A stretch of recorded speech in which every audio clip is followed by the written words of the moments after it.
stage is set in Utah today. 2 desks, 2 pieces of plexiglass between them, where Mike Pence and Kamala Harris will make their case to the American people on this night that has such renewed importance. One night only, the vice presidential debate. The candidates gearing up right now to sit down across from each other as the whole world watches. How will Pence defend President Trump's record and his own as head of the White House coronavirus task force? Meanwhile, what Harris's campaign says her game plan is for this, their first and last direct face-off before Election Day. White House outbreak. President Trump back in the Oval Office while being treated for COVID, the latest on his condition and the last time he had symptoms. Breakthrough treatment. Our Bob Woodruff speaks with the leaders behind that drug cocktail given to the president when he was initially battling that COVID fear. How are the studies on these antibodies going? Could they be made available to the public? Dr. Fauci's dire warning, 400,000 could die in this country if action isn't taken. Tonight, the letter a former head of the CDC sent to the current chief urging him to orchestrate his own firing and go public against the White House. Mandatory evacuations now underway as Hurricane Delta takes aim at the Gulf Coast. The storm slamming 2 popular Mexican resorts. Tourists taking shelter in luxury hotels. Where and when it's expected to make landfall in this country. Ballot watch. While President Trump spent the day tweeting unfounded claims about the election and mail-in voting, we take a closer look at how 2 states plan to protect the vote in tonight's ballot watch. And keeping the peace. Some best practices to avoid awkward and unsafe situations. Some expert etiquette in the time of coronavirus. Good evening, everyone. I'm Lindsay Davis. Thanks so much for streaming with us. In just about 2 hours, the 2 people who could be just a heartbeat away from becoming leader of the free world are about to face off in the only vice presidential debate of 2020. The fact that the White House is now a COVID cluster site with more than 24 infections adds an extra wrinkle to the traditional safety measures that we typically see at these types of events. And with tensions high across the country, the debate is likely to create some memorable moments. Senator Kamala Harris also set to break another barrier, the first half-black, half-Indian woman ever to take the general election debate stage. So how are Vice President Pence and Senator Harris preparing? ABC's Mary Bruce is there on the ground for us in Salt Lake City and has the latest on tonight's face-off. With just hours to go, Joe Biden today cheering on his running mate with a thumbs up. Kamala Harris and Mike Pence set for their first and only face-off, and already the pandemic is front and center. The candidates will both be seated behind plexiglass more than 12 feet apart. Harris testing negative yesterday, Pence testing negative today. Even as the outbreak at the White House grows by the day, Pence's team insists the vice president is safe to debate. His doctor saying Pence has not been in close contact with anyone who has tested positive and does not need to quarantine. But Pence was seen here at what is now being called a super spreader event, that Rose Garden ceremony, sitting right in front of Senator Mike Lee, who shortly after tested positive. The vice president was last with the president in the Oval Office last Tuesday before Trump tested positive. Pence's communication director, Katie Miller, who was traveling with the vice president, had to abruptly leave Utah yesterday after her husband, White House advisor Stephen Miller, tested positive. She has since tested negative. But the Harris team has been taking no chances, demanding those extra precautions, including that plexiglass. Pence, the head of the coronavirus task force, initially mocked the request. Miller saying if Senator Harris wants to use a fortress around herself, have at it. But overnight, agreeing if such a barrier is critical for the Harris team, then we're not going to let it stand in the way. The hurdles for this event paling in comparison to the challenges of next week's presidential debate. The president, still battling COVID, is promising his supporters he'll be there to debate. But Joe Biden is drawing a line, saying there will be no debate until Trump tests negative. I think if he still has COVID, we shouldn't have a debate. So really still remains to be seen if this is perhaps the last debate of this season. Mary Bruce joins us now from Salt Lake City. Mary, certainly high stakes for both campaigns tonight. What are you hearing from the Biden campaign on Kamala Harris's strategy and how she's been preparing for tonight? Well, Kamala Harris, of course, is a former prosecutor. She is known for those fierce cross-examinations. And tonight she is going to make the case that Pence and the Trump administration have failed the American people in their response to this pandemic. She has been intensely preparing, studying up on Pence's positions, even doing mock debates. Pete Buttigieg actually filling in at points to play the role of Mike Pence.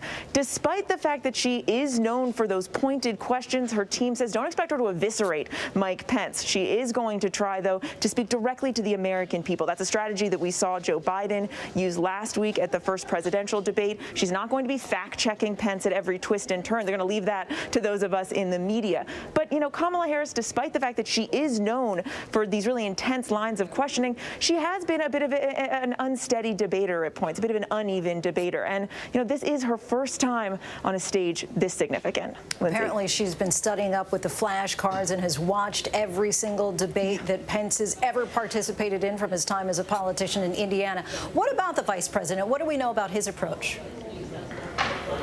Well, he is known as on-message Mike. There is very rarely any daylight that you see between Mike Pence and Donald Trump, and he is set to argue that they have done everything they could to tackle this crisis. You can expect him to go after Kamala Harris. He does have a lot of experience on a debate stage. He is a skillful communicator, actually a former television host, so he has much more experience in this arena. But Kamala Harris is going to try to put him on defense. They're prepared for that. It will be interesting to see what lines of attack he employs most. They will also likely try and paint Kamala Harris as far left. That is a line of attack they've been using for the last several weeks and months. It is going to be quite an evening, Lindsay. An evening indeed. All right, Mary Bruce, thanks so much. And of course, this debate comes as the White House is still overrun with the coronavirus. Multiple aides and support staff connected to the West Wing testing positive in recent days. But today, the president made the surprising move of returning to work in the Oval Office. That Marine Guard standing guard outside, a sign of Trump's presence inside the West Wing. He later released a video boasting about the drug cocktail first given to him when he initially fell ill, calling getting COVID a, quote, blessing in disguise. Here's ABC's chief White House correspondent, Jonathan Karl. A sight from more normal times. The Marine Guard standing at the entrance to the West Wing, as happens whenever the president is in the Oval Office. Except this is anything but normal. A president infected and contagious returning to a workplace where more than a dozen staffers have already been infected with COVID-19. Tonight, he released this video. It's your favorite president, and I'm standing in front of the Oval Office at the White House. Some of his aides urged him to recuperate in the White House residence to put fewer people at risk. But the chief of staff said they are taking precautions. We've got safety protocols there that are not only from a PPE standpoint, but from a ventilation standpoint in the Oval, where we can actually work to that end as well. The White House is saying little about the president's condition, today issuing just a short statement from his doctor, Sean Connolly, who provided incorrect information to the public over the weekend. The president this morning says, "I feel great," the statement says, adding he's been symptom-free for over 24 hours. I want to get out of the hospital, and that's what I want for everybody. I want everybody to be given the same treatment as your president, because I feel great. I feel like perfect. But many questions remain, including whether the president is still taking the powerful steroid he was given at the hospital, and why the White House refuses to say when he last tested negative for the virus, which could tell us where he is in the course of his illness. Why can't the White House say when he last tested negative? Look, we've addressed this. We're not asking to go back through a bunch of records and look backwards. It's a critical question which could help trace who the president may have exposed to the virus and whether he should have flown to a New Jersey fundraiser last week, even after his close aide, Hope Hicks, tested positive. Much of the West Wing is now empty, staff either sidelined with the virus or quarantining because of possible exposure. Late yesterday, senior advisor Stephen Miller became the latest to contract COVID. But today, cameras captured people outside the White House gathered in close proximity, few of them wearing masks. His Twitter account has been on overdrive, sending the stock market into a tailspin when he upended talks over an economic recovery package with one tweet saying, quote, "I have instructed my representatives to stop negotiating until after the election." Sarah Brown, who has 3 teenagers and is out of work because of the pandemic, was counting on government help when she saw the president's tweet. I read it and I was like, what? And it was like my heart fell to my stomach. For her, this is a matter of survival. We're scared. It's scary living day to day. Not even day to day, it's literally hour to hour. I refresh my news like every hour to see what the latest news is, to see what my future holds, to see what my children's near future can hold. But this morning, the president seemed to have reversed himself, tweeting, "The House and Senate should immediately approve $25 billion for airline payroll support and $135 billion for Paycheck Protection Program for small business." In fact, Trump himself hasn't been personally involved at all in negotiations. The last time he spoke to Speaker Nancy Pelosi was last October, almost exactly 1 year ago. Today, she mocked his about-face on stimulus talks. He's just, again, rebounding from a terrible mistake that he made yesterday, and the Republicans in Congress were going down the drain with him on that. Pelosi not holding back per usual. Jonathan Karl joins us now from the nation's capital. John, kind of a surprise to hear that the president is already back in the Oval Office. What's the White House saying about the precautions that they're taking? Well, they say there are a number of precautions. First and foremost, Lindsay, very few staffers are seeing him. Really, for the most part, we understand Dan Scavino, his deputy chief of staff, and of course the former digital director behind his Twitter feed, and also Mark Meadows, the chief of staff. And the president is going into the Oval Office directly from that door that looks out over the Rose Garden, so he's not walking through the West Wing. You heard Mark Meadows refer to the air filtration system in the Oval Office. Unclear exactly what that means, but they also say that anybody who is seeing the president is wearing PPE, masks, and the like. Obviously, at least in the video you saw, the president wasn't wearing a mask. We don't know if he's wearing a mask when he meets with people in the Oval Office. We also heard from the president today with a flood of messages on Twitter and also a late video touting his medical treatments. Elaborate on that. Yes, the video was something else, about 5 minutes long. He actually said that getting the virus was a blessing in disguise, a blessing from God. He says that he's feeling perfectly. That was the message he gave. Before that, that is the first time we saw him since the night he came back from Walter Reed. Although he was incredibly active on Twitter. We counted more than 50 tweets by this morning and frankly stopped keeping track, but very active on Twitter today. Lindsay. Jonathan Karl, thank you so much. Ahead of tonight's vice presidential debate, we bring in ABC contributor Matt Dowd for more context and analysis. Thanks so much for joining us, Matt. My pleasure, Lindsay. All right, so let's start off with just what's at stake for tonight. At the top of these tickets, we have a 74-year-old president who's tested positive for COVID-19 and a 77-year-old challenger. How much does a vice presidential debate typically matter, and how is that different this year?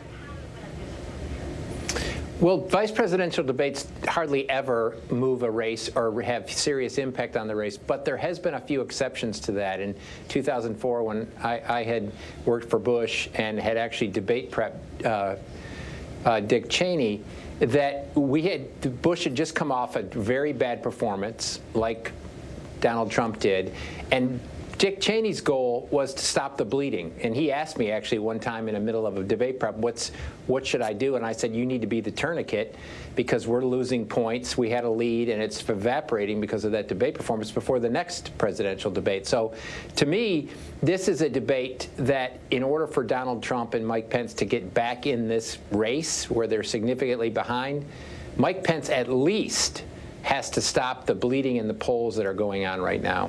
And as you just mentioned that you prepped Vice President Dick Cheney for his debate, that was back in 2004. Tonight, what are Kamala Harris and Mike Pence's respective goals? And what would you say if you were advising them? I think Mike Pence's goal, one, as I say, has to stop the bleeding and get the race back to where it was, which was a 7 or 8 point decline. But really, with only 27 days left and people actually voting, as I like to tell people, November 3rd is an election day. November 3rd is the end of the election. So he has to begin to start chipping away at that lead and present the Donald Trump case in a much more forceful way of why they should get another 4 years. Not why not Joe Biden, but why they should get another 4 years. I think Kamala Harris this is her first big introduction to the American public in this big of a way in her public life.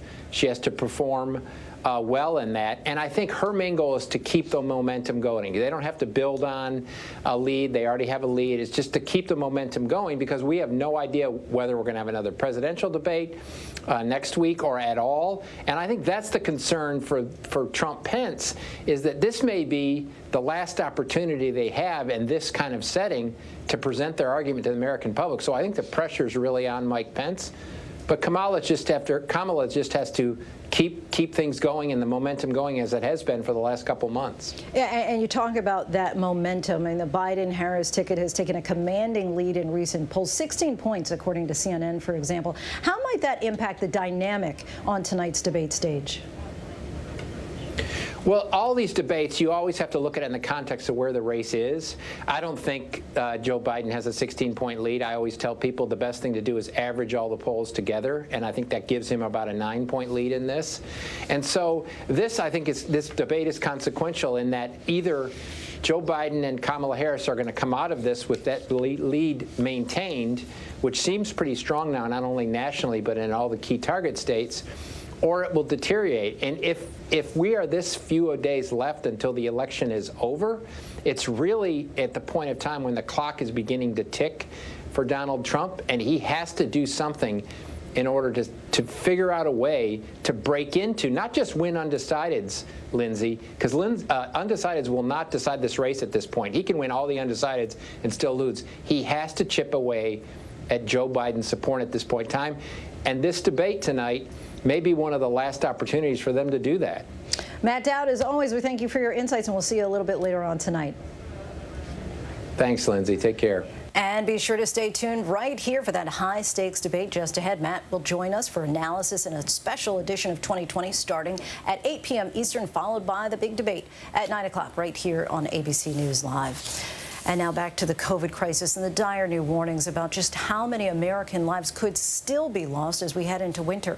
Sadly, the death toll is now above 211,000, among them more than 1,000 healthcare workers. And tonight, why one former official is now calling the government response a slaughter. Here's ABC's Steve Osunsami from the CDC in Atlanta. The nation's top infectious disease specialist, who's gotten it right most of the time so far, has a rough winter forecast tonight. We could have from 300,000 to 400,000 deaths.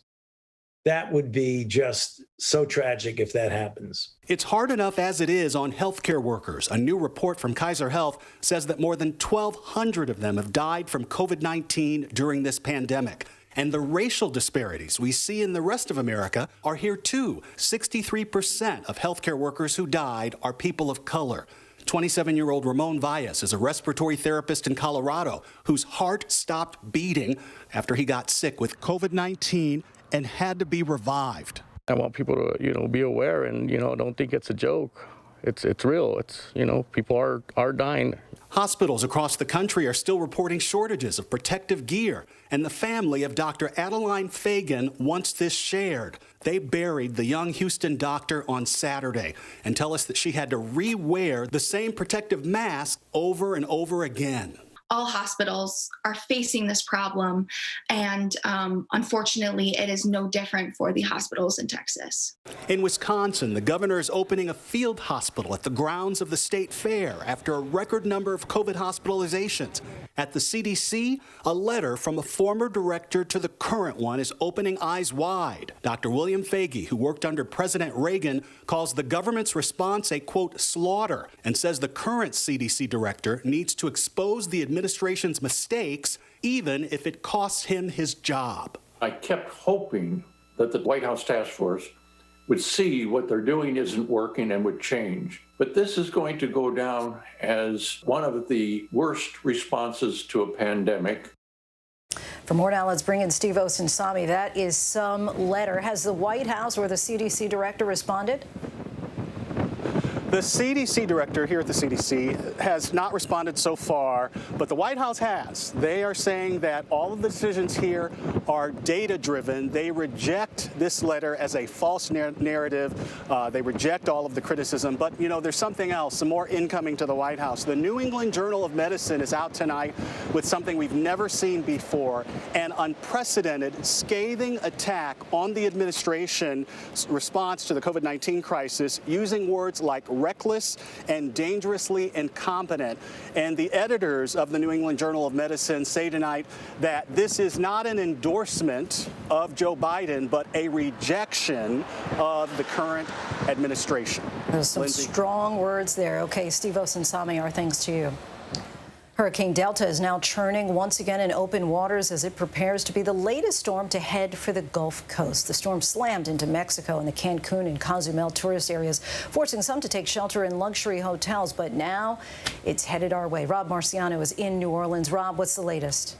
Hey, Lindsay, boy, the Yucatan and Cancun, they get hit hard by Hurricane Delta, but that land interaction did take a little bit of steam out of Delta, at least for now. There's still a good amount of Gulf water. Most of it is warm, 500 miles from the coast of Louisiana right now. We've got watches that are posted from Galveston through Louisiana and into southeastern or southwestern parts of Mississippi. We do expect Delta to strengthen back to a 2 or 3 status by early Friday. It will grow in size as well, making landfall sometime in the afternoon. All hazards in play here, including a storm surge up to 11 feet. Could see flooding rains of 6 to 12 inches, but I don't think rain's going to be as big of an issue because it is moving quite quickly. Winds will be at Category 2 or 3. That is damaging, and that can be felt here in Lafayette or potentially just down the road in Lake Charles, where they're still trying to recover from Hurricane Laura devastating them just 6 weeks ago. Lindsay? They just keep coming one after the other. Rob, our thanks to you. They were 2 of the most wanted terror suspects in the entire world, both British and known as the Beatles. Among their victims, American journalist James Foley. But tonight they are on U.S. soil and about to face justice. Our Chief Justice correspondent Pierre Thomas has more. Tonight, 2 of the suspected ISIS terrorists accused of playing a role in the kidnapping and sadistic execution of American journalist James Foley, now on U.S. soil to face charges. Members of the so-called Beatles ISIS cell, named because of their British accents, Alexander Koti and El Shafi El Sheikh, made their way to Syria from London. Today, they're charged in a conspiracy to kidnap, torture, and murder 4 Americans. Today is a good day, but it is also a solemn one. The other Americans killed. Steven Sotloff was a journalist who covered the Middle East. Peter Kassig was in Syria working for a humanitarian organization. Kayla Mueller was a humanitarian aid worker and human rights activist. Authorities say these men were beyond cruel, not only allegedly admitting to beating Foley, but also terrorizing the captives by staging mock executions in which the hostages thought they might die. Today, the FBI director speaking to families. And while their pain may never fully subside, today, with the announcement of this indictment, we're beginning to bring them the justice they deserve. Lindsay, the 2 suspects appeared in court virtually. In order to extradite them here from Iraq, the U.S. had to agree not to seek the death penalty. If convicted, they face life in prison, Lindsay. Pierre, our thanks to you. And when we come back, the dramatic body cam and surveillance videos that show an officer struggling with a suspect over a weapon inside a police station. We have new developments also in the George Floyd case and the officer charged with taking his life. But up next, with the election less than a month away, we see how 2 states plan to protect their mail-in ballots. Stay with us. Donald Trump during his campaign has called Mexicans rapists and criminals. He's called women slobs, pigs, dogs, disgusting. I don't like saying that in front of my wife and my mother. If Donald Trump had said all the things that you said he said, in the way you said he said them, he still wouldn't have a fraction of the insults that Hillary Clinton leveled when she said that half of our supporters were a basket of deplorables. Welcome to Disney Plus. Are you ready? Drop in and explore. The action, the adventure, and the originals. There's no limit to what you'll find. These are your worlds. So come on, dive deeper into the universes you love. Wherever and whenever you want them, you'll find them all here on Disney Plus. Hello? This is Montana Highway Patrol. You're looking for a couple of missing teenagers. That's right. Last seen in a red Focus. The steering wheel is getting stiff. Lock the door. We're fine.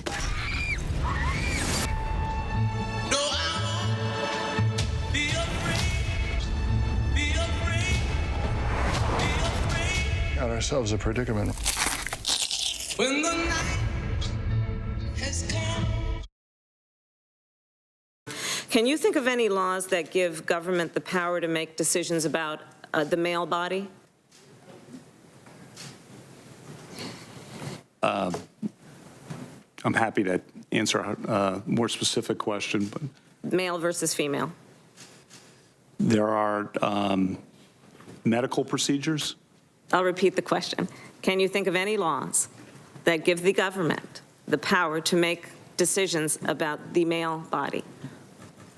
I'm not thinking of any right now, Senator. The former prosecutor prosecuting the judge, now Supreme Court judge, that was Senator Kamala Harris, grilling Brett Kavanaugh at his Supreme Court confirmation hearings back in 2018. She's set to question the president's latest nominee, Amy Coney Barrett, next week if that confirmation hearing moves forward. But before that, she'll face off tonight in the debate with Vice President Mike Pence in Salt Lake City, Utah. Utah is one of a handful of states that for years has conducted its elections almost entirely by mail.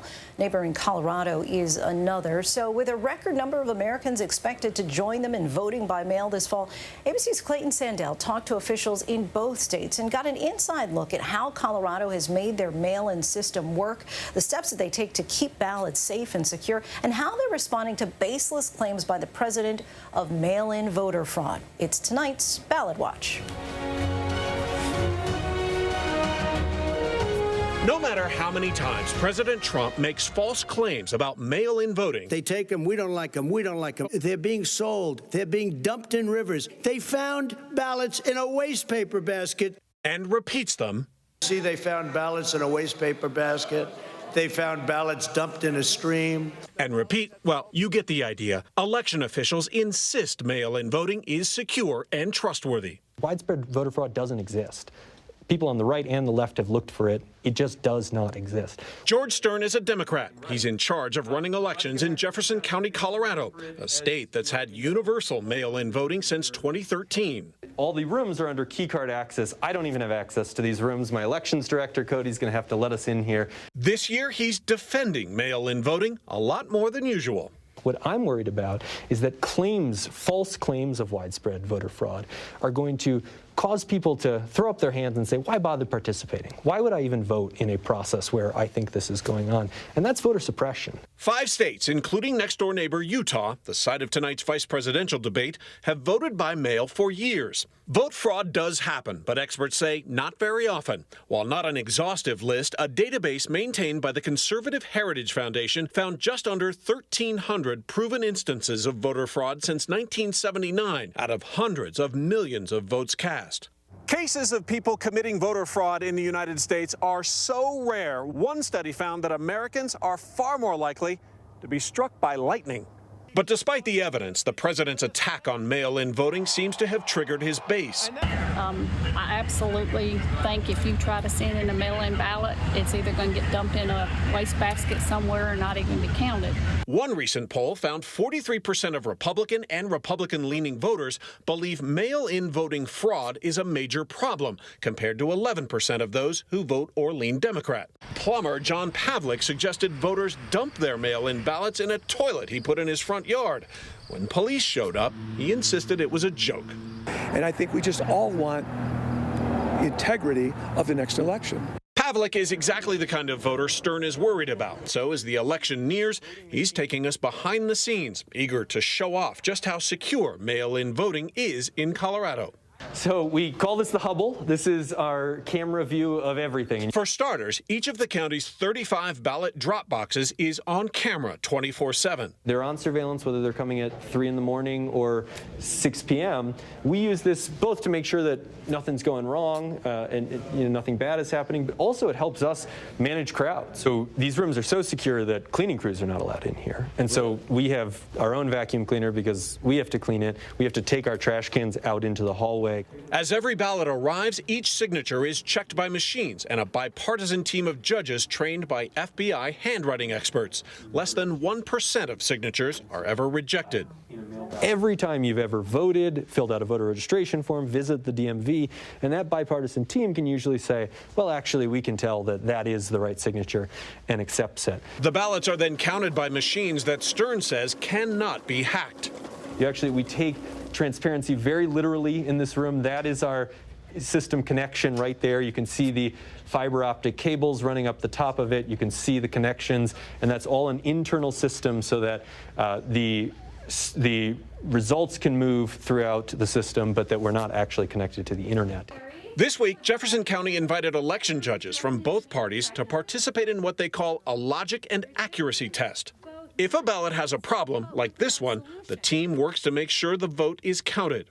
So as you can see, this one has a red border around it. The system would want to count this as an overvote. So in this case, we would unselect the vote for Diana and continue to have a vote for Shane. We are counting ballots for 2 weeks before Election Day. We don't know the results until 7 p.m. when we click the tabulate button and then make those results available. In the middle of the COVID-19 pandemic, several states, including Nevada, are quickly ramping up mail-in voting as a socially distanced alternative. Republican Wayne Williams, who served as Colorado's Secretary of State, worries some states may not be ready with systems that can take years to perfect. Some of those states who are wanting to move to this system may not have an accurate signature database. And how much can that affect the outcome? It can affect it tremendously. So if you don't count the right ballots, you can shift an election by a point or two. So I hear rhetoric from both sides saying they're always safe or they're always fraudulent. Neither of those is correct. If you do it right, you can have a safe system. The Trump campaign sued Nevada's Republican Secretary of State to stop ballots from being mailed to all active voters, but lost. We don't have a prevalent issue of voter fraud in this state. We're not scared of Mr. Trump. We're not intimidated by him, and we will do all that we can again to exercise this franchise and to protect the exercise of this franchise. There are sporadic cases of ballot trouble around the country. In New Jersey, a mail carrier was arrested today on charges he threw mail into dumpsters, including nearly 100 ballots. LA County is apologizing after 2,000 ballots were misprinted without the presidential race. And last week, the president tweeted about 100,000 misprinted ballots sent to voters in Brooklyn. Playing up incidents that officials insist are relatively minor or totally bogus is part of a strategy, political experts say, to enact tougher voting restrictions. That tends to reduce turnout for people in cities. It tends to reduce turnout for poorer people, for people of color. Today, that tends to mean Democrats more than Republicans. He is concerned about possibly losing this election. And he's trying to raise concerns that he will only lose if it's a fraudulent election. Utah has also used mail-in voting for the last 7 years, a heavily Republican state using a system now under attack by a Republican president. Well, I think the president's probably referring to states that aren't Utah. The state's GOP chair hopes, despite rhetoric from the president, cooler heads prevail on election night. The best course of action is not to ever assume a conspiracy. Just be patient. Our clerks in every county work incredibly hard, and they have processes in place, and we just need to wait and let the process work itself out. Election officials on both sides of the aisle hope that when voters cast a mail-in ballot, it's also a vote for keeping the faith and trust in the system. I would not pretend to speak for the president or to psychoanalyze why he's doing what he's doing. I will say only that we have had 7 years of experience of universal vote by mail in Colorado. We have broad bipartisan support for it, and we can say unequivocally that it is extremely accessible and extremely secure. Clayton Sandell, ABC News, Golden, Colorado. Our thanks to Clayton for that. And still ahead here on Primer, Bob Woodruff in this week's Vaccine Watch speaks with officials who work for the company behind that antibody drug cocktail given to President Trump. How is the testing going, and could it be made available to the general public? It's the conspiracy theory followed by some Republicans running for office, but now Facebook is banning it. And with the president's decision to stop negotiations on a new stimulus bill, we take a look at just how fragile the economy is right now. But first, our tweet of the day, Macaulay Culkin reminiscing about his role in Home Alone.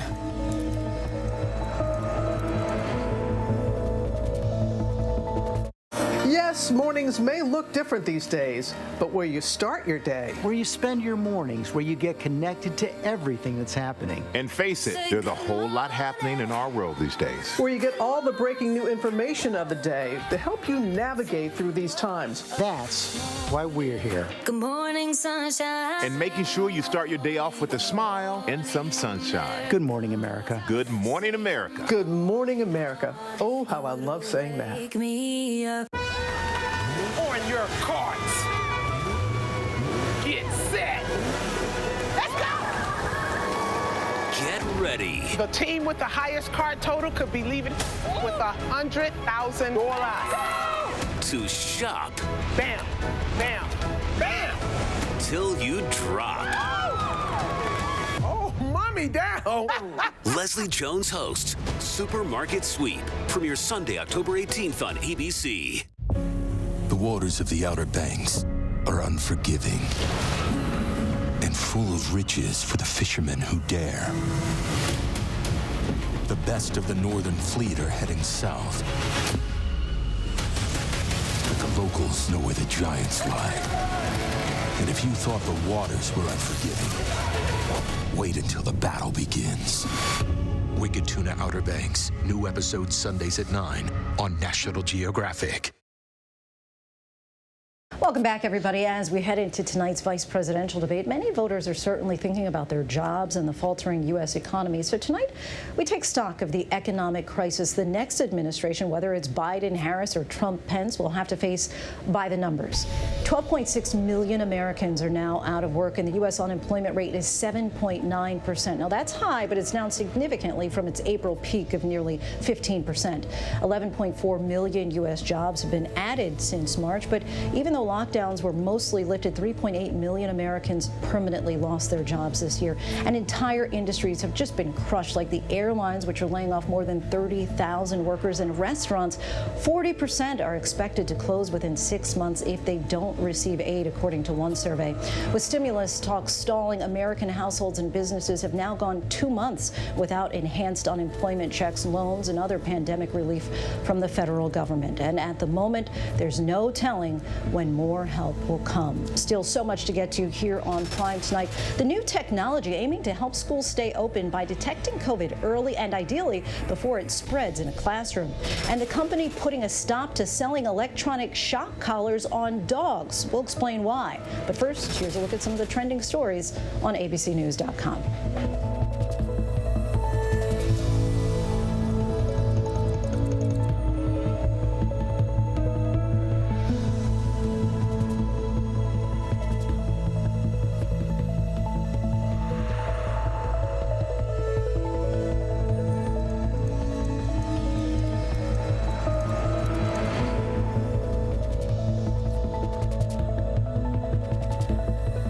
Welcome to Disney Plus.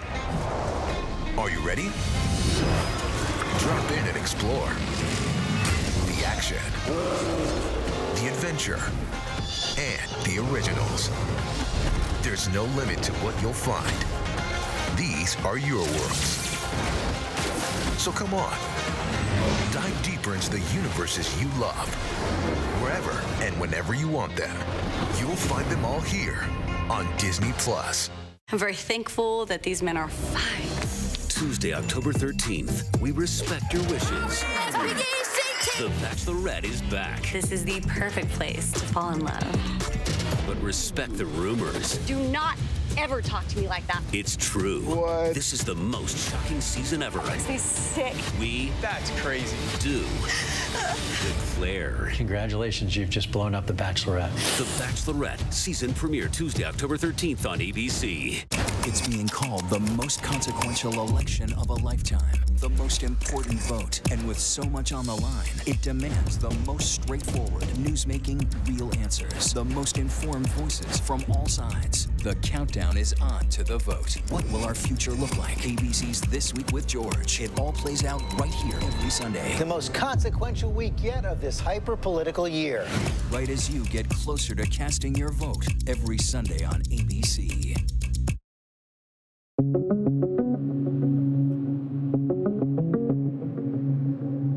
Amid a COVID-19 outbreak at the White House, a likely still infectious President Trump returning to the Oval Office. I want everybody to be given the same treatment as your president.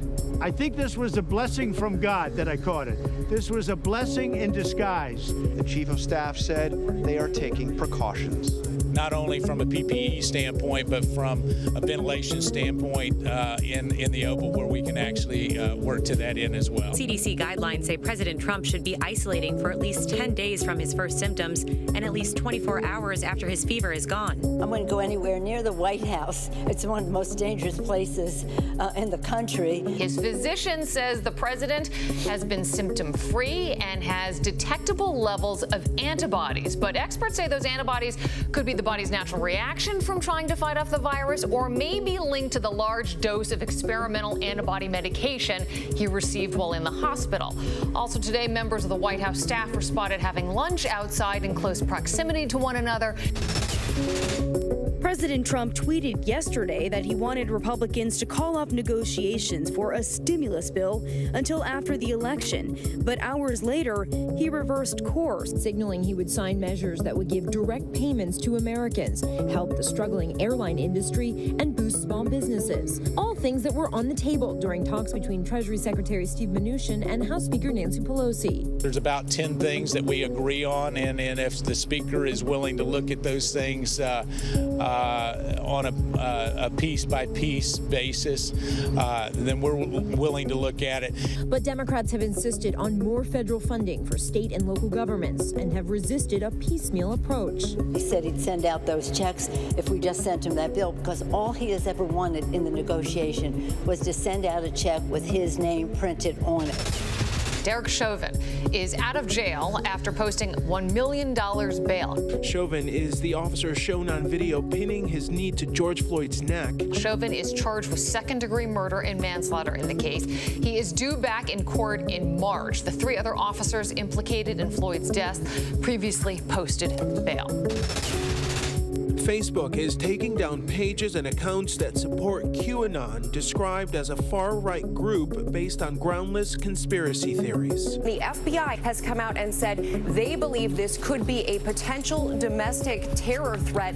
This move by Facebook is intended to take those pages down, to remove that content from the platform so that people are no longer seeing it and spreading it. The president has said that while he doesn't know much about the movement, he has appreciated the fact that his understanding is that they support him. There is to this policy one thing for users: they will not be banning individuals from posting about QAnon. Petco says it has stopped selling electronic shock collars used to train dogs. The pet supply chain says shock collars have been shown to increase fear, anxiety, and stress in dogs. Petco says it wants to promote positive reinforcement training instead, and it's calling on its competitors to do the same. Shock collars accounted for roughly $10 million of Petco sales in 2019. The retailer has also started a petition to have the collars regulated and used only by certified training professionals. Welcome back. Authorities in L.A. released dramatic body cam video showing an officer and a suspect struggle over a gun. The altercation happened inside a police station. Officials also released clear surveillance of the attack, the suspect beating the officer in the head with his own gun before a shootout with another officer. The suspect was then chased down the street before he was tackled and now faces attempted murder charges. And now we turn to a disturbing new report by the New York Times about the Trump administration's widely condemned family separation policy at the southern border. Citing an 86-page draft investigation report, the newspaper claims that in 2018, then Attorney General Jeff Sessions told his prosecutors, quote, "We need to take away children." That policy, according to the report, included ripping breastfeeding infants from their mothers. Sessions announced the so-called zero-tolerance policy in the spring of 2018. I have put in place a zero-tolerance policy for illegal entry on our southwest border. If you cross the border unlawfully, then we will prosecute you. If you are smuggling a child, then we will prosecute you. And that child may be separated from you as required by law. Ultimately, more than 5,000 families were separated, many for months. And even though the policy officially ended in June of 2018, the ACLU says that they still have not been able to locate or reunite every family that may have been impacted. The civil rights organization called the policy child abuse and one of the cruelest immigration practices in the history of our country. With President Trump and the White House now recovering from COVID-19, some promising news from the White House physician's memo today, stating that the president's latest physical exam and vital signs are in the normal range. Certainly a good sign for a patient who needed oxygen just a few days ago. And some are pointing to the experimental monoclonal antibody treatment that he received while at Walter Reed as a possible reason for his improvement. And it's something that the president is now touting as a potential cure. So this week, our Bob Woodruff got a behind-the-scenes look at that antibody treatment currently in clinical trials that some hope could serve as a bridge to a vaccine in our latest edition of Vaccine Watch.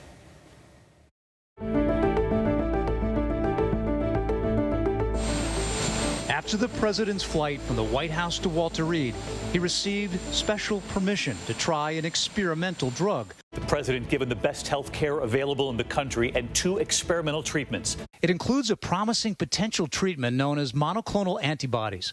But because the safety trials are still not completed in the U.S., very few other patients have been granted their use. For President Trump, it may have helped. If you're asking me my opinion, I think it made a difference. I think that the monoclonal antibody made a difference, and it is in clinical trial now to try and prove definitively if it works. But in a new video released tonight, the president is going much further, touting the treatment as a cure. They gave me Regeneron, and it was like unbelievable. The president received antibodies made by the biotech company Regeneron, which started its trials here at the Holy Name Hospital in New Jersey. These antibodies are directed against the virus, and they've been shown to reduce the amount of virus and reduce the symptoms. Among the 29 patients that we have used in the 3 arms of this study, they have all gotten better. Here in their pharmacy, they showed us what they are almost certain was the president's treatment cocktail. If you can explain to me, what exactly did he get? Sure. So this is the antibody cocktail from Regeneron. So the way that this is prepared is it comes as an IV solution. But it wasn't just antibodies. Trump also got a cocktail of drugs that included steroids and antiviral medication. The remdesivir is an IV piggyback, and then the dexamethasone, it can be either an IV push or a pill. The president was not the first to receive Regeneron's antibody treatment, although, unlike the president, volunteers for the trial don't know whether they received the placebo or the real thing. So you had no smell and no taste? Yes, that's correct. correct. After this injection that you got, just a couple of days that came back? Yes, correct. One of the other companies producing monoclonal antibodies is Eli Lilly.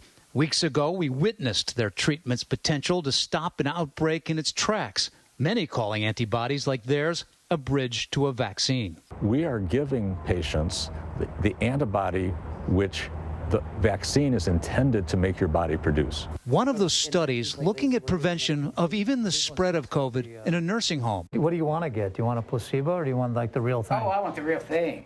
But last week highlighted the possible impact of these antibodies as a way to treat people who are already infected. That's exactly what doctors were hoping for when the president took the treatment. Clearly, he appears improved. I am inclined to attribute it to the 3 different therapies that he received. And at the UC Health Center in Denver, this family also volunteered for Regeneron's experimental treatment. I was the bringer of COVID to the family. The symptoms were pretty mild. I had a fever for a couple days. My daughter and I were watching TV one night and we both were sniffling, and I looked at her and I said, "Are you sniffling?" And she said, "Yeah, I think you are too." And then we're just like, oh man. And then the next morning we both woke up with no taste or smell. After the infusion, Graham says she got over her symptoms notably faster than her son. I like to think that I got the placebo and she got Regeneron because, no way she was able to recover from COVID faster than I was. Yeah, no, it's very possible I got the real thing. Because it's possible that I had my smell back during like a couple hours afterwards, just for a moment or two. Since the president's use of monoclonal antibodies, trial facilities tell us volunteer applications have risen dramatically. Their hope is that this will lead to faster government approval. I think that all of this attention to this therapy may speed up the approval, and the mechanism by which it would do so is that people will be even more inclined to seek out enrollment in this trial. Today, Eli Lilly announced it is seeking emergency use authorization from the FDA. And since monoclonal antibodies have gotten all this presidential attention, Stocks for both Eli Lilly and Regeneron have gone up. I'm Bob Woodruff, tracking the race for a vaccine. Bit of a boost to the market based on that good news. Our thanks to Bob for that. The struggle to keep schools and businesses open while this pandemic rages on is likely to come up in the vice presidential debate tonight. But now there's a new technology that's about to be rolled out in classrooms claiming to help prevent the spread of COVID. Our Janae Norman has this story. An exclusive look at a new device said to be able to track coughs, sneezes, and fever in the classroom. Teaming up with engineers and epidemiologists, Clorox, the company famous for bleach and wipes, taking us along for its first test run in a classroom. How can it pinpoint coughs and sneezes? There is a microphone in the device, and it is trained to look at the unique frequencies that are coughs and sneezes. The temperature is monitored with a thermal sensor. At this empty elementary school in New Jersey, researchers showed us how they say this illness symptom tracker works. To replicate real coughs and sneezes, researchers played audio files, and staff used heated blankets and hand warmers to imitate fevers, all tracked on this dashboard accessible by computer. So it says 109 coughs and sneezes detected, 3 high temperature readings. This device, time and time again, is able to detect coughs and sneezes in the classroom. All along, this is a race between us and the virus, and any tool that we can use to give us a head start can really help. With the help of epidemiologists, Clorox says they determined the point at which teachers should take notice of possible illness in the classroom, depending on size and other factors. For example, if a class of 24 students reaches 66 total coughs and sneezes in a 7-hour period, an alert email is sent to administrators. But experts caution that just tracking symptoms won't catch all cases of COVID-19. One of the great challenges and mysteries of COVID is that people can be asymptomatic and still have COVID. That means no cough, no sneeze, no runny nose, no fever. And while Clorox is looking for 100 schools across the country to participate in a trial run of this device, other schools are turning to different technology. One Houston area school district dispatching specialized cameras that the district says can take the temperature of up to 30 people at a time, capturing readings while students walk into school or down hallways. And Motorola recently introduced an AI program it says can help schools by calculating the distance between people and monitoring building capacity. The software also aiming to track mask compliance. Florida Atlantic University confirming to ABC they're exploring using this technology in high traffic areas on campus like the library. Our thanks to Janae. And when we come back, preventing mask fights before they even start, we ask an expert about pandemic etiquette, about the manners and customs to staying safe and peacefully coexisting. With so much at stake, so much on the line, more Americans turn here than any place else. ABC News World News Tonight with David Muir. We have made it through another week together. America's most watched program across all of television. I'm very thankful that these men are fine. Tuesday, October 13th, we respect your wishes. The Bachelorette is back. This is the perfect place to fall in love. But respect the rumors. Do not ever talk to me like that. It's true. What? This is the most shocking season ever. Makes me sick. That's crazy. Do declare. Congratulations, you've just blown up The Bachelorette. The Bachelorette season premiere Tuesday, October 13th on ABC. Hello? This is Montana Highway Patrol. You're looking for a couple of missing teenagers. That's right. Last seen in a red Focus. The steering wheel is getting stiff. Lock the door. We're fine.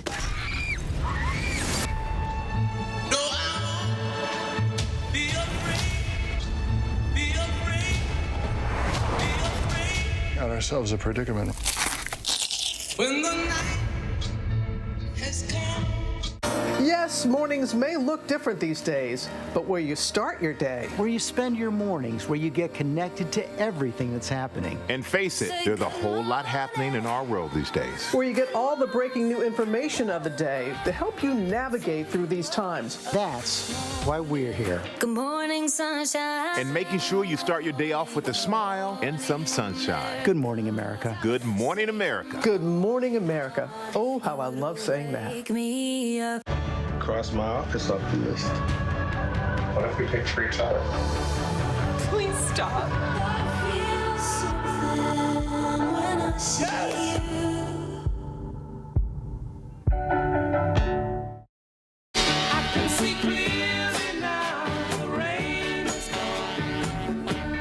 We're remembering Johnny Nash tonight, the singer-songwriter of that wonderful chart-topping hit, I Can See Clearly Now. His signature song would go on to be covered by artists like Ray Charles, Jimmy Cliff, and Donny Osmond.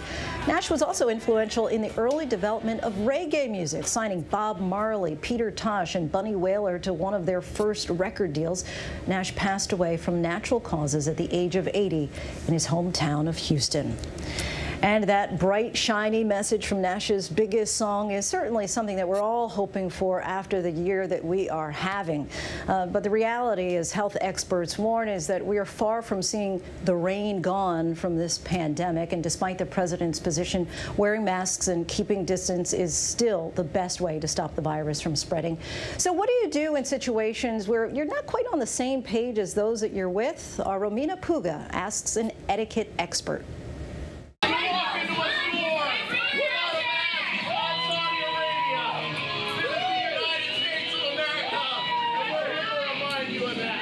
We've seen them go viral throughout the pandemic. We're on the other side of the fence. We don't believe in this stuff. Hey! People on edge over COVID safety measures. That man harassed me for not wearing a mask. I have a breathing problem. I don't think we should be required to wear one because, it's a free country. To protect people, I do feel it should be. Businesses in many regions are struggling to maintain a peaceful and safe shopping experience for their customers, their staff often taking on the added role of security. At Good On Ya, a local coffee shop in San Diego County, owner Chris Buchanan posted a video to help her employees deal with defiant customers who refuse to wear a mask. I think every business has a responsibility to do the right thing. Buchanan has spent roughly $10,000 on PPE and umbrellas to move the restaurant outside. Do you know how much money we're spending and what we're doing to try to even stay alive? We can't enforce. We don't have the skills. We're not trained. We don't have the money to go through the training. And I don't want to put my people in that situation. So what's the right response when dealing with someone who isn't following guidelines? Etiquette trainer Elaine Swan, founder of the Swan School of Protocol, has been helping people navigate these tricky new social dilemmas. People are wondering how to deal with these individuals without it turning into a viral video moment. Take off your mask. We're done. We're done. Elaine advises to resist the urge to intervene. If you're in a line and there's a group of people near you that are maybe laughing and talking and they're not wearing their mask, my recommendation is to mind your business and leave those people alone. But do what you can to protect yourself. Typically, individuals who get up in the morning, go out amongst people, they know what the news is, they hear what's asked of them. If they choose not to do so, there's not much that you're going to be able to say in that particular moment to get those folks to change their mind. But the real awkwardness happens when you're dealing with friends and family. As we start to gather with family and friends, most especially as we get upon the holiday season, I think it's important for us to recognize that now is the time for us to feel empowered and assured that it's perfectly fine for us to ask those hard questions or those questions that might make other people feel a little bit uneasy. Will you be social distancing? Will you be using masks? What do you expect of me? Elaine says you want to make sure your relationships make it to the other side of the pandemic. So make sure you ask and don't accuse. Joanne Rubin in Long Beach, California, hosted a happy hour with a few close friends, choosing to send out COVID guidelines beforehand. When I invite folks over, I want to make sure that they feel safe, and we want to be safe as well. We don't want people coming through the house, so we give instructions to come up to the side of the house. And then the other thing is that we want to make sure that people are far enough apart. I believe that people are more comfortable if they know what the expectation is and if it's clearly defined, and then people know what to expect, and we ourselves as hosts feel comfortable as well. Etiquette experts say communication is key, but warn to resist the urge and try and police our friends. Instead, we should focus on controlling our own behaviors over the behaviors of others. Romina Puga, ABC News, Los Angeles. Thanks to Romina for helping us with those tips to make sure that our relationships outlast this pandemic. And before we go tonight, our image of the day. 2 candidates who will take their positions and be separated by the plexiglass you see there on the stage. The coronavirus is the enduring threat of 2020, and it's impacting the vice presidential debate tonight between Mike Pence and Kamala Harris, too. And that is our show for this hour. About to switch sets and join George Stephanopoulos and David Muir and our entire powerhouse political team for the vice presidential debate. Stay tuned right here to ABC News Live for more context and analysis of the day's top stories. I'm Lindsay Davis. Thanks so much for streaming with us. See you in a little bit.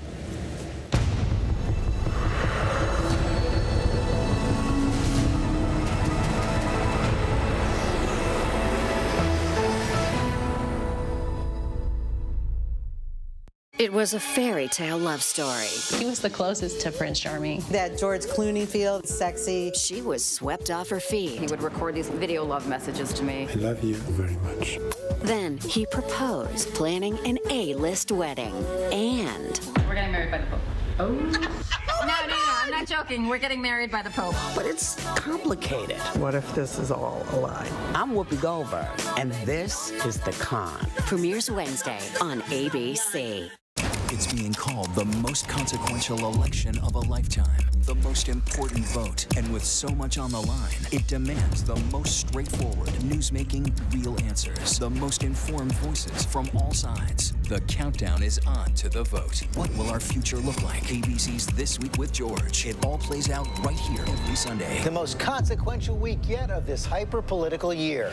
Right as you get closer to casting your vote every Sunday on ABC. This is a 2020 special. Just last week. I'm not going to answer the question. Why would you answer that because question? the question is. Then just days later, President Trump and First Lady Melania Trump testing positive for the coronavirus. Well, Vice President Joseph Biden, of course, was at the debate with the president on Tuesday night, has tested negative. An October surprise in a year of chaos. Tonight, the running mates step into the spotlight. Vice President Mike Pence. The choice is clear. We need 4 more years of President Donald Trump. Senator Kamala Harris. There's something happening all across our country. It's not about Joe or me. It's about you. The vice presidential debate, live from the University of Utah in Salt Lake City. And ABC News election headquarters. Now reporting, Chief Anchor George Stephanopoulos. Good evening and welcome to our special coverage of the race for the White House, tonight's first and only vice presidential debate. Now, how many of you feel like it's been about a year since last week's debate? That is the story of 2020, weeks packed with crises, political earthquakes, and this last one tops them all.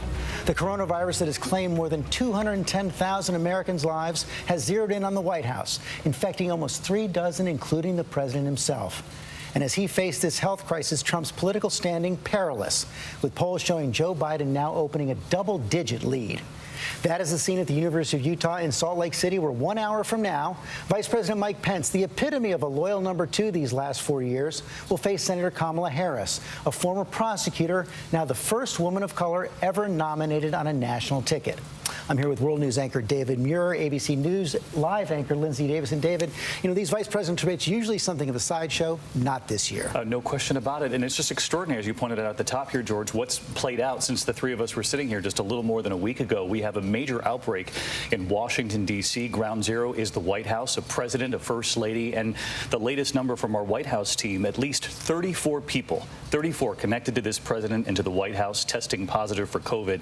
As you point out, the VP debate takes on added significance. Both will make the case that they're ready to step in at a moment's notice to become president, to become commander-in-chief. But Mike Pence faces an additional hurdle tonight, and it's a serious one. He's the head of the coronavirus task force, and he will have to make the case tonight that the American people are supposed to be able to look to this White House, look to Vice President Mike Pence to keep them safe, knowing full well that the president is positive, 34 people around him are positive, and we also know the president will be watching tonight. He knows where the polling is right now, and he's expecting a command performance from Mike Pence to help with these numbers. And as we look at that stage, Lindsay Davis, you see it's retrofitted now. It's got those plexiglass shields that were not there last week, and that was a source of some real tension between the campaigns. That's right. They now do have those two plexiglass dividers there, despite that little bit of a dust-up from Pence's campaign yesterday when they were saying, look, kind of mocking Senator Harris, saying if she wants to surround herself in a plexiglass fortress, then have at it. Essentially saying that they felt that medically it wasn't necessary for the vice president, primarily because they felt that they're taking all of these other safety precautions. We know that they're going to be 12 feet 3 inches apart. Everybody in the debate hall has to wear a mask. Both of the candidates have been tested daily leading up to this moment. But I think if we look at that partition, it's really the ultimate metaphor as far as the divide between these two campaigns, especially when we're talking about coronavirus. You have the Trump administration that essentially from the beginning has said, hey, nothing to see here. We're rounding the corner, has been the quote, versus the Biden campaign that said, no, we're going to follow the science, take the precautions, keep people safe. And by the way, to the Trump administration, you guys have been mishandling this pandemic from the beginning. And I think if we can take this analogy of this plexiglass divider, it extends beyond coronavirus. When you're talking about these two candidates, there's a lot of divide, a lot of daylight between the two of them when it comes to abortion, when it comes to immigration, policing, the protests, even just the fundamental status of America as it stands at this particular moment. You know, you've had Mike Pence, who has said again and again that this election is about if America remains America, versus Kamala Harris, who's saying no, essentially status quo in this country needs to be changed. In fact, it needs to be overhauled. She is saying it is time for a change. Let's go to the hall right now. Mary Bruce is there along with Rachel Scott. And Mary, let me begin with you. As I said, Senator Kamala Harris, a former prosecutor, we know she's going to be taking the case to Mike Pence as head of the coronavirus task force. George, she is known for those fierce cross-examinations, those feisty exchanges at congressional hearings, and tonight she is going to try and argue the case that Mike Pence and the Trump administration have failed the American people in responding to this pandemic. She is going to try and put Pence, the head of the coronavirus task force, on defense. Now, I'm told she's not going to try and eviscerate Pence, but instead she's going to try and make her case directly to the American people. She has been intensely preparing, going over all of Pence's previous debates. She herself has been a bit of an uneven debater in the past. And of course, tonight, she's also going to be making history, becoming the first black woman, the first Indian American ever to sit on a debate stage for vice president. She knows that this is a huge moment for women, for especially women of color and young girls in this country. And George, she is well aware of the unfortunate reality that American politics still puts unique and often unfair expectations on women. Her team says she is aware of that, and she is going to be making history again here tonight. Okay, Mary, thanks very much. Let's bring in Rachel Scott. Rachel, Mike Pence had a pretty solid debate against Tim Kaine 4 years ago. Very different job this time, having to defend the record. But in those 4 years, with the exception of what happened 4 years ago today, that Access Hollywood tape where he disappeared for about 24 hours, he has defended the president at every turn. George, he is a fierce defender of President Trump, so much so that behind-the-scenes campaign aides referred to him as on-message Mike.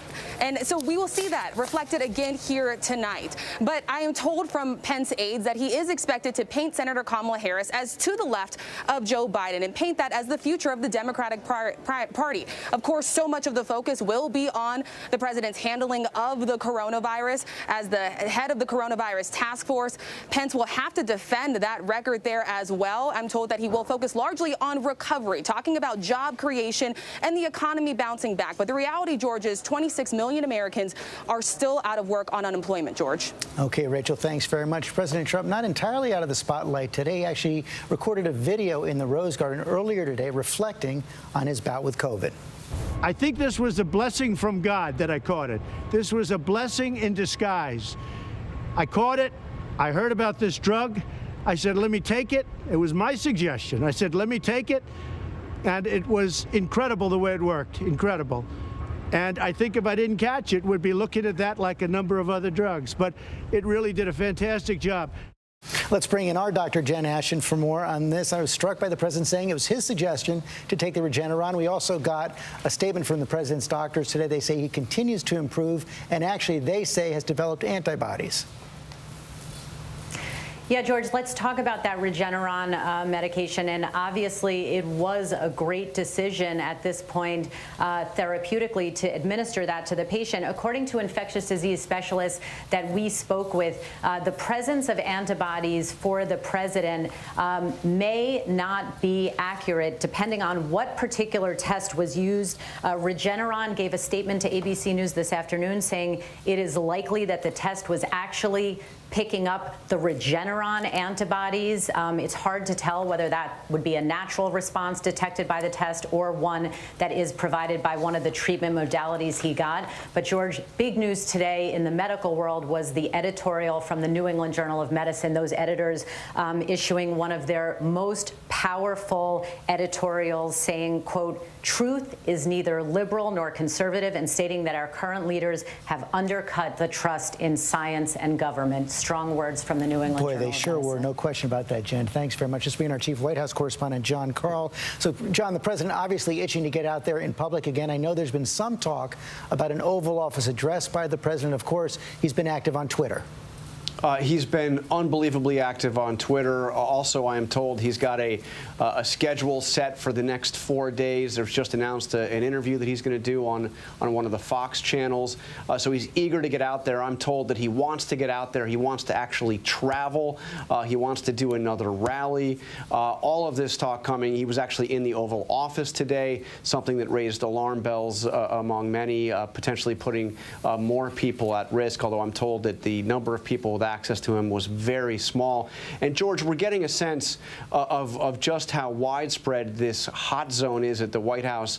ABC News has obtained a memo, security memo that was prepared that said actually the number is 34 at the White House or tied to the White House that have tested positive for coronavirus. That's even higher than what we had counted, and it means that they have not given us all of the names. Okay, let's go to your colleague Cecilia Vega, also from the White House. And Cecilia, it was sort of striking yesterday to see those pictures of workers in hazmat suits going through the White House press room to try to sanitize the White House press room. And behind the scenes, it appears that a lot of aides something shell-shocked, basically. Yeah, what's been described to us, George, as full-blown freak-out mode. But look, there are two camps, because in addition to that image you just showed, there's another one that we just saw today right there in the White House grounds. A number of staffers on the grounds of the White House eating lunch, packed together, very few people wearing masks. So for some, it's very much business as usual. But for others, people are scared. People are scared that they're going to be the next one to get this. We've heard from folks who say that they felt like they were shamed if they wore a mask to the White House. We've been talking about this for a long time. We very rarely saw folks wearing masks. We very rarely saw any social distancing happening. People are now hoping to get tested. They fear that they're going to be the next one to get this. Many are now working from home. But you saw the president in that striking image this week when he came home from Walter Reed, entering into the White House residence, not wearing a mask. There's real concern for the people who work inside that residence every single day, the butlers and the housekeepers, George, whether they're staying safe through this. The White House says that they're being given PPE and tested regularly. But you got to wonder if the president is willing to flaunt the rules like he has been so far, how safe those folks really are. They are part of that institution. Thank you, Cecilia. Let's bring in Martha Raddatz, our chief global affairs anchor. Martha, it's not just the White House. The military has been hit as well. All but one of the Joint Chiefs now in quarantine. And you've got national security professionals like former DNI head James Clapper warning that it's the perfect time for our adversaries to try and confuse and distract us.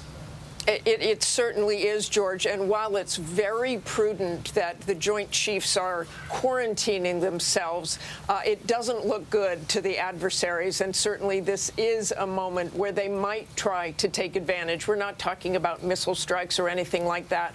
But they will certainly look at Donald Trump. They will look at his health. They will look at all of these military generals and admirals. And by the way, George, there was just one, the commandant of the Marine Corps, who was not quarantined because he went out of town, but the assistant commandant has now tested positive. He was in a meeting on Friday with the other Joint Chiefs in what's called the tank in the Pentagon. That's where the assistant commandant of the Coast Guard later tested positive. That's why they're quarantining. So this is something they are really watching. Many of them were at a meeting at the White House the Sunday following the Rose Garden event. But the commandant, the assistant commandant, was not. So I think they are looking more generally at that meeting at the Pentagon, but they don't know how the Coast Guard admiral got that at the time. And there was that event with Gold Star families as well. Okay, Martha, let's bring in Pierre Thomas, our Chief Justice correspondent. We already know that even before this crisis, Russia and to some extent China were trying to interfere in the elections. But we saw an extraordinary video yesterday from the FBI director and other intelligence officials trying to reassure the public. That's right, George. Even as President Trump has repeatedly suggested the upcoming election might be rigged, FBI Director Chris Wray and other top intelligence officials have released that video you talked about, urging calm and confidence as Americans go to the polls. Their collective message: yes, foreign governments like Russia and Iran are trying to spread disinformation and hack politicians, but the U.S. government is on top of it and pushing back. And, George, they're saying it would be extremely difficult to have any wide-scale interference in the upcoming election. But they emphasize, with so many Americans voting by mail because of coronavirus, that it may take longer to know who won. They say that's okay. Have patience. The votes will be tallied and they will count. And, George, a starkly different tone from what we're hearing from the president. No question about that. Okay, Pierre, thanks very much. The debate 45 minutes away. We're going to come back with a deeper dive, looking at the polls, Nate Silver's forecast, and our roundtable.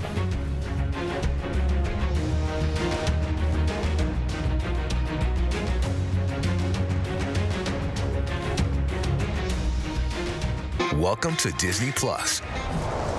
Are you ready? Drop in and explore. The action, the adventure, and the originals. There's no limit to what you'll find. These are your worlds. So come on, dive deeper into the universes you love. Wherever and whenever you want them, you'll find them all here on Disney Plus. Yes, mornings may look different these days, but where you start your day, where you spend your mornings, where you get connected to everything that's happening. And face it, there's a whole lot happening in our world these days. Where you get all the breaking new information of the day to help you navigate through these times. That's why we're here. Good morning, sunshine. And making sure you start your day off with a smile and some sunshine. Good morning, America. Good morning, America. Good morning, America. Oh, how I love saying that. Wake me up. I'm very thankful that these men are fine. Tuesday, October 13th, we respect your wishes. The Bachelorette is back. This is the perfect place to fall in love. But respect the rumors. Do not ever talk to me like that. It's true. What? This is the most shocking season ever. Makes me sick. That's crazy. Do declare. Congratulations, you've just blown up The Bachelorette. The Bachelorette season premiere Tuesday, October 13th on ABC. It's being called the most consequential election of a lifetime, the most important vote. And with so much on the line, it demands the most straightforward, news-making, real answers, the most informed voices from all sides. The countdown is on to the vote. What will our future look like? ABC's This Week with George. It all plays out right here every Sunday. The most consequential week yet of this hyper-political year. Right as you get closer to casting your vote every Sunday on ABC. The waters of the Outer Banks are unforgiving and full of riches for the fishermen who dare. The best of the Northern Fleet are heading south. But the locals know where the giants lie. And if you thought the waters were unforgiving, wait until the battle begins. Wicked Tuna Outer Banks. New episodes Sundays at 9 on National Geographic. What's the most innovative daily news podcast out there to listen to every day? Well, the Edward R. Murrow Awards say it's Start Here, the daily news podcast from ABC News. Even the New York Times calls us a top news podcast worth listening to.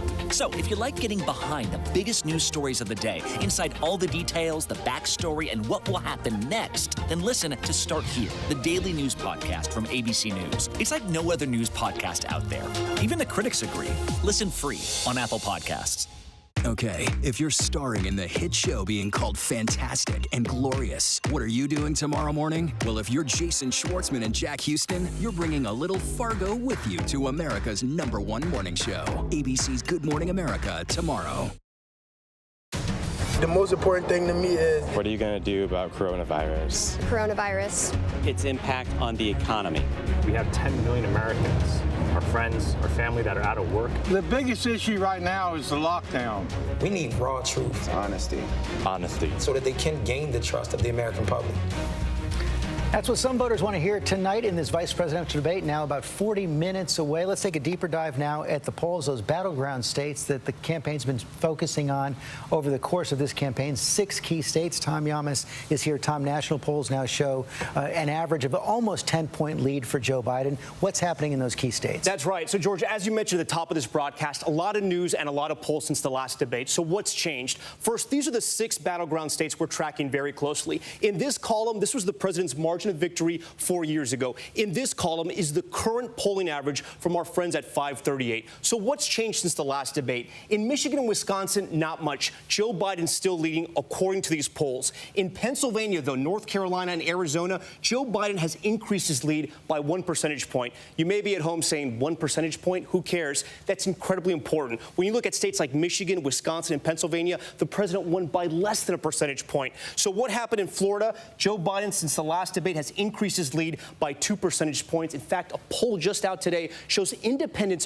breaking for Joe Biden by 20 points. That's pretty big news if that sticks for the election. Of course, the Trump campaign says when you look at the issue of the economy, he still beats Joe Biden. But, George, when it comes to COVID-19, more voters trust Joe Biden. Tom, you've also been looking at the early vote. It is record-shattering. It is record-shattering. So, look, this is the map from 4 years ago. All these gray states, only 6 of them, that's the only place where early voting is not happening. So we're talking about 44 states that are currently voting right now. All the battlegrounds and those big 6 battlegrounds we were talking about. What does this mean? Well, according to Michael McDonald from the U.S. Elections Project, 5.5 million Americans have voted in person and by mail. Let's put that in perspective. Around this time last year, about 75,000 people voted. This is a 4,000% increase. We've never seen anything like this. This is completely unprecedented. Let me show you another stat real quick. When we go to Wisconsin right now, for instance, in Wisconsin right now, one of the key battleground states, 20% of the vote is in when you compare the total vote to 4 years ago, and we still have 4 weeks to go. So the big question, who is this helping, Joe Biden or President Trump? Election experts we spoke to point to one fact right now that they're following. In the states that have party registration data, Democrats are outpacing Republicans in requesting mail-in ballots, and it's happening in some key states like Florida, North Carolina, and Pennsylvania. And in Florida, something really interesting is happening and something different. So usually, traditionally, Republicans send in more mail-in ballots than Democrats do. But right now, Democrats are leading Republicans. And if you do a little arithmetic here, you subtract this, you carry, no, I'm just joking. The difference right here is 136,000. Why is this important? Because Donald Trump won this state, Florida, and the 29 electoral votes by 113,000 votes, and already Democrats have more mail-in ballots in. George? You passed algebra. Okay. Thank you, Tom. Let's bring in Nate Silver, who's actually is a math genius and a statistics genius. And your forecast has really significantly shifted over the last week. Yeah, Trump wasn't in terrific shape to begin with, but he's now down to around a 15 or a 16% chance of winning the Electoral College. He was at 22 before the debate. So part of it is just time running off the clock. He needs things to go well for him. He was behind before. And instead you have potentially a 9 or 10-point lead in national polls, which are numbers we haven't seen since 1988 with Michael Dukakis versus George Bush. And Nate, the chances that Donald Trump can actually win the popular vote are really falling dramatically. Also, the chances of a contested election seem to be falling. Yeah, look, if Biden, so he's now up by 4 or 5 points all of a sudden in Florida. If a Biden 4 or 5 point win on Florida on election night, Florida counts its votes quickly. You cannot return your ballot after election day. And Florida is a must-win state for Trump. So if Biden were to win, we could say with 90-something% confidence that if he win Florida, he'd win the Electoral College. So, again, the modal scenario here is a pretty big Biden win. In fact, if the polls are off as much as they were in 2016, you still have a fairly comfortable Biden win. That's what you get when you have an 8 or 9 or 10 or 11-point lead in all these national polls. Nate Silver, thanks very much. Let's bring in our roundtable now, starting with our chief political analyst, Matthew Dowd. And Matthew, you've worked on vice presidential debates in the past. As I said at the top of the broadcast, they're usually a sideshow. But with Joe Biden, 78 next month, Donald Trump's health crisis so important this time around. Yeah, I think vice presidential debates don't change the entire nature of a race, but they can impact a race. And let me explain. In 2004, I did Dick Cheney's debate prep, and it was in the aftermath of George Bush losing the debate to John Kerry, the first debate in St. Louis. And my whole point to him was you have to put a tourniquet on and stop the blood from running. And I think for Pence and for this debate, for him, he has to do something to stop the slow buildup in the Biden lead in this. And conversely, Kamala Harris wants to keep the momentum going. But I think there's another reason why this debate could matter. We don't have any idea if we're going to hold future debates because of the president's health and what's going on in that and the protocols in that. This may be, it could possibly be, we don't know if we're going to have a debate next week and what happens in the future. This possibly could be the last time we hear from the presidential candidates in this kind of setting, which puts even more heat and light on what's going on in this debate. Not if the president has anything to do with it. He said he wants to be at this next debate 100%. Yvette Simpson, we also are seeing some history tonight. The first woman of color ever to appear on a national ticket debating in this vice presidential debate.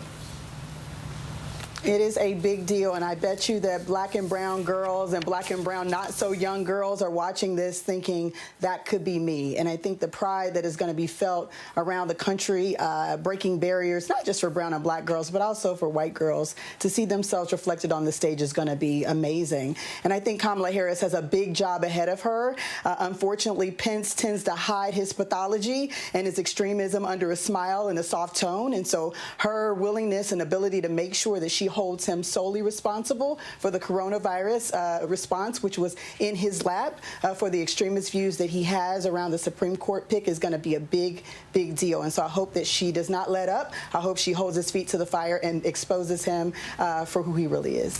Rahm, thank you, Yvette. Rahm Emanuel, those two candidates on the stage representing two very different Americas. Yeah, they're a tableau. I mean, a lot of people are talking about style or what their backgrounds are, but they're a tableau of two different Americas. One is obviously a born-again Christian evangelical, started in talk radio medium, and worked his way up to obviously the vice president. Another person, the daughter of two immigrants who came to America, believed in America and the American dream and wanted that and worked hard and suffered for their children to achieve that. And both of them represent a cultural tableau and I think really personify that. The second thing is both of these candidates are understudies for 2024. This is the first debate of the year 2024. And they're obviously as vice presidential, but they are also debuting, and I would call this the first vice presidential debate of 2020 and the first debate of 2024 because they're auditioning for that post day. Okay, Rahm, thanks. Sarah Fagan, how does Mike Pence talk to the audience at home and the audience in the Oval Office? Well, it's a tricky job that he has because in many ways he has to divorce the rhetoric that the president has around COVID and some of the inconsistencies we've seen out of the president in terms of what he said with the facts of the task force which he leads. He's going to have to try to make the case to the American people that, look, I don't always agree with Donald Trump myself and how he approaches these things, but if you look at the facts, we've done a good job since March. We don't have challenges with PPE in this country any longer. We have enough ventilators. We've had advancements with therapeutics. We've seen that with the president himself on camera today. And so we've made a lot of progress, and he's got to do that calmly. He's got to try to instill in confidence in the American people that this White House actually is doing a pretty good job on this, despite the fact that the president oftentimes steps on their message. Sarah Fagan, thanks. Byron Pitts, Kamala Harris has never done this in a national race. Who's got the tougher job tonight? Well, George, I think they both have tough jobs. I think Mike Pence, one could argue, has a tougher job because he has to defend an actual record, the president's record, COVID, the economy, this racial divide. As for Kamala Harris, she has to present herself to the nation. She will be a new face to many Americans who will see her for the first time in this setting. She has to talk about the potential that of what a Biden-Harris administration might represent. But I think arguably the heavier burden tonight is on Mike Pence because, as you know, George, last week we had a food fight. Issues weren't discussed. It's on Mike Pence tonight to discuss those issues to make the argument why this administration deserves 4 more years. Byron Pitts, thank you. We'll be right back with Karine Jean-Pierre, the Chief of Staff to Kamala Harris.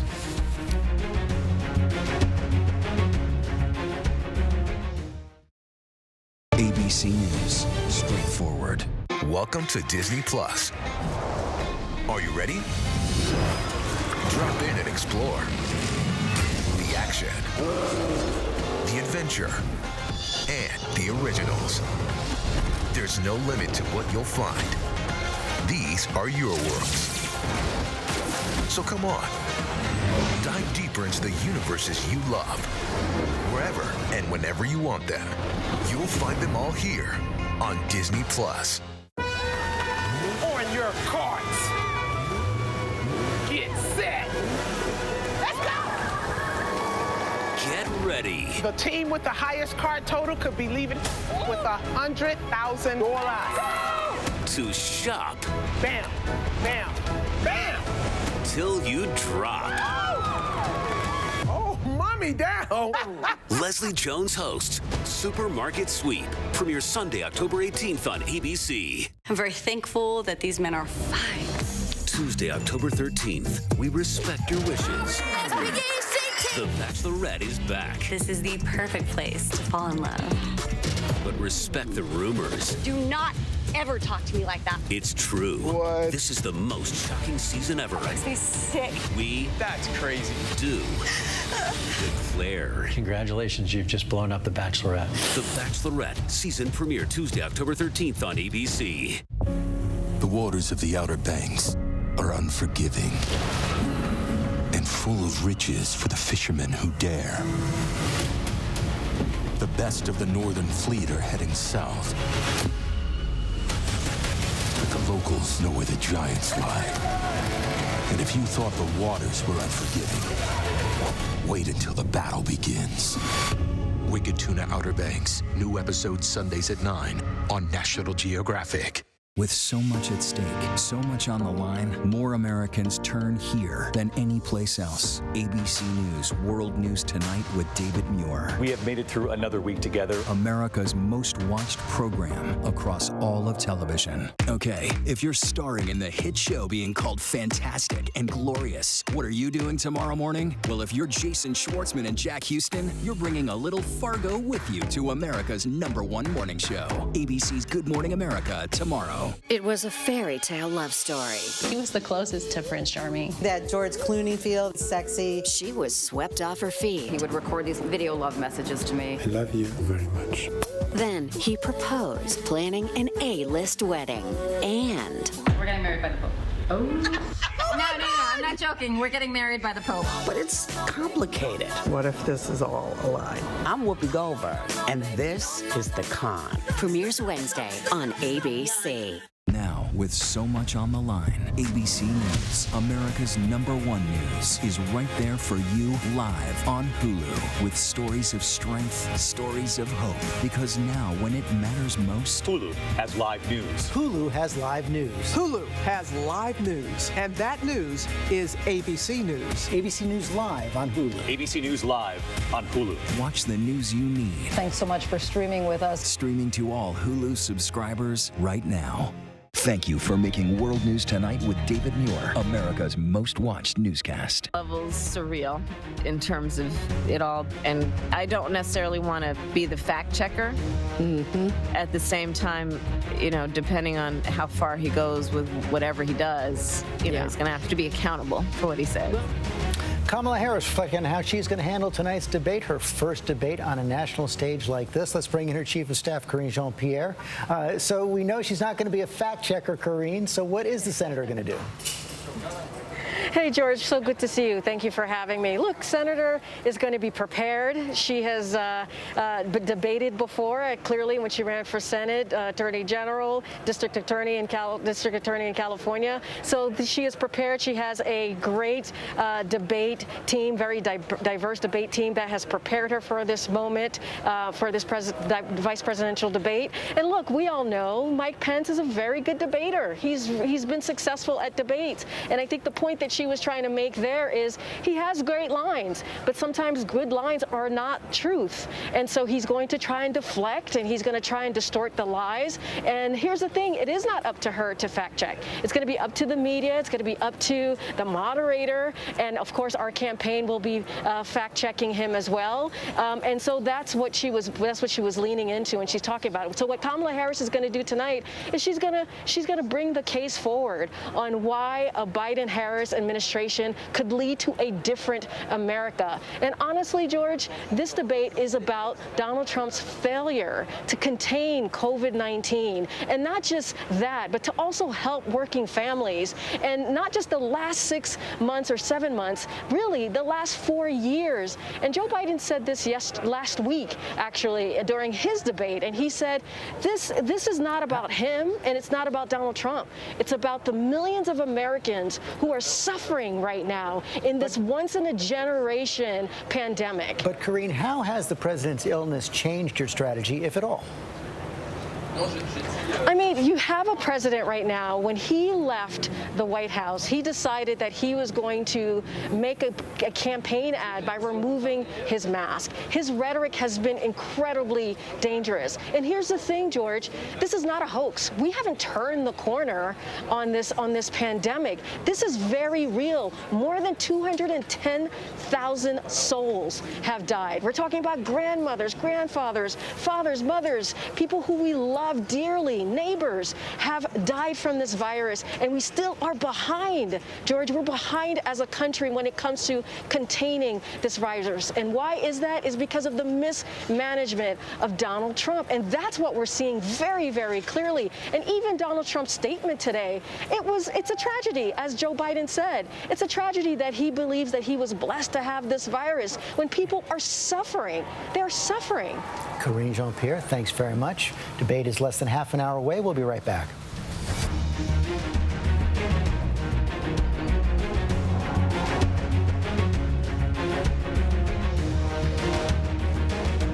With so much at stake, so much on the line, more Americans turn here than any place else. ABC News World News Tonight with David Muir. We have made it through another week together. America's most watched program across all of television.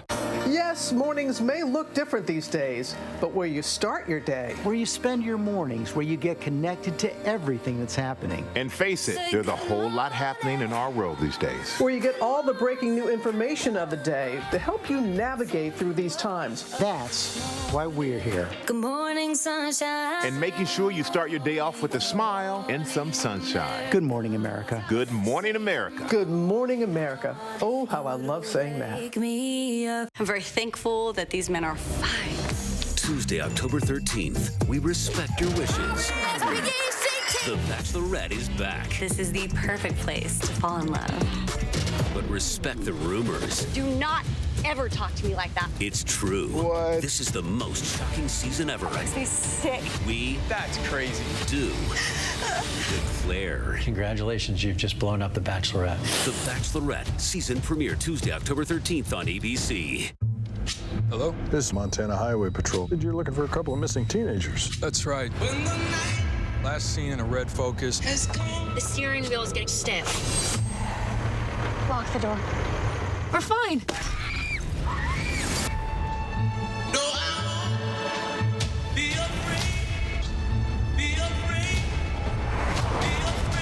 Got ourselves a predicament. When the night has come. Cross my office off the list. What if we pick for each other? Please stop.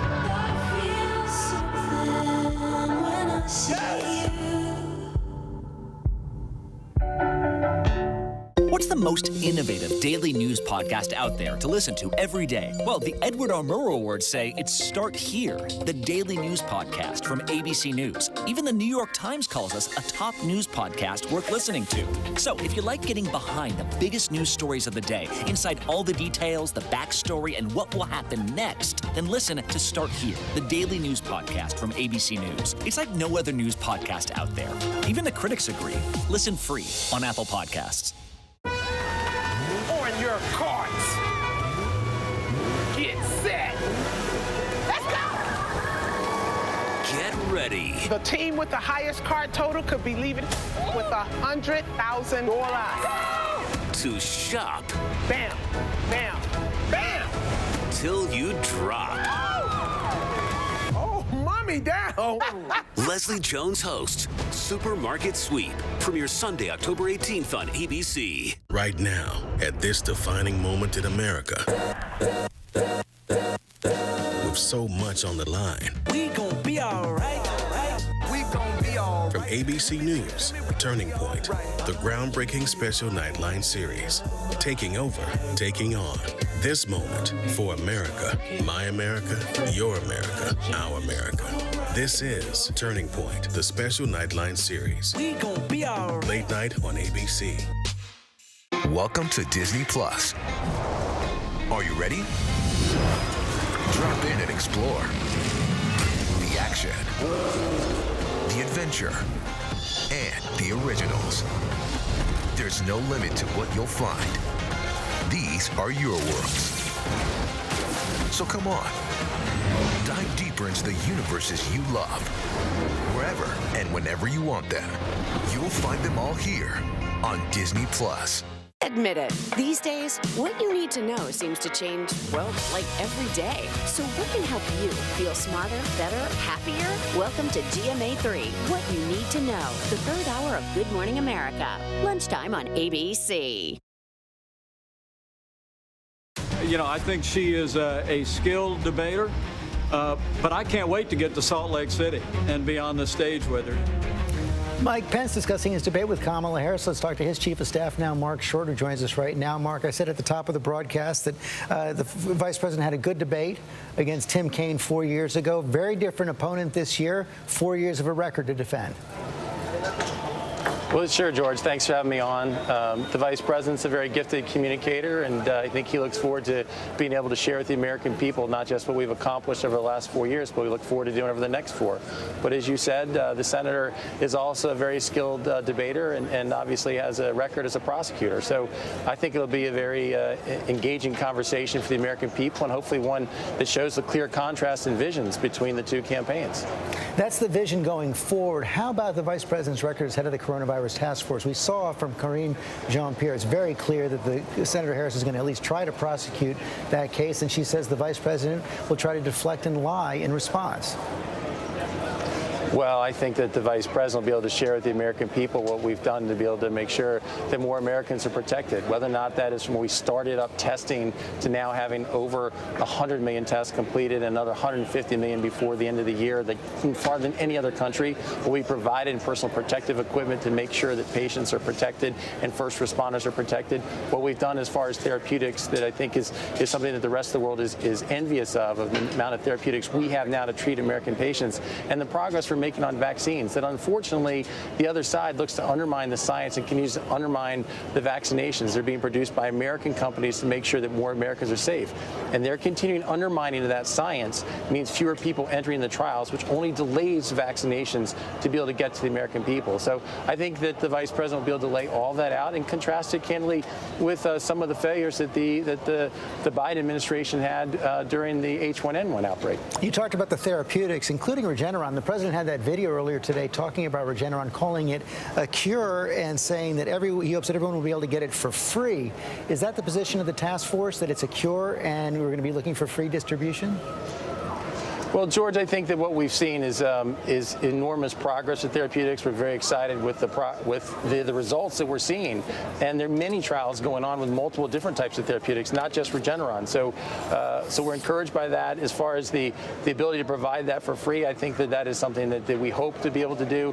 As you know, we've pre-purchased vaccinations so that they can be manufactured. So the day the FDA approves them, they're actually distributed to Americans all across the country. That's something that has never happened before vaccinations, where you actually purchase 100 million vaccinations, so that the day FDA says this is safe, we can begin that distribution. It's being done through the Department of Defense to make sure it gets across the country as fast as possible. Usually there's a lag between when FDA completes it and when actually the production is built up so that Americans can receive it. So yeah, we're very encouraged with the progress we're making on both therapeutics and vaccinations. Mark Short, thanks very much. Debate less than 20 minutes away. We'll be right back.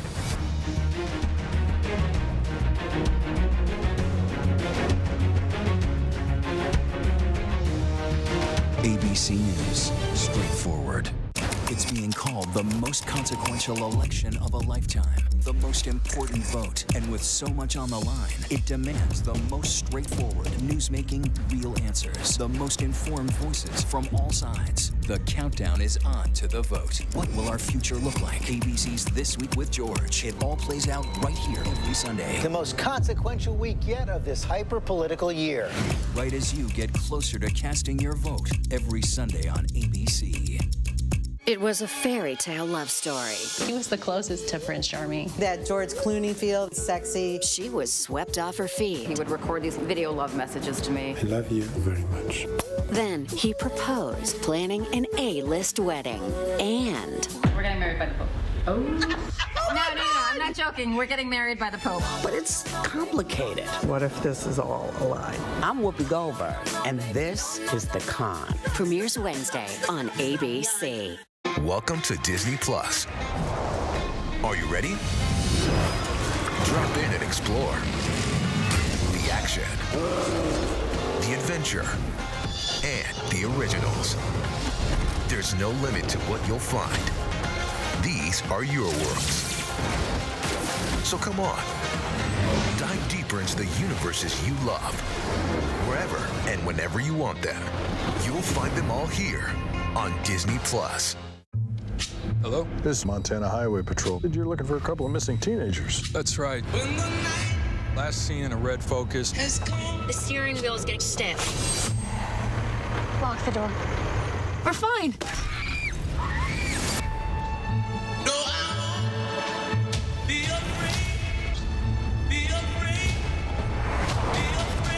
Got ourselves a predicament. When the night has come. The waters of the Outer Banks are unforgiving and full of riches for the fishermen who dare. The best of the Northern Fleet are heading south. But the locals know where the giants lie. And if you thought the waters were unforgiving, wait until the battle begins. Wicked Tuna Outer Banks. New episodes Sundays at 9 on National Geographic. This is what being live is all about. This is ABC News Live, the 24/7 streaming news source from ABC News. Breaking news, live events, streaming nonstop. Original breakthrough storytelling from ABC News, National Geographic, ESPN, and it's all designed differently for you to stream straight to any screen whenever you want. ABC News Live. Streaming everywhere, right to you. ABC News Live. It's that easy to go there. Now could be a good time to have another baby. Are you crazy? I'm in love with you. Now that I said it out loud, it does sound weird. Please stop. You were so fine, I had to remind myself to breathe. Let's do this. How's your quarantine going?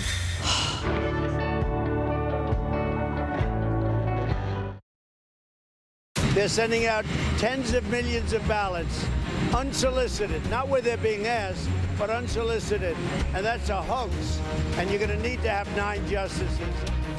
President Trump explaining why he wants Amy Coney Barrett on the Supreme Court, continuing his complaints about a possible rigged election. Of course, he has not provided evidence to back up that claim, but we want to bring in our legal team now to talk about how this might come up in tonight's debate. Let's start with Terry Moran right there. Terry, even though we now have 3 Republican senators who've also contracted COVID, it's clearly, according to Senate Judiciary Chair Lindsey Graham and the head of the Republicans in the Senate, Mitch McConnell, full speed ahead on Amy Coney Barrett.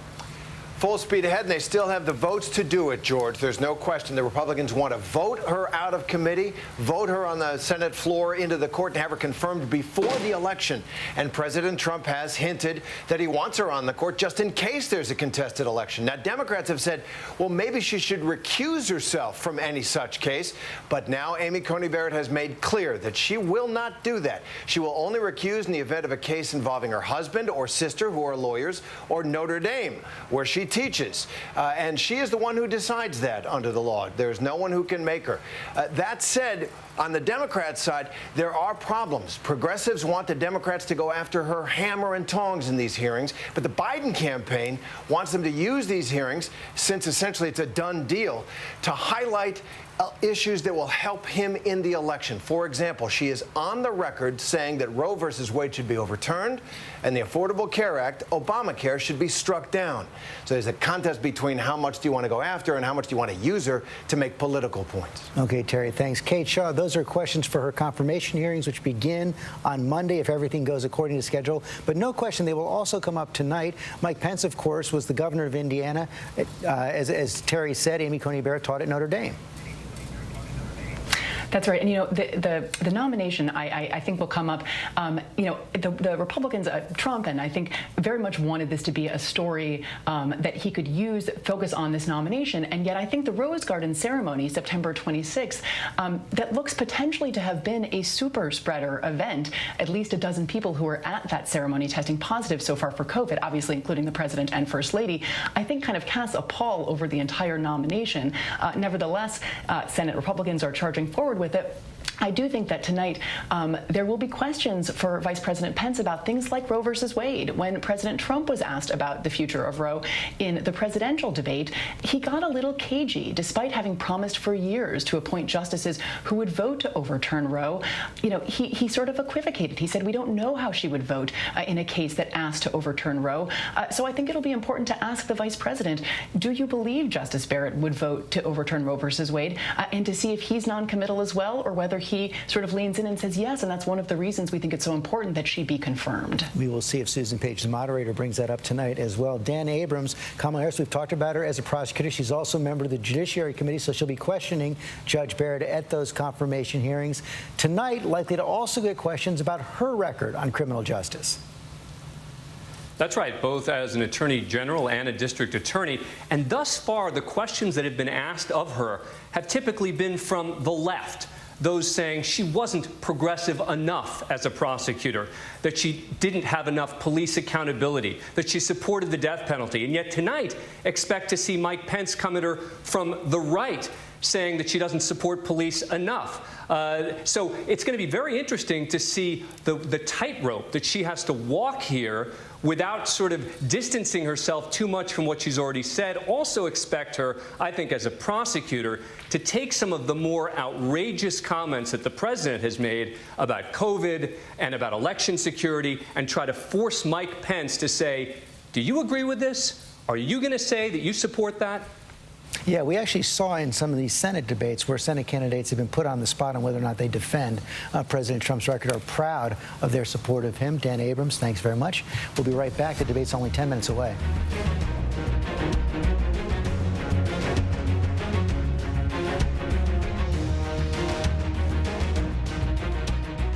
ABC News, straightforward. With so much at stake, so much on the line, more Americans turn here than any place else. ABC News World News Tonight with David Muir. We have made it through another week together. America's most watched program across all of television.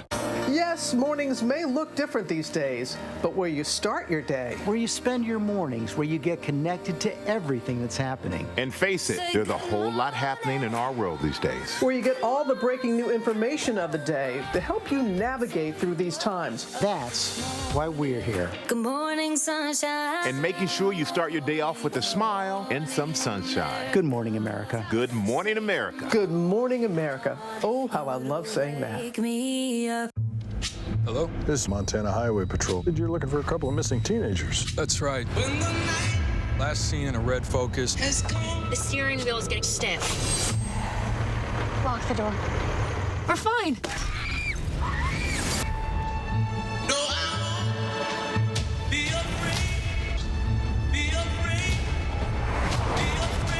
Got ourselves a predicament. When the night has come. Admit it. These days, what you need to know seems to change, well, like every day. So what can help you feel smarter, better, happier? Welcome to GMA3, What You Need to Know, the third hour of Good Morning America. Lunchtime on ABC. What's the most innovative daily news podcast out there to listen to every day? Well, the Edward R. Murrow Awards say it's Start Here, the daily news podcast from ABC News. Even the New York Times calls us a top news podcast worth listening to. So if you like getting behind the biggest news stories of the day, inside all the details, the backstory, and what will happen next, then listen to Start Here, the daily news podcast from ABC News. It's like no other news podcast out there. Even the critics agree. Listen free on Apple Podcasts. On your carts. Get set. Let's go. Get ready. The team with the highest card total could be leaving with $100,000. To shop. Bam, bam, bam. Till you drop. Oh, mommy down. Leslie Jones hosts Supermarket Sweep. Premieres Sunday, October 18th on ABC. Welcome to Disney Plus. Are you ready? Drop in and explore. The action, the adventure, and the originals. There's no limit to what you'll find. These are your worlds. So come on, dive deeper into the universes you love. Wherever and whenever you want them, you'll find them all here on Disney Plus. This is what being live is all about. This is ABC News Live, the 24/7 streaming news source from ABC News. Breaking news, live events, streaming nonstop. Original breakthrough storytelling from ABC News, National Geographic, ESPN, and it's all designed differently for you to stream straight to any screen whenever you want. ABC News Live. Streaming everywhere, right to you. ABC News Live. It's that easy to go there. With today's extraordinary news cycle. Now is the perfect time for ABC News Live.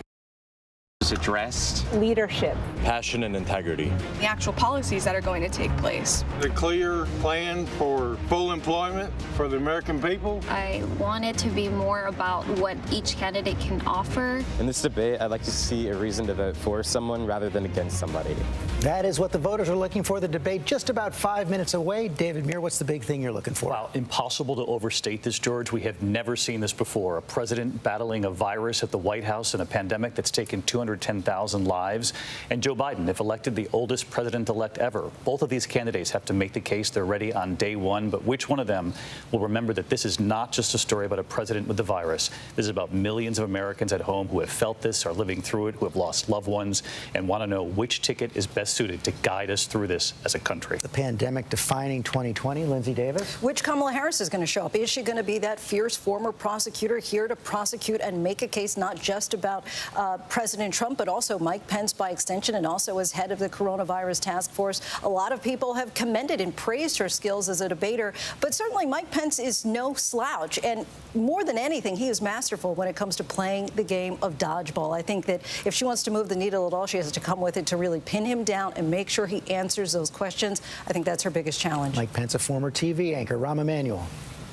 Two things. On Kamala Harris's side, everybody knows that she's a former prosecutor and can prosecute a case, but can she present an argument for why a Biden-Harris administration matters to your family and their future?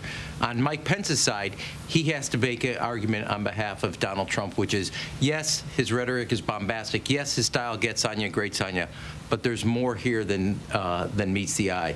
And I think the burden is harder on him because now people have had 3.5 years of exposure, and they're firmly rejecting that exposure, what they've seen, what they got, and what they don't want.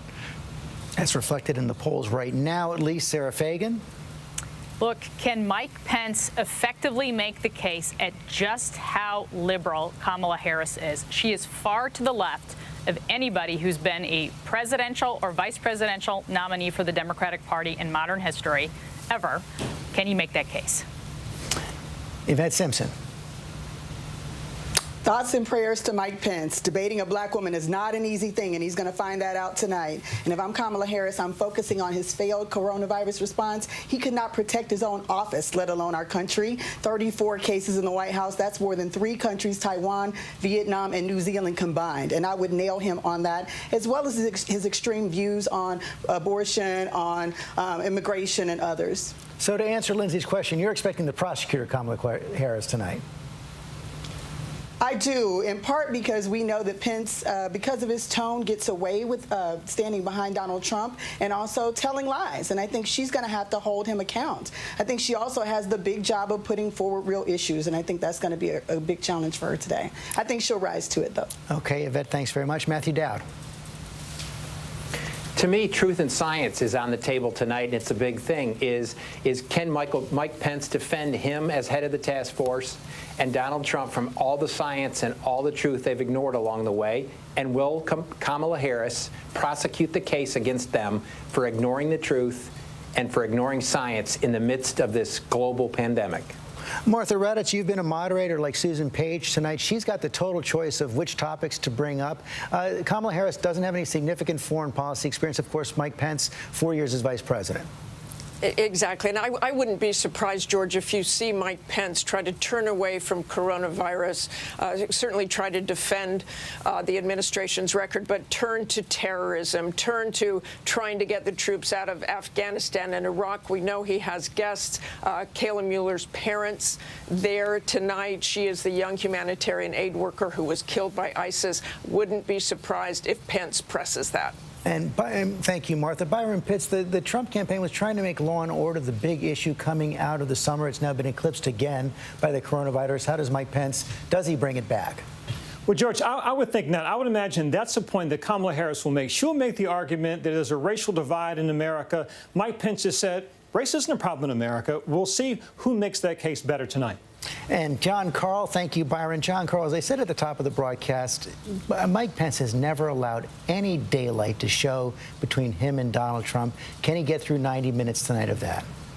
Well, and I'm going to give you 2 specifics. One is on that Mike Pence led the coronavirus task force. Will he acknowledge anything could have or should have been differently in the administration's handling of that crisis? And one specific on Kamala Harris, neither she nor Joe Biden have answered the question, do they favor expanding the Supreme Court? That's a big issue, and it's a question that they should answer in this campaign. Yeah, and it was clear that the vice president did not want to answer that last week. One other question, though, on that, John. First, on Mike Pence, even behind the scenes, any ever hint of disagreement? Never, George. And I have spent a lot of time with Mike Pence over the past 3.5 years, never heard any daylight between him and the president. Okay, Cecilia Vega, you've covered the White House for the last 4 years. You've covered Kamala Harris when you worked in California. Yeah, George, I'll be watching to see the role that race and gender play tonight. Unfair or not, Kamala Harris will be held to a different standard given the history that she is about to make on that stage. And on the Pence side, definitely watching to see how he can possibly defend the White House being this hotbed of infection that is right now, given that he is the head of the coronavirus task force. 34 cases now inside the White House, according to FEMA. The debate is less than 1 minute away. Mike Pence, Kamala Harris, moderator Susan Page of USA Today. We'll be right back with the start of the debate.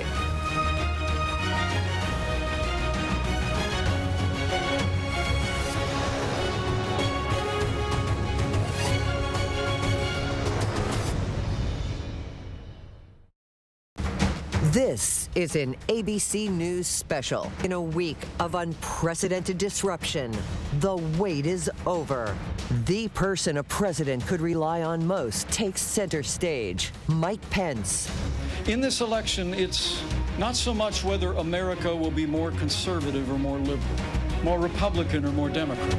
The choice in this election is whether America remains America. Kamala Harris. The constant chaos leaves us adrift. The incompetence makes us feel afraid. The callousness makes us feel alone.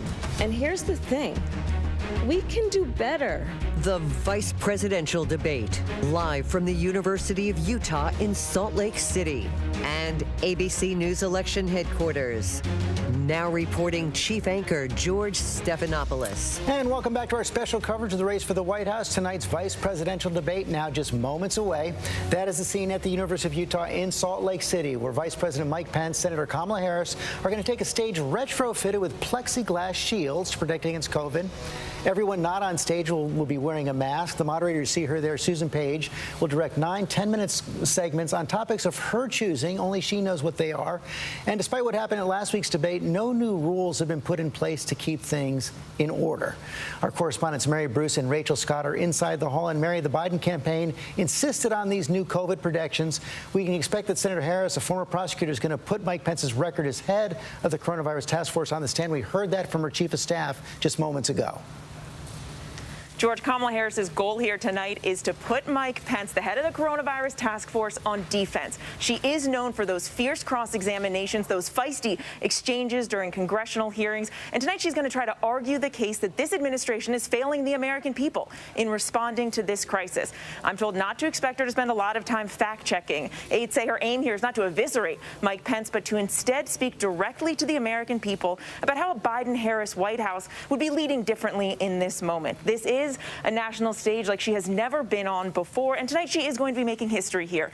The first black woman, the first Indian American to ever debate for vice president. Regardless of politics, George, this is a huge moment for women, especially for young girls across this country. And we will see how she plays on that tonight. Rachel Scott, let me bring you in as well. Mike Pence has done this before 4 years ago against Tim Kaine, did pretty well 4 years ago, has a very different job tonight. The fact of the matter is, George, this is not 2016, and right now the country is up against an unprecedented pandemic. And Vice President Mike Pence is the head of the coronavirus task force, so he will be put on defense tonight. He will have to defend the administration's handling of this pandemic. I'm told that he will largely focus on recovery, talk about jobs, talk about the economy bouncing back. But the reality here is that 26 million Americans are out of a job, and he will be facing some tough questions on that front, George. Right, and the president has gone back and forth on the stimulus, the economic relief package over the last 24 hours. That is the stage right there. Moderator Susan Page will be speaking in just a few moments, outlining her goals for the debate, talking about the rules that she will be laying out as well. Everyone else in that hall wearing a mask tonight, unlike what we saw in Cleveland last week. Here's Susan Page. Good evening. From the University of Utah in Salt Lake City, welcome to the first and only vice presidential debate of 2020, sponsored by the Nonpartisan Commission on Presidential Debates. I'm Susan Page of USA Today. It is my honor to moderate this debate, an important part of our democracy. In Kingsbury Hall tonight, we have a small and socially distant audience, and we've taken extra precautions during this pandemic. Among other things, everyone in the audience is required to wear a face mask, and the candidates will be seated 12 feet apart. The audience is enthusiastic about their candidates, but they've agreed to express that enthusiasm only twice, at the end of the debate and now when I introduce the candidates. Please welcome California Senator Kamala Harris and Vice President Mike Pence.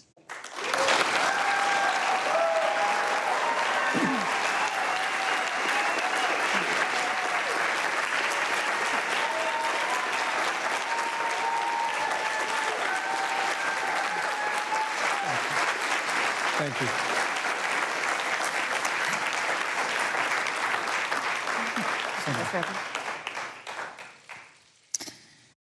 Senator Harris and Vice President Pence, thank you for being here. We're meeting as President Trump and the First Lady continue to undergo treatment in Washington after testing positive for COVID-19. We send our thoughts and prayers to them for their rapid and complete recovery and for the recovery of everyone afflicted by the coronavirus. The two campaigns and the Commission on Presidential Debates have agreed to the ground rules for tonight. I'm here to enforce them on behalf of the millions of Americans who are watching. One note, no one in either campaign or at the Commission or anywhere else has been told in advance what topics I'll raise or what questions I'll ask. This 90-minute debate will be divided into 9 segments of about 10 minutes each. I'll begin a segment by posing a question to each of you, sometimes the same question, sometimes a different question on the same topic. You will then have 2 minutes to answer without interruption by me or the other candidate. Then we'll take 6 minutes or so to discuss the issue. At that point, although there will always be more to say, we'll move on to the next topic. We want a debate that is lively, but Americans also deserve a discussion that is civil. These are tumultuous times, but we can and will have a respectful exchange about the big issues facing our nation. Let's begin with the ongoing pandemic that has cost our country so much. Senator Harris, the coronavirus is not under control. Over the past week, Johns Hopkins reports that 39 states have had more COVID cases over the past 7 days than in the week before. 9 states have set new records. Even if a vaccine is released soon, the next administration will face hard choices. What would a Biden administration do in January and February that a Trump administration wouldn't do? Would you impose new lockdowns for businesses and schools and hotspots? A federal mandate to wear masks? You have 2 minutes to respond without interruption. Thank you, Susan. Well, the American people have witnessed what is the greatest failure of any presidential administration in the history of our country. And here are the facts. 210,000 dead people in our country in just the last several months. Over 7 million people who have contracted this disease. 1 in 5 businesses closed. We're looking at frontline workers who have been treated like sacrificial workers.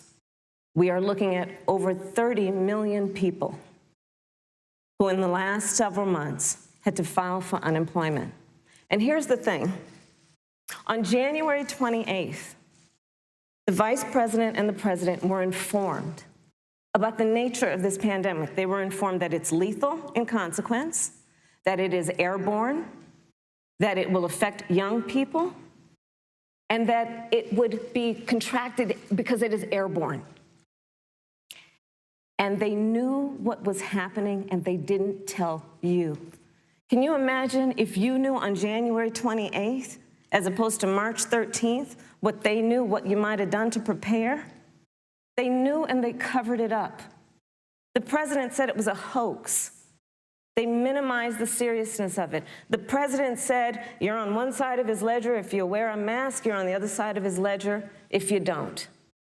And in spite of all of that, today they still don't have a plan. They still don't have a plan. Well, Joe Biden does. And our plan is about what we need to do around a national strategy for contact tracing, for testing, for administration of the vaccine, and making sure that it will be free for all. That is the plan that Joe Biden has and that I have, knowing that we have to get a hold of what has been going on, and we need to save our country. And Joe Biden is the best leader to do that. And frankly, this administration has forfeited their right to re-election based on this. Thank you, Senator Harris. Vice President Pence, more than 210,000 Americans have died of COVID-19 since February. The U.S. death toll as a percentage of our population is higher than that of almost every other wealthy nation on earth. For instance, our death rate is 2.5 times that of Canada next door. You head the administration's coronavirus task force. Why is the U.S. death toll as a percentage of our population higher than that of almost every other wealthy country? And you have 2 minutes to respond without interruption. Susan, thank you. And I want to thank the Commission and the University of Utah for hosting this event. And Senator Harris, it's a privilege to be on the stage with you. And our nation has gone through a very challenging time this year. But I want the American people to know that from the very first day, President Donald Trump has put the health of America first. Before, there were more than 5 cases in the United States, all people who had returned from China. President Donald Trump did what no other American president had ever done, and that was he suspended all travel from China, the second largest economy in the world. Now, Senator Joe Biden opposed that decision. He said it was xenophobic and hysterical. But I can tell you, having led the White House Coronavirus Task Force, that decision alone by President Trump bought us invaluable time to stand up the greatest national mobilization since World War II. And I believe it saved hundreds of thousands of American lives. Because with that time, we were able to reinvent testing. More than 115 million tests have been done to date. We were able to see to the delivery of billions of supplies so our doctors and nurses had the resources and support they needed. And we began, really, before the month of February was out, to develop a vaccine and to develop medicines and therapeutics that have been saving lives all along the way. And under President Trump's leadership, Operation Warp Speed, we believe, will have literally tens of millions of doses of a vaccine before the end of this year. The reality is, when you look at the Biden plan, it reads an awful lot like what President Trump and I and our task force have been doing every step of the way. I mean, quite frankly, when I look at their plan that talks about advancing testing, creating new PPE, developing a vaccine, it looks a little bit like plagiarism, which is something Joe Biden knows a little bit about. And I think the American people know that this is a president who has put the health of America first, and the American people, I believe with my heart, can be proud of the sacrifices they have made. It's saved countless American lives. Senator Harris, would you like to respond? Absolutely. Whatever the vice president is claiming the administration has done, clearly it hasn't worked. When you're looking at over 210,000 dead bodies in our country, American lives that have been lost, families that are grieving that loss. And you know, the vice president is the head of the task force and knew on January 28th how serious this was. And then thanks to Bob Woodward, we learned that they knew about it. And then when that was exposed, the vice president said, when asked, well, why didn't y'all tell anybody? He said, because the president wanted people to remain calm. Well, let's get no, but Susan, this is important. Susan, I want to add, but Mr. Vice President, I'm speaking. I'm speaking. Yeah, you can have 15 more seconds, and then we'll give the vice president a chance to respond. So I want to ask the American people, how calm were you when you were panicked about where you're going to get your next roll of toilet paper? How calm were you when your kids were sent home from school and you didn't know when they could go back? How calm were you when your children couldn't see your parents because you were afraid they could kill them? Let's give Vice President Pence a chance to respond. Vice President Pence, you have 1 minute to respond. You know, there's not a day gone by that I haven't thought of every American family that's lost a loved one. And I want all of you to know that you'll always be in our hearts and in our prayers. But when you say what the American people have done over these last 8 months hasn't worked, that's a great disservice to the sacrifices the American people have made. The reality, if I may finish, Senator, the reality is Dr. Fauci said everything that he told the president in the Oval Office, the president told the American people. Now, President Trump, I will tell you, has boundless confidence in the American people, and he always spoke with confidence that we'd get through this together. But when you say it hasn't worked, when Dr. Fauci and Dr. Birx and our medical experts came to us in the second week of March, they said if the president didn't take the unprecedented step of shutting down roughly half of the American economy, that we could lose 2.2 million Americans. Now, that's the reality. Thank you. They also said to us if we did everything right, Susan, we could still lose more than 200,000 Americans. Vice President Now, one Pence, life lost is too many, Susan. But the American people, I believe, deserve credit for the sacrifices that they have made, putting the health of their family and their neighbors first, our doctors, our nurses, our first responders. Thank you, Vice President Pence. And I'm going to speak up on behalf of what the American people have done. Vice President Pence, you were in the front row in a Rose Garden event 11 days ago at what seems to have been a super spreader event for senior administration and congressional officials. No social distancing, few masks, and now a cluster of coronavirus cases among those who were there. How can you expect Americans to follow the administration's safety guidelines to protect themselves from COVID when you at the White House have not been doing so?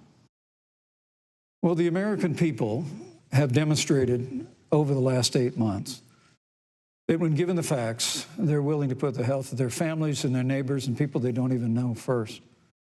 And President Trump and I have great confidence in the American people and their ability to take that information and put it into practice. In the height of the epidemic, when we were losing a heartbreaking number of 2,500 Americans a day. We surged resources to New Jersey and New York and New Orleans and Detroit. We told the American people what needed to be done, and the American people made the sacrifices.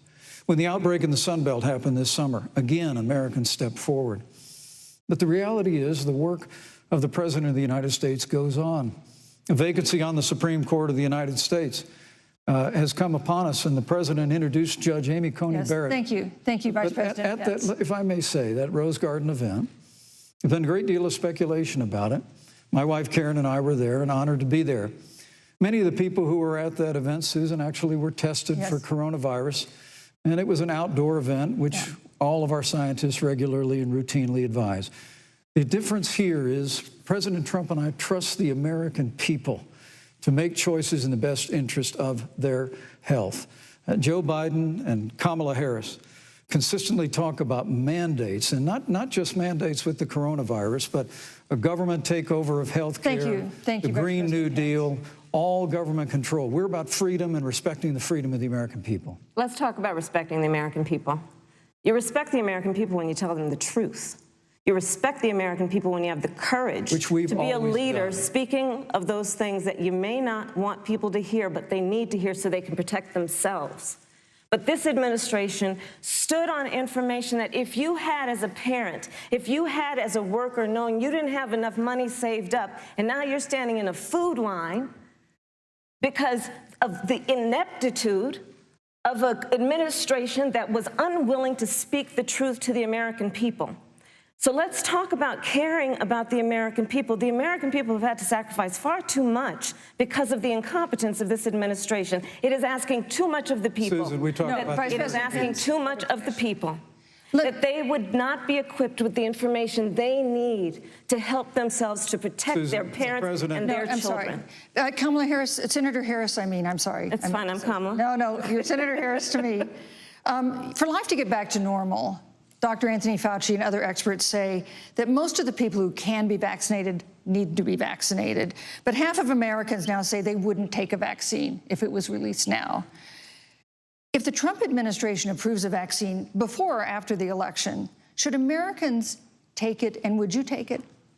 If the public health professionals, if Dr. Fauci, if the doctors tell us that we should take it, I'll be the first in line to take it, absolutely. But if Donald Trump tells us that we should take it, I'm not taking it.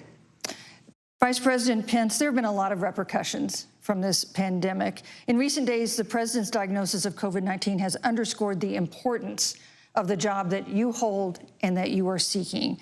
That's our second topic tonight. It's the role of the vice president.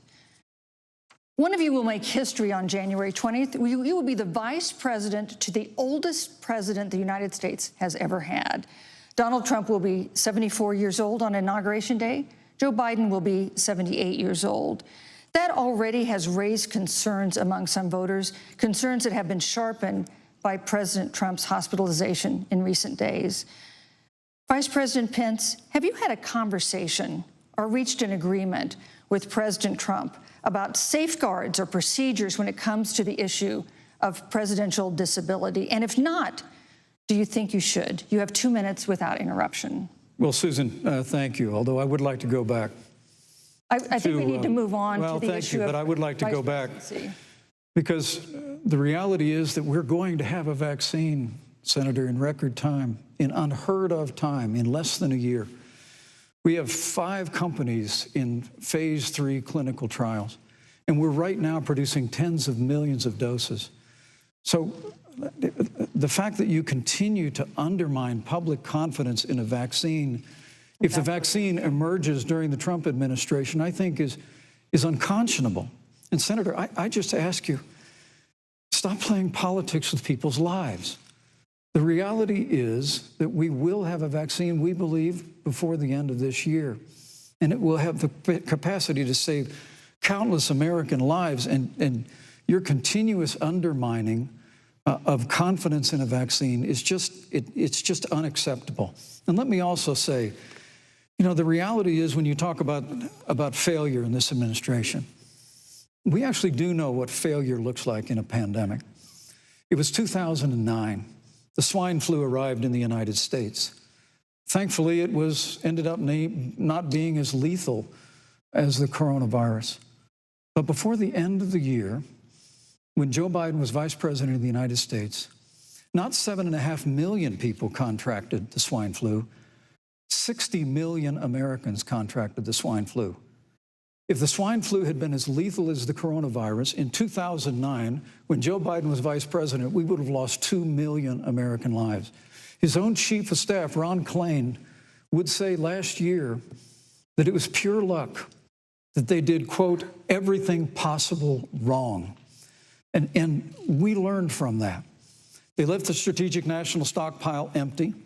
They left an empty and hollow plan, but we still learned from it. And I think the American people, I'm going to say again, can be proud of what we have done. And Senator, please stop undermining confidence in a vaccine. Senator Harris, let me ask you the same question that I asked Vice President Pence, which is, have you had a conversation or reached an agreement with Vice President Biden about safeguards or procedures when it comes to the issue of presidential disability? And if not, and if you win the election next month, do you think you should? You have 2 minutes uninterrupted. So let me tell you, first of all, the day I got the call from Joe Biden, it was actually a Zoom call, asking me to serve with him on this ticket was probably one of the most memorable days of my life. I thought about my mother, who came to the United States at the age of 19, gave birth to me at the age of 25 at Kaiser Hospital in Oakland, California. And the thought that I'd be sitting here right now, I know would make her proud, and she must be looking down on this. Joe and I were raised in a very similar way.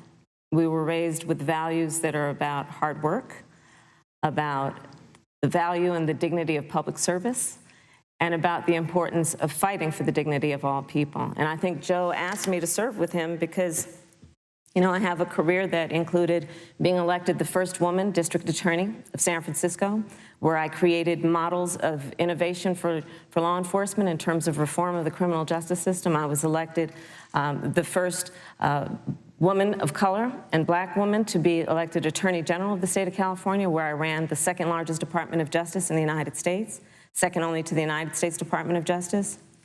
And there I took on everything from transnational criminal organizations to the big banks that were taking advantage of homeowners to for-profit colleges that were taking advantage of veterans.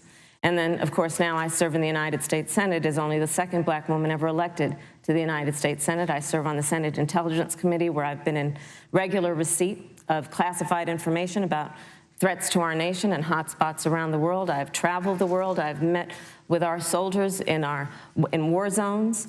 And I think Joe has asked me to serve with him because he knows that we share a purpose which is about lifting up the American people. And after the 4 years that we have seen of Donald Trump unifying our country around our common values and principles. Thank you, Senator Harris. Neither President Trump nor Vice President Biden has released a sort of detailed health information that had become the modern norm until the 2016 election. And in recent days, President Trump's doctors have given misleading answers or refused to answer basic questions about his health. And my question to each of you in turn is this information voters deserve to know? Vice President Pence, would you like to go first? Well, Susan, thank you. And let me say, on behalf of the President and the First Lady, how moved we've all been by the outpouring of prayers and concern for the President. And I do believe it's emblematic of the prayers and the concern that have ushered forth for every American impacted by the coronavirus. But the care the President received at Walter Reed Hospital, the White House doctors, was exceptional. And the transparency that they practiced all along the way will continue. The American people have a right to know about the health and well-being of their president, and will continue to do that. But I'm just extremely grateful and was more than a little moved by the broad and bipartisan support. And Senator, I want to thank you and Joe Biden for your expressions, genuine concern. And I also want to congratulate you, as I did on that phone call, on the historic nature of your nomination. Thank you. I never expected to be on this stage 4 years ago, so I know the feeling. But the reality is we've got an election before the American people in the midst of this challenging year.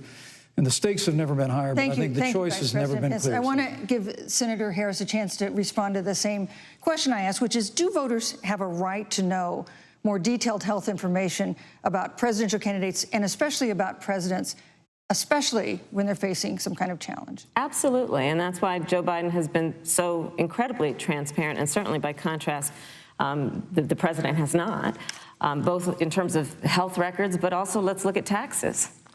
We now know, because of great investigative journalism, that Donald Trump paid $750 in taxes. When I first heard about it, I literally said, "You mean $750,000? And it was like, no, $750. We now know Donald Trump owes and is in debt for $400 million. And just so everyone is clear, when we say in debt, it means you owe money to somebody. And it'd be really good to know who the President of the United States, the Commander-in-Chief, owes money to, because the American people have a right to know what is influencing the President's decisions. And is he making those decisions on the best interest of the American people, of you, or self-interest? So, Susan, I'm glad you asked about transparency, because it has to be across the board. Joe has been incredibly transparent over many, many years. The one thing we all know about Joe, he puts it all out there. He is honest, he is forthright. But Donald Trump, on the other hand, has been about covering up everything. Thank you, Senator Harris. I want to give you a chance to respond, Vice President. Well, look, I respect the fact that Joe Biden spent 47 years in public life. I respect your public service as well. Thank you. But the American people have a president who's a businessman. He's a job creator, who's paid tens of millions of dollars in taxes, payroll taxes, property taxes. He's created tens of thousands of American jobs. And the president said those public reports are not accurate. And the president's also released literally stacks of financial disclosures the American people can review just as the law allows. But the distinction here is that Joe Biden, 47 years in public service, compared to President Donald Trump, who brought all of that experience 4 years ago. Thank you, Vice President. Turned this economy around by cutting taxes, rolling back regulation, unleashing American energy, fighting for free and fair trade, and all of that's on the line if Joe Biden and Kamala Harris. You know, that's a good segue into our third topic, which is about the economy. This has been another aspect of life for Americans that's been so affected by this coronavirus. We have a jobs crisis brewing. On Friday, we learned that the unemployment rate had declined to 7.9% in September, but the job growth had stalled, and that was before the latest round of layoffs and furloughs in the airline industry at Disney and elsewhere. Hundreds of thousands of discouraged workers have stopped looking for work. Nearly 11 million jobs that existed at the beginning of the year haven't been replaced. Those hardest hit include Latinos, blacks, and women. Senator Harris, the Biden-Harris campaign has proposed new programs to boost the economy, and you would pay for that new spending by raising $4 trillion in taxes on wealthy individuals and corporations. Some economists warn that could curb entrepreneurial ventures that fuel growth and create jobs. Would raising taxes put the recovery at risk? And you have 2 minutes to answer uninterrupted. Thank you. On the issue of the economy, I think there couldn't be a more fundamental difference between Donald Trump and Joe Biden. Joe Biden believes you measure the health and the strength of America's economy based on the health and the strength of the American worker and the American family. On the other hand, you have Donald Trump, who measures the strength of the economy based on how rich people are doing, which is why he passed a tax bill benefiting the top 1% and the biggest corporations of America, leading to a $2 trillion deficit that the American people are going to have to pay for. On day one, Joe Biden will repeal that tax bill. He'll get rid of it. And what he'll do with the money is invest it in the American people. And through a plan that is about investing in infrastructure, something that Donald Trump said he would do. I remember hearing about some infrastructure week. I don't think it ever happened. But Joe Biden will do that. He'll invest in infrastructure. It's about upgrading our roads and bridges, but also investing in clean energy and renewable energy. Joe is going to invest that money in what we need to do around innovation. There was a time when our country believed in science and invested in research and development so that we were an innovation leader on the globe. Joe Biden will use that money to invest in education. So, for example, for folks who want to go to a 2-year community college, it will be free. If you come from a family that makes less than $125,000, you'll go to a public university for free. And across the board, we'll make sure that if you have student loan debt, it's cut by $10,000. That's how Joe Biden thinks about the economy, which is it's about investing in the people of our country, as opposed to passing a tax bill, which had the benefit of letting American corporations go offshore to do their business. Thank you, You're Senator welcome. Harris. Vice President Pence, your administration has been predicting a rapid and robust recovery, but the latest economic report suggests that's not happening. Should Americans be braced for an economic comeback that is going to take not months, but a year or more? You have 2 minutes to answer uninterrupted. When President Trump and I took office, America had gone through the slowest economic recovery since the Great Depression. Because when Joe Biden was vice president, they tried to tax and spend and regulate and bail our way back to a growing economy. President Trump cut taxes across the board. Despite what Senator Harris says, the average American family of 4 had $2,000 in savings in taxes. And with the rise in wages that occurred, most predominantly for blue-collar, hardworking Americans, the average household income for a family of 4 increased by $4,000 following President Trump's tax cuts. But America, you just heard Senator Harris tell you, on day 1, Joe Biden's going to raise your taxes. It's really remarkable to think, Susan. That's not what I said. I mean, right after a time where we're going through a pandemic that lost 22 million jobs at the height, we've already added back 11.6 million jobs because we had a president who cut taxes, rolled back regulation, unleashed American energy, fought for free and fair trade, and secured $4 trillion from the Congress of the United States to give direct payments to families, save 50 million jobs through the Paycheck Protection Program. We literally have spared no expense to help the American people and the American worker through this.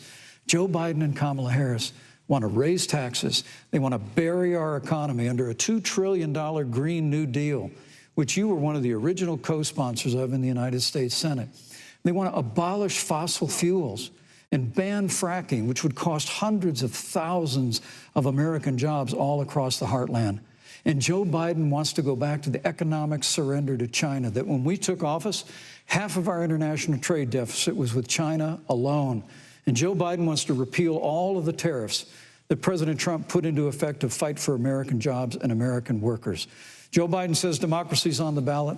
Make no mistake about it, Susan. The American economy, the American comeback is on the ballot with 4 more years of growth and opportunity, 4 more years of President Donald Trump. 2021 is going to be the biggest economic year in the history of this country. Thank you, Vice President Pence. Senator Harris? Well, I mean, I thought we saw enough of it in last week's debate, but I think this is supposed to be a debate based on fact and truth. And the truth and the fact is Joe Biden has been very clear. He will not raise taxes on anybody who makes less than $400,000 a year. He said he's going to repeal the Trump tax cuts. Mr. Vice President, I'm speaking. Well, wait. I'm speaking. It'd be important if you said the truth. Joe Biden said twice in the debate last week that he's going to repeal the Trump tax cuts. That was tax cuts that gave the average working family $2,000 in a tax break every single year. Senator, that is absolutely not true. That is he only going to repeal part of the Trump tax cuts? If you don't mind letting me finish, we can then have a conversation, okay? Please. Okay. Joe Biden will not raise taxes on anyone who makes less than $400,000 a year. He has been very clear about that. Joe Biden will not end fracking. He has been very clear about that.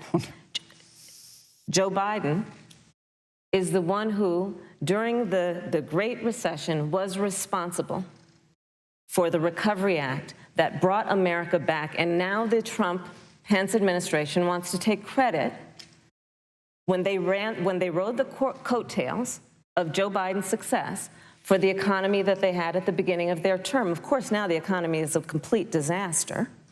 But Joe Biden, on the one hand, did that. On the other hand, you have Donald Trump, who has reigned over a recession that is being compared to the Great Depression. On the one hand, you have Joe Biden, who was responsible with President Barack Obama for the Affordable Care Act, which brought health care to over 20 million Americans and protected people with pre-existing conditions. And what it also did is it saved those families who otherwise were going bankrupt because of hospital bills they could not afford. On the other hand, you have Donald Trump, who's in court right now, trying to get rid of the Affordable Care Act, which means that you will lose protections if you have pre-existing conditions. And this is very important, Susan. Yes, and it's important.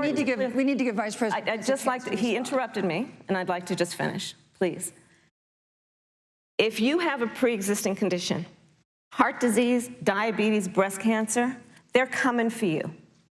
If you love someone who has a pre-existing condition, they're coming for you. If you are under the age of 26 on your parents' coverage, they're coming for you. Senator Harris, thank you. You're welcome. Let me give you a chance to respond. Well, I hope we have a chance to talk about health care, because Obamacare was a disaster. The American people remember it well. And President Trump and I have a plan to improve health care and to protect pre-existing conditions for every American. But look, Senator Harris, you're entitled to your own opinion, but you're not entitled to your own facts.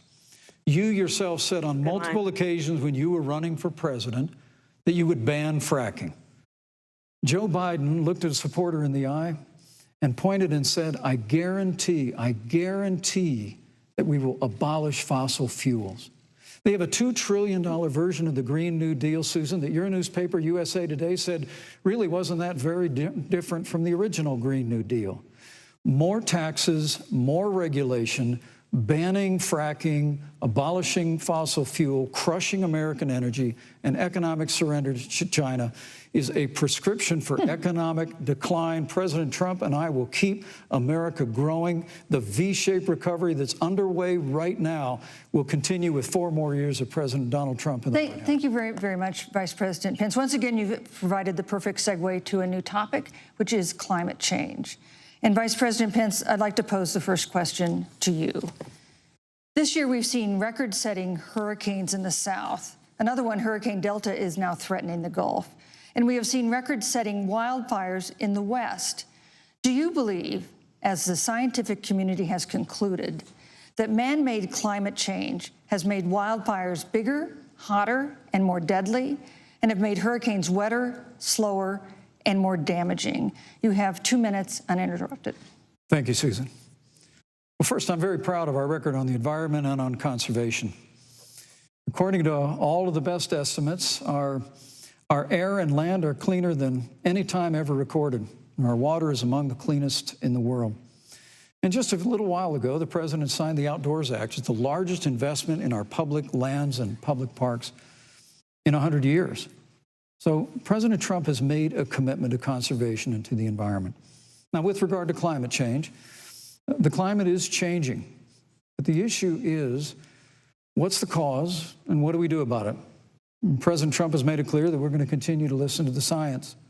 Now, Joe Biden and Kamala Harris would put us back in the Paris Climate Accord. They'd impose the Green New Deal, which would crush American energy, would increase the energy costs of American families in their homes, and literally would crush American jobs. And President Trump and I believe that the progress that we have made in a cleaner environment has been happening precisely because we have a strong free market economy.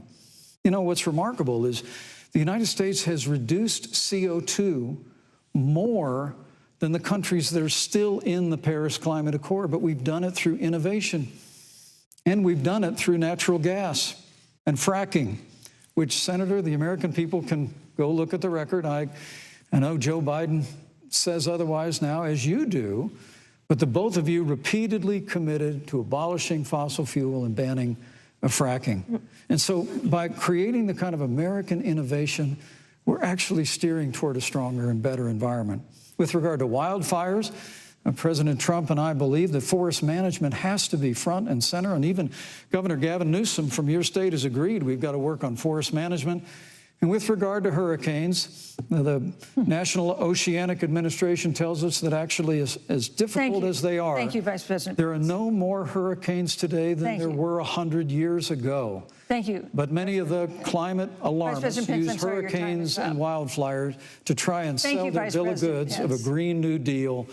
And President Trump and I are going to always put American jobs and American workers first. Senator Harris, as the Vice President mentioned, you co-sponsored the Green New Deal in Congress. But Vice President Biden said in last week's debate that he does not support the Green New Deal. But if you look at the Biden-Harris campaign website, it describes the Green New Deal as a crucial framework. What exactly would be the stance of a Biden-Harris administration toward the Green New Deal? You have 2 minutes uninterrupted. Sure. So first of all, I will repeat, and the American people know, that Joe Biden will not ban fracking. That is a fact. That is a fact. I will repeat that Joe Biden has been very clear that he thinks about growing jobs, which is why he will not increase taxes for anyone who makes less than $400,000 a year. Joe Biden's economic plan, Moody's, which is a reputable Wall Street firm, has said will create 7 million more jobs than Donald Trump's. And part of those jobs that will be created by Joe Biden are going to be about clean energy and renewable energy. Because you see, Joe understands that the west coast of our country is burning, including my home state of California. Joe sees what is happening on the Gulf states, which are being battered by storms. Joe has seen and talked with the farmers in Iowa, whose entire crops have been destroyed because of floods. And so Joe believes, again, in science. I'll tell you something, Susan. I served, when I first got to the Senate, on the committee that's responsible for the environment. Do you know this administration took the word science off the website and then took the phrase climate change off the website? We have seen a pattern with this administration, which is they don't believe in science. And Joe's plan is about saying we're going to deal with it, but we're also going to create jobs. Donald Trump, when asked about the wildfires in California, and the question was, the science is telling us this, you know what Donald Trump said? Science doesn't know. So let's talk about who is prepared to lead our country over the course of the next 4 years on what is an existential threat to us as human beings. Joe is about saying we're going to invest that in renewable energy. It's going to be about the creation of millions of jobs. We will achieve net zero emissions by 2050, carbon neutral by 2035. Joe has a plan. This has been a lot of talk from the Trump administration, and really it has been to go backward instead of forward. We will also re-enter the climate agreement with pride. Senator Harris just said that climate change is an existential threat. Vice President Pence, do you believe that climate change poses an existential threat? As I said, Susan, the climate is changing. We'll follow the science. But once again, Senator Harris is denying the fact that they're going to raise taxes on every American. Joe Biden said twice in the debate last week that on day one he was going to repeal the Trump tax cuts. Those tax cuts delivered $2,000 in tax relief to the average family of four across America. And with regard to banning fracking, I just recommend that people look at the record. You yourself said repeatedly that you would ban fracking. You were the first Senate co-sponsor of the Green New Deal. And while Joe Biden denied the Green New Deal, Susan, thank you for pointing out, the Green New Deal is on their campaign website. And as USA Today said, it's essentially the same plan as you co-sponsored with AOC when she submitted it in the Senate. And you just heard the senator say that she's going to resubmit America to the Paris Climate Accord. Look, the American people have always cherished our environment. We'll continue to cherish it. We've made great progress reducing CO2 emissions through American innovation and the development of natural gas through fracking. We don't need a massive $2 trillion Green New Deal that would impose all new mandates on American businesses and American families. Thank you. Joe Biden wants us to retrofit 4 million American business buildings.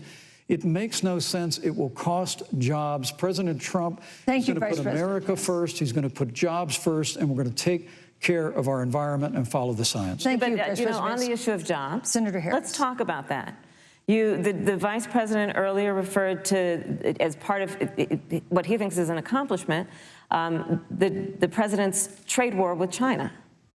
You lost that trade war. You lost it. What ended up happening is because of a so-called trade war with China, America lost 300,000 manufacturing jobs. Farmers have experienced bankruptcy because of it. We are in a manufacturing recession because of it.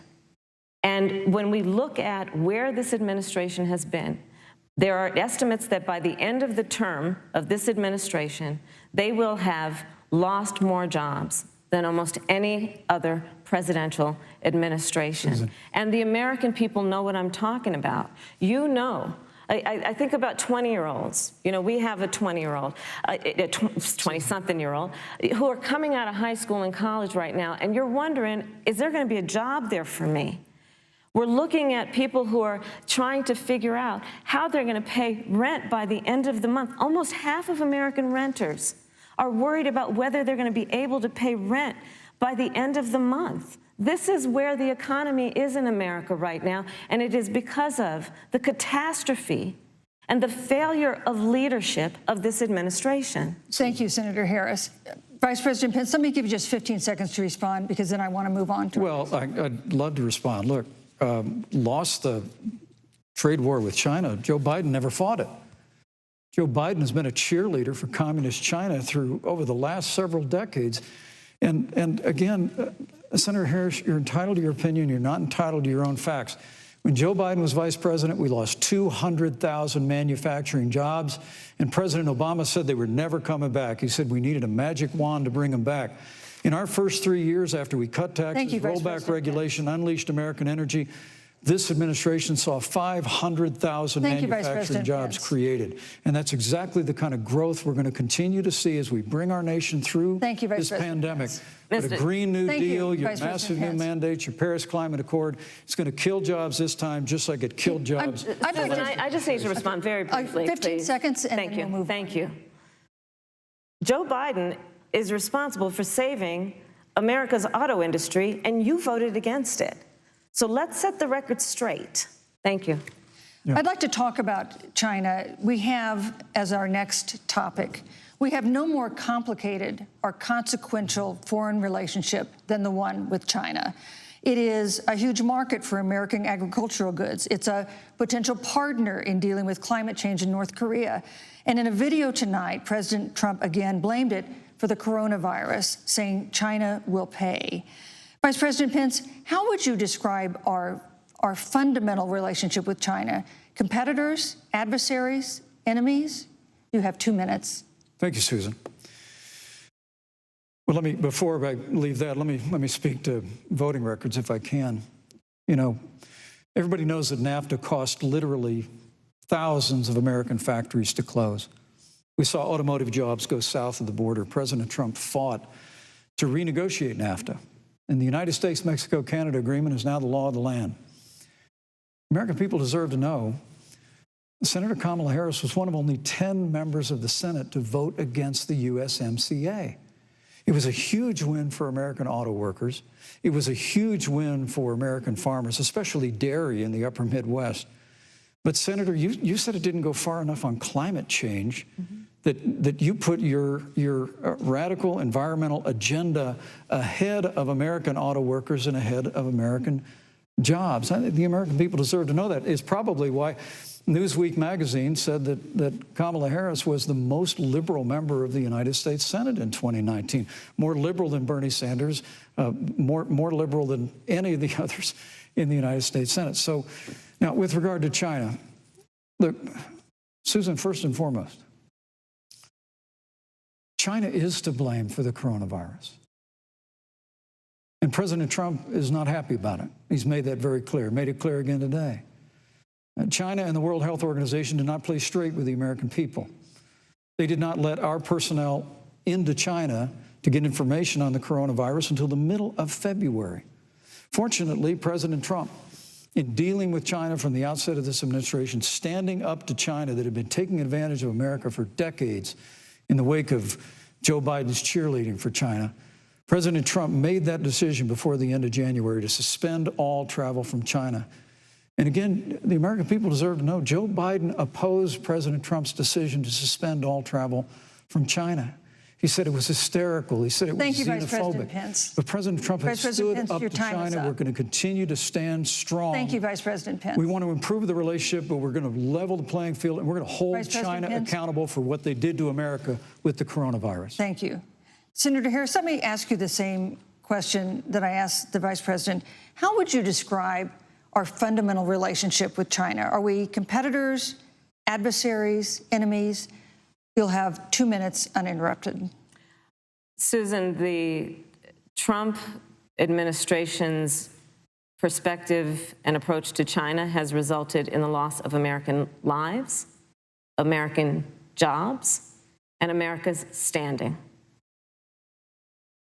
There's a weird obsession that President Trump has had with getting rid of whatever accomplishment was achieved by President Obama and Vice President Biden.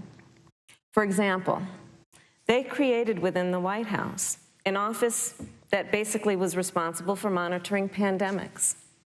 They got rid of it.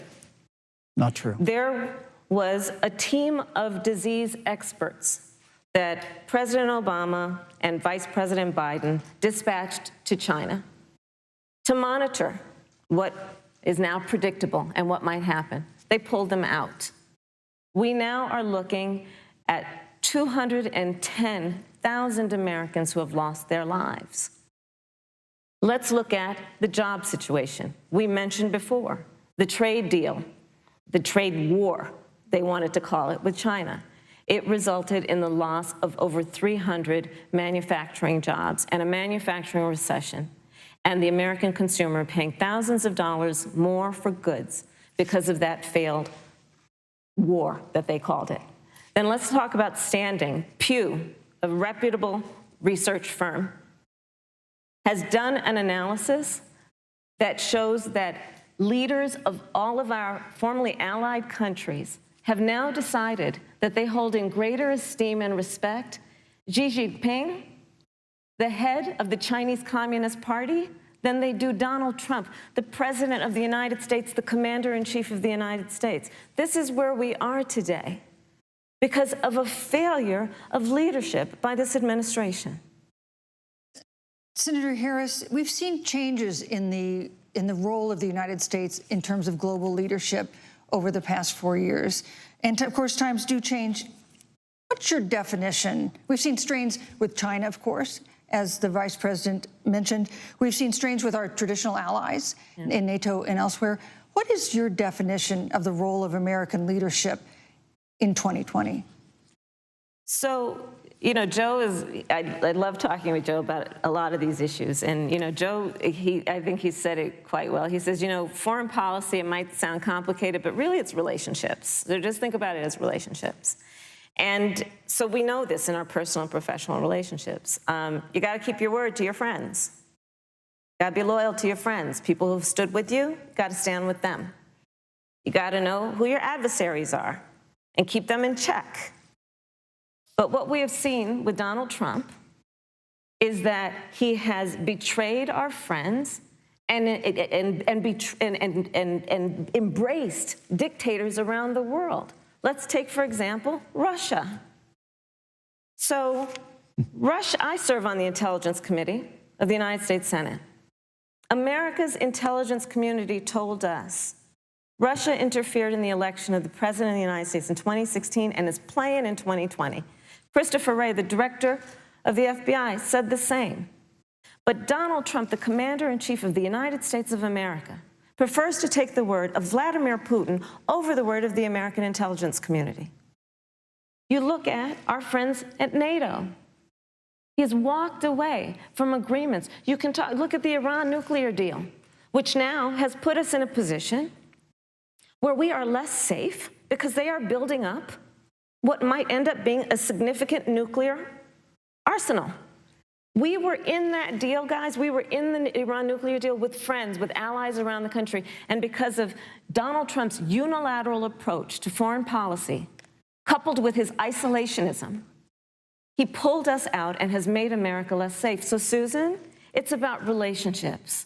And the thing that has always been part of the strength of our nation, in addition to our great military, has been that we keep our word. But Donald Trump doesn't understand that because he doesn't understand what it means to be honest.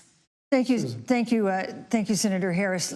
Vice President Pence, let me give you a chance to respond. Well, thank you. Well, President Trump kept his word when we moved the American embassy to Jerusalem, the capital of the state of Israel. When Joe Biden was vice president, they promised to do that, and they never did. We've stood strong with our allies, but we've been demanding.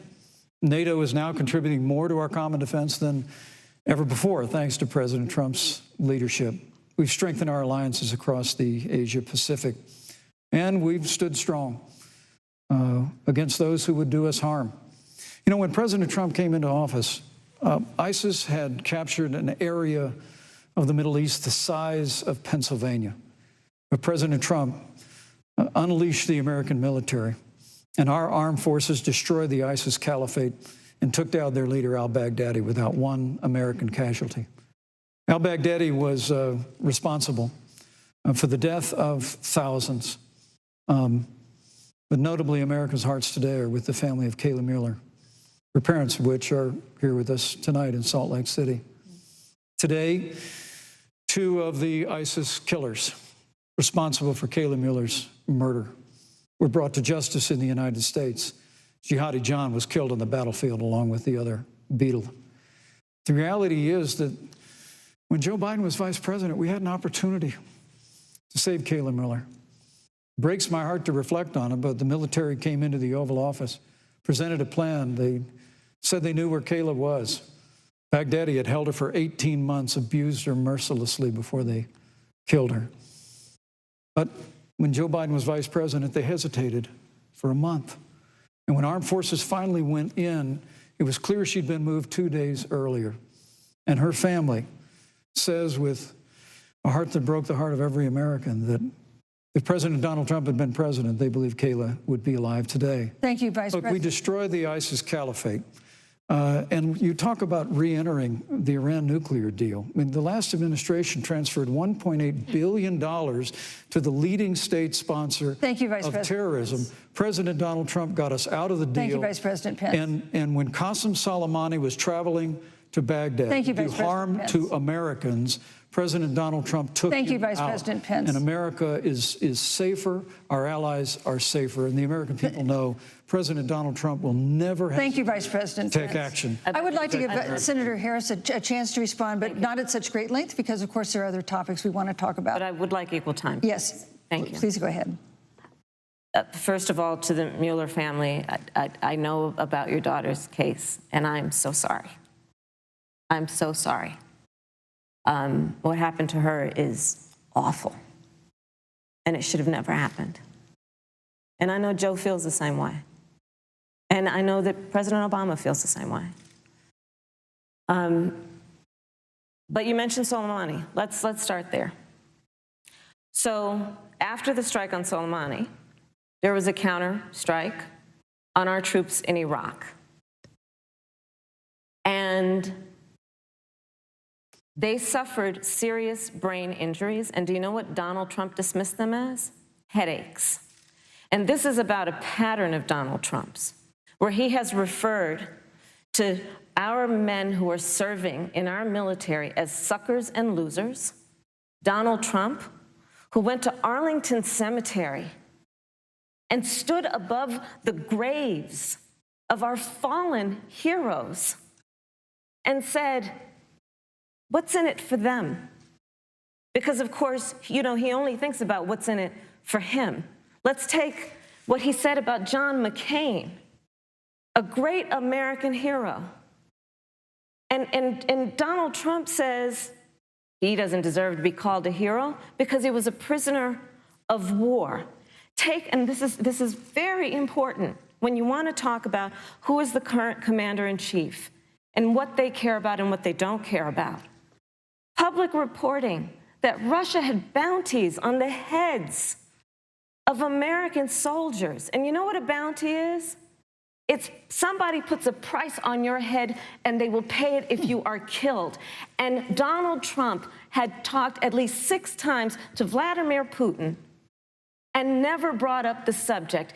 Joe Biden would never do that. Thank you. Joe Biden would, but Joe Biden would hold Russia to account for any threat to our nation's security or to our troops who are sacrificing their lives for the sake of our democracy and our safety. Thank you, Senator Harris. This is such an important issue, but we have other important issues as well. And Susan, I want to make sure we have a chance I really have to talk to respond about to that. Look, she has 15 seconds because well, I got to have more than that. Look, well, I'm sorry, but Vice President Pence, you've had more time than she's had so far. The slanders against President Donald Trump regarding men and women of our armed forces are absurd.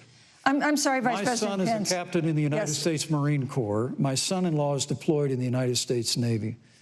I can assure all of you, with sons and daughters serving in our military, President Donald Trump not only respects but reveres all of those who serve in our armed forces, and any suggestion otherwise is ridiculous. Thank you, Vice President Pence. The American people deserve, Susan, the American people deserve to know. Vice President Pence, I did not, excuse me, Susan, I did not create the rules for tonight. Joe Biden. Your campaigns agreed to the rules for tonight's debate with the Commission on Presidential Debates. I'm here to enforce them, which involves moving from one topic to another, giving roughly equal time to both of you, which is what I'm trying very hard to do. Go right ahead. So I want to go ahead and move to the next topic, which is an important one, as the last topic was, and that is the Supreme Court. On Monday, the Senate Judiciary Committee is scheduled to open hearings on Amy Coney Barrett's nomination to the Supreme Court. Senator Harris, you'll be there as a member of the committee. Yes. Her confirmation would cement the court's conservative majority and make it likely open to more abortion restrictions, even to overturning the landmark Roe v. Wade ruling. Access to abortion would then be up to the states. Vice President Pence, you're the former governor of Indiana. If Roe v. Wade is overturned, what would you want Indiana to do? Would you want your home state to ban all abortions? You have 2 minutes, uninterrupted. Well, thank you for the question, but I'll use a little bit of my time to respond to that very important issue before. The American people deserve to know Qasem Soleimani, the Iranian general, was responsible for the death of hundreds of American service members. When the opportunity came, we saw him headed to Baghdad to kill more Americans. President Trump didn't hesitate, and Qasem Soleimani is gone. But you deserve to know that Joe Biden and Kamala Harris actually criticized the decision to take out Qasem Soleimani. It's really inexplicable, but with regard to Joe Biden, it's explainable, because history records that Joe Biden actually opposed the raid against Osama bin Laden. It's absolutely essential that we have a commander-in-chief who will not hesitate to act to protect American lives and to protect American service members, and that's what you have in President Donald Trump. Now, with regard to the Supreme Court of the United States, let me say President Trump and I could not be more enthusiastic about the opportunity to see Judge Amy Coney Barrett become Justice Amy Coney Barrett. She's a brilliant woman, and she will bring a lifetime of experience and a sizable American family to the Supreme Court of the United States. And our hope is, in the hearing next week, unlike Justice Kavanaugh received with treatment from you and others, we hope she gets a fair hearing. And we particularly hope that we don't see the kind of attacks on her Christian faith that we saw before. I mean, the Democrat chairman of the Judiciary Committee before, when Judge Barrett was being confirmed for the Court of Appeals, expressed concern that the dogma of her faith lived loudly in her. Dick Durbin of Illinois said that it was a concern. Senator, I know one of our judicial nominees you actually attacked because they were a member of the Catholic Knights of Columbus, just because the Knights of Columbus holds pro-life views and Thank you, Vice President Pence. So your time my hope is up. that when the hearing takes place, Thank you, Vice President Pence. That Judge Amy Coney Barrett will be respected, Thank you, treated Vice President respectfully, Pence. voted and confirmed to the Supreme Court of the United States. Senator Harris, you're the senator from and former Attorney General of California. So let me ask you a parallel question to the one I posed to the Vice President. If Roe v. Wade is overturned, what would you want California to do? Would you want your home state to enact no restrictions on access to abortion?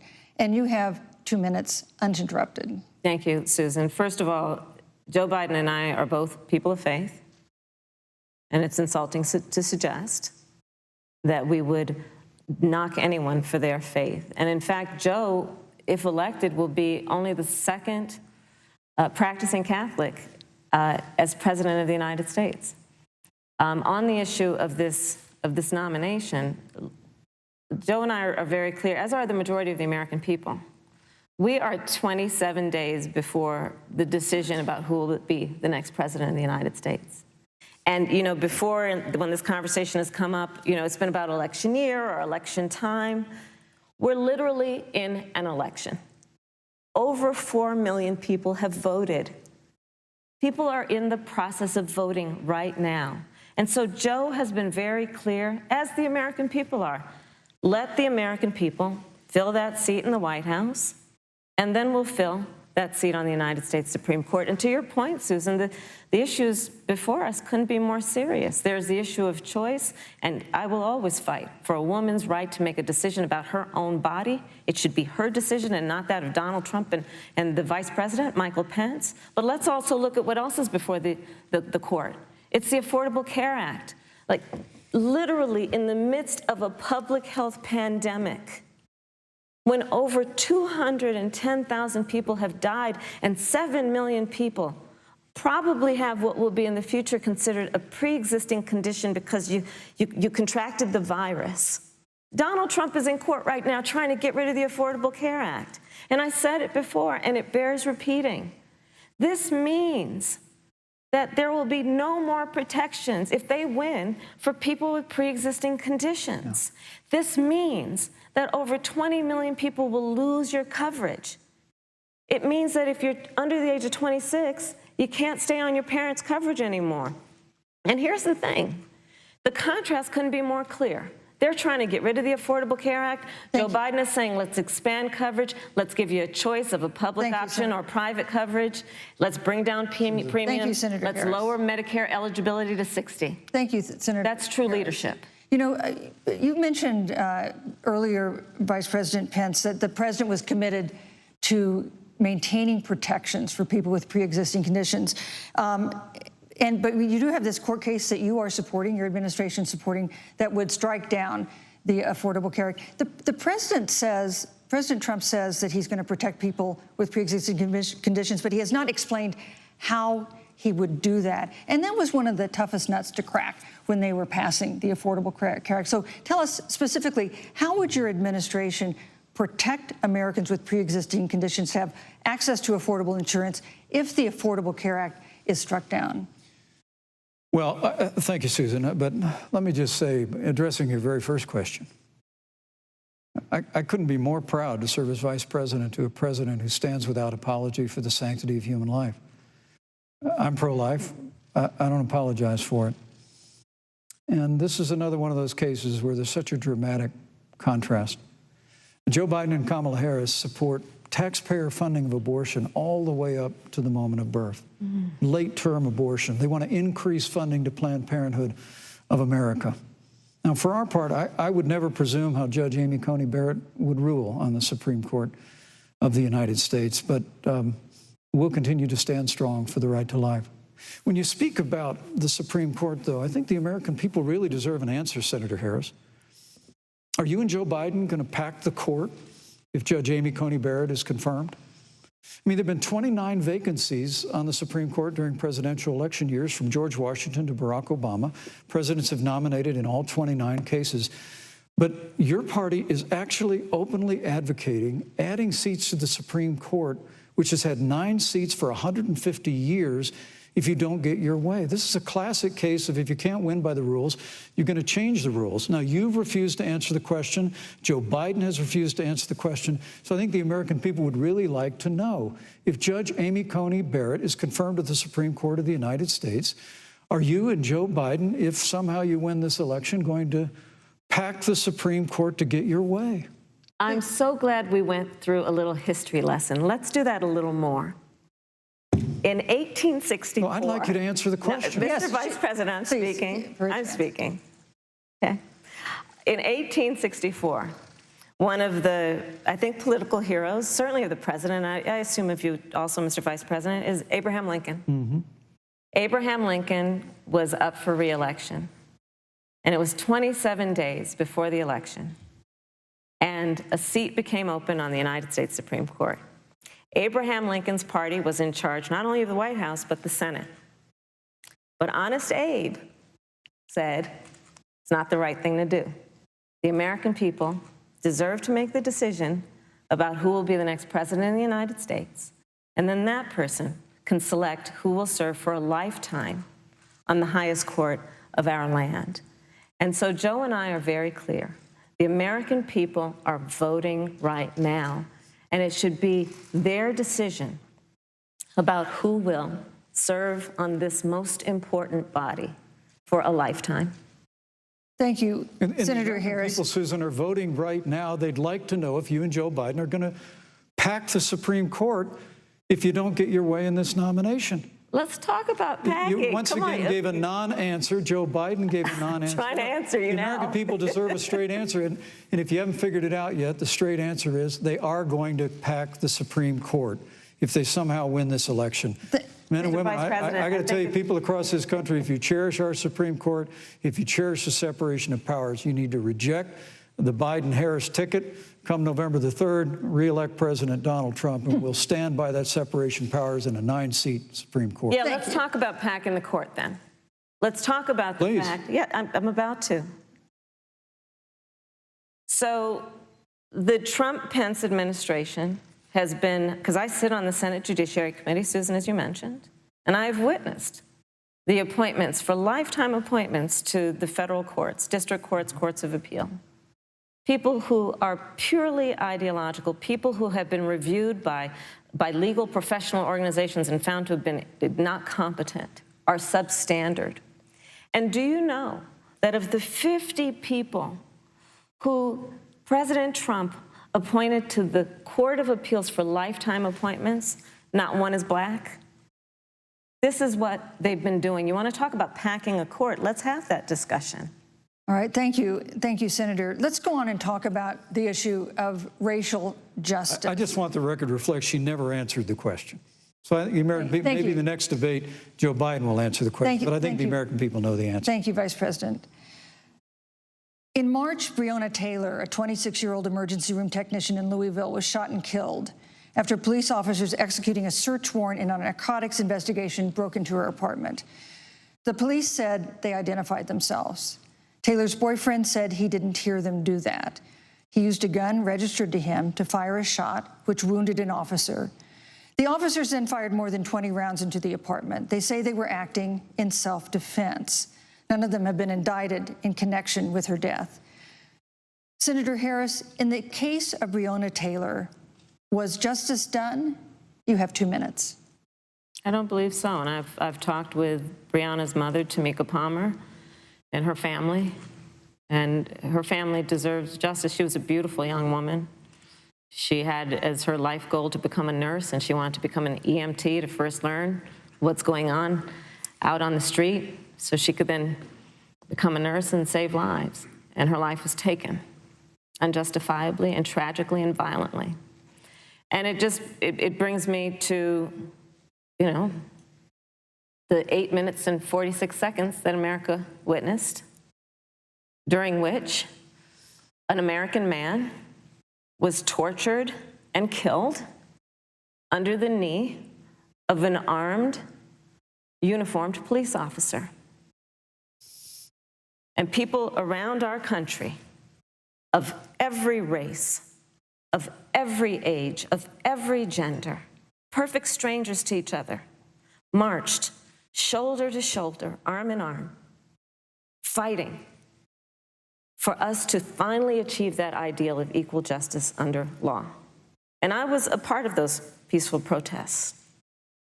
And I believe strongly that, first of all, we are never going to condone violence, but we always must fight for the values that we hold dear, including the fight to achieve our ideals.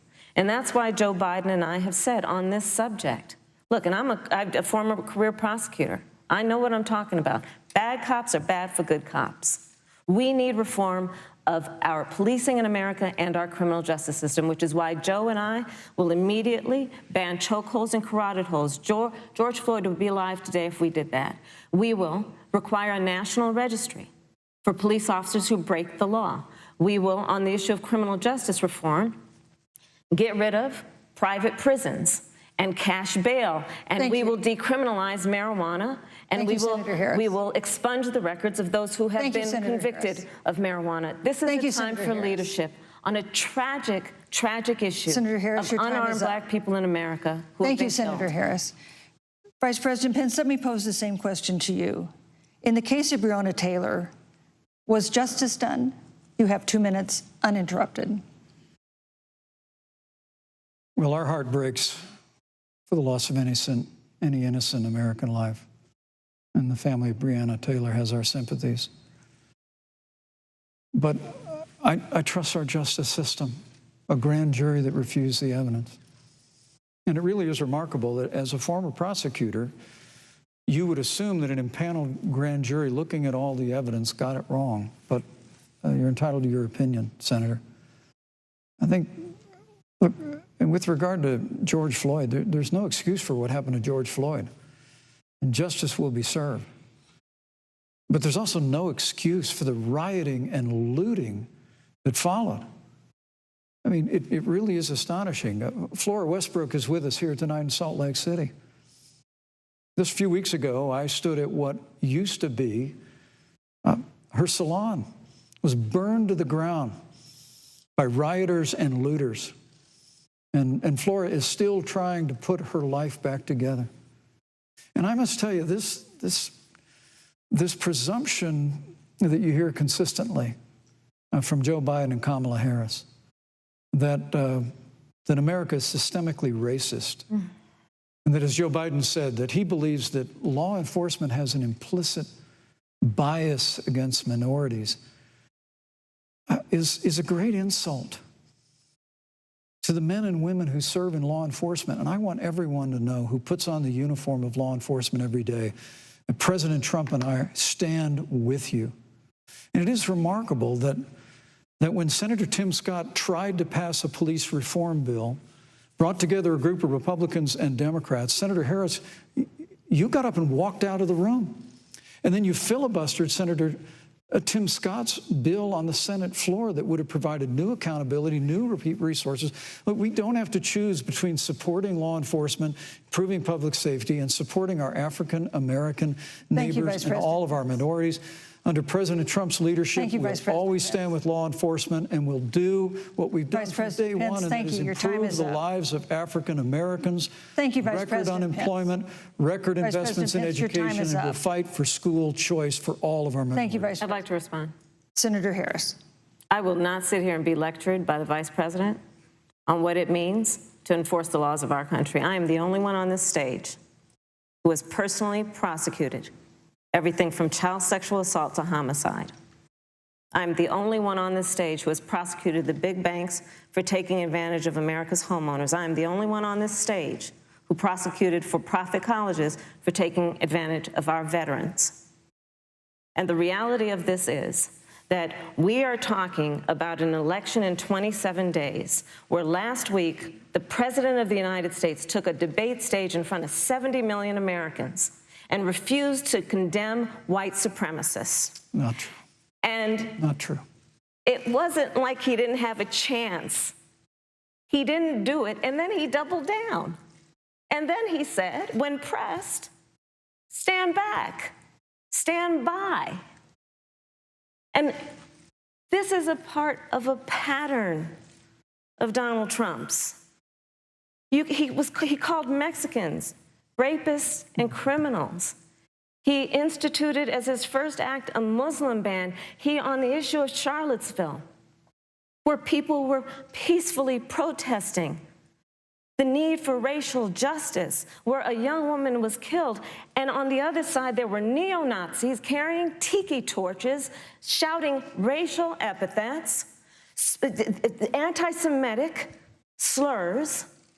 And Donald Trump, when asked about it, said, there were fine people on both sides. This is who we have as the President of the United States. And America, you deserve better. Joe Biden will be a president who brings our country together. Senator Harris. And recognizes the beauty in our diversity and the fact that we all have so much more in common than what separates us. Vice President Pence, let me give you a minute to respond. Thank you, Susan. I appreciate that very much. You know, I think this is one of the things that makes people dislike the media so much in this country, Susan, is that you selectively edit, just like Senator Harris did, comments that President Trump and I and others on our side of the aisle make. I mean, Senator Harris conveniently omitted, after the president made comments about people on either side of the debate over monuments, he condemned the KKK, neo-Nazis, and white supremacists, and has done so repeatedly. You're concerned that he doesn't condemn neo-Nazis. President Trump has Jewish grandchildren. His daughter and son-in-law are Jewish. This is a president who respects and cherishes all of the American people. But you talk about having personally prosecuted. I'm glad you brought up your record, Senator. Thank you. I really need to make this point. When you were DA in San Francisco, when you left office, African Americans were 19 times more likely to be prosecuted for minor drug offenses than whites and Hispanics. When you were Attorney General of California, you increased the disproportionate incarceration of blacks in California. Yeah. You did nothing on criminal justice reform in California. You didn't lift a finger to pass the First Step Act on Capitol Hill. I mean, the reality is your record speaks for itself. President Trump and I have fought for criminal justice reform. Thank you, Vice President Pence. We fought for educational choice and opportunities for African Americans, all of our minorities. Thank you, sir. And we'll do it for 4 more Thank you. You know, there is no more important issue than the final issue that we're going to talk about tonight, and that is the issue of the election itself. Susan, he attacked my record. I would like an opportunity to respond. Let me give you 30 seconds because we're running out of time. I appreciate that. First of all, having served as the Attorney General of the state of California, the work that I did is a model of what our nation needs to do, and we will be able to do under a Joe Biden presidency. Our agenda includes what this administration has failed to do. It will be about not only instituting a ban on chokeholds and carotid holes. Thank you. Thank you, Senator Harris. I would like to go through. These are points that you made earlier in the hour, and I want to talk about the election itself before we have to. But I want to talk about the connection between what Joe and I will do and my record, which includes I was the first statewide officer to institute a requirement that my agents would wear body cameras and keep them on full time. We were the first to initiate a requirement that there would be a training for law enforcement on implicit bias because, yes, Joe Biden and I recognize that implicit bias does exist, Mr. Vice President, contrary to what you may believe. We did the work of instituting reforms that were about investing in reentry. This is the work that we have done and the work we will do going forward. And again, I will not be lectured by the Vice President on our record of what we have done in terms of law enforcement and keeping our communities safe and a commitment to reforming the criminal justice system of America. Thank you, Senator Harris. And I'd like to pose I'd like you to respond first to the question on our final topic, the election itself. President Trump has several times refused to commit himself to a peaceful transfer of power after the election. If your ticket wins and President Trump refuses to accept a peaceful transfer of power, what steps would you and Vice President Biden then take? What would happen next? You have 2 minutes. So I'll tell you, Joe and I are, I think, particularly proud of the coalition that we've built around our campaign. We probably have one of the broadest coalitions of folks that you've ever seen in a presidential race. Of course, we have the support of Democrats, but also independents and Republicans. In fact, 7 members of President George W. Bush's cabinet are supporting our ticket. We have the support of Colin Powell, Cindy McCain, John Kasich, over 500 generals, retired generals, and former national security experts and advisors are supporting our campaign. And I believe they are doing that because they know that Joe Biden has a deep, deep-seated commitment to fight for our democracy and to fight for the integrity of our democracy and to bring integrity back to the White House. And so we believe in the American people. We believe in our democracy. And here's what I'd like to say to everybody. Vote. Please vote. Vote early. Come up with a plan to vote. Go to iwillvote.com. You can also go to joebiden.com. We have it within our power in these next 27 days to make the decision about what will be the course of our country for the next 4 years. And it is within our power, and if we use our vote and we use our voice, we will win. And we will not let anyone subvert our democracy with what Donald Trump has been doing, as he did on the debate stage last week, when again in front of 70 million people, he openly attempted to suppress the vote. Joe Biden, on the other hand, on that same debate stage, because clearly Donald Trump doesn't think he can run on a record because it's a failed record, Joe Biden on that stage said, hey, just please vote. So I'll repeat what Joe said. Please vote. Thank you, Senator. Vice President Pence, President Trump has several times refused to commit himself to a peaceful transfer of power after the election. If Vice President Biden is declared the winner and President Trump refuses to accept a peaceful transfer of power, what would be your role and responsibility as vice president? What would you personally do? You have 2 minutes. Well, Susan, first and foremost, I think we're going to win this election. Because while Joe Biden and Kamala Harris rattle off a long litany of the establishment in Washington, D.C., an establishment that Joe Biden's been a part of for 47 years, President Donald Trump has launched a movement of everyday Americans from every walk of life. And I have every confidence that those same Americans that delivered that historic victory in 2016, they see this president's record where we rebuild our military, we revived our economy through tax cuts and rolling back regulation, fighting for fair trade, unleashing American energy. We appointed conservatives to our federal courts at every level. And we stood with the men and women of law enforcement every single day. And I think that movement of Americans has only grown stronger in the last 4 years.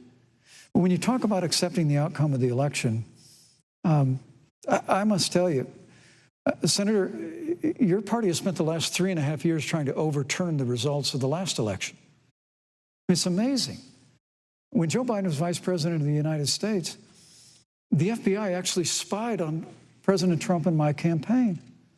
I mean, there were documents released this week that the CIA actually made a referral to the FBI documenting that those allegations were coming from the Hillary Clinton campaign. And of course, we've all seen the avalanche, what you put the country through for the better part of 3 years until it was found that there was no obstruction, no collusion, case closed. And then, Senator Harris, you and your colleagues in the Congress tried to impeach the President of the United States over a phone call. And now Hillary Clinton has actually said to Joe Biden that in her words, under no circumstances should he concede the election. So let me just say, I think we're going to win this election. President Trump and I are fighting every day in courthouses to prevent Joe Biden and Kamala Harris from changing the rules and creating this universal mail-in voting that will create a massive opportunity for voter fraud. And we have a free and fair election. We know we're going to have confidence in it. And I believe in all my heart that President Donald Trump's going to be reelected for 4 more years. You know, I've written all the questions that I've asked tonight, but for the final question of the debate, I'd like to read a question that someone else wrote. The Utah Debate Commission asked students in the state to write essays about what they would like to ask you. And I want to close tonight's debate with the question posed by Brecklin Brown.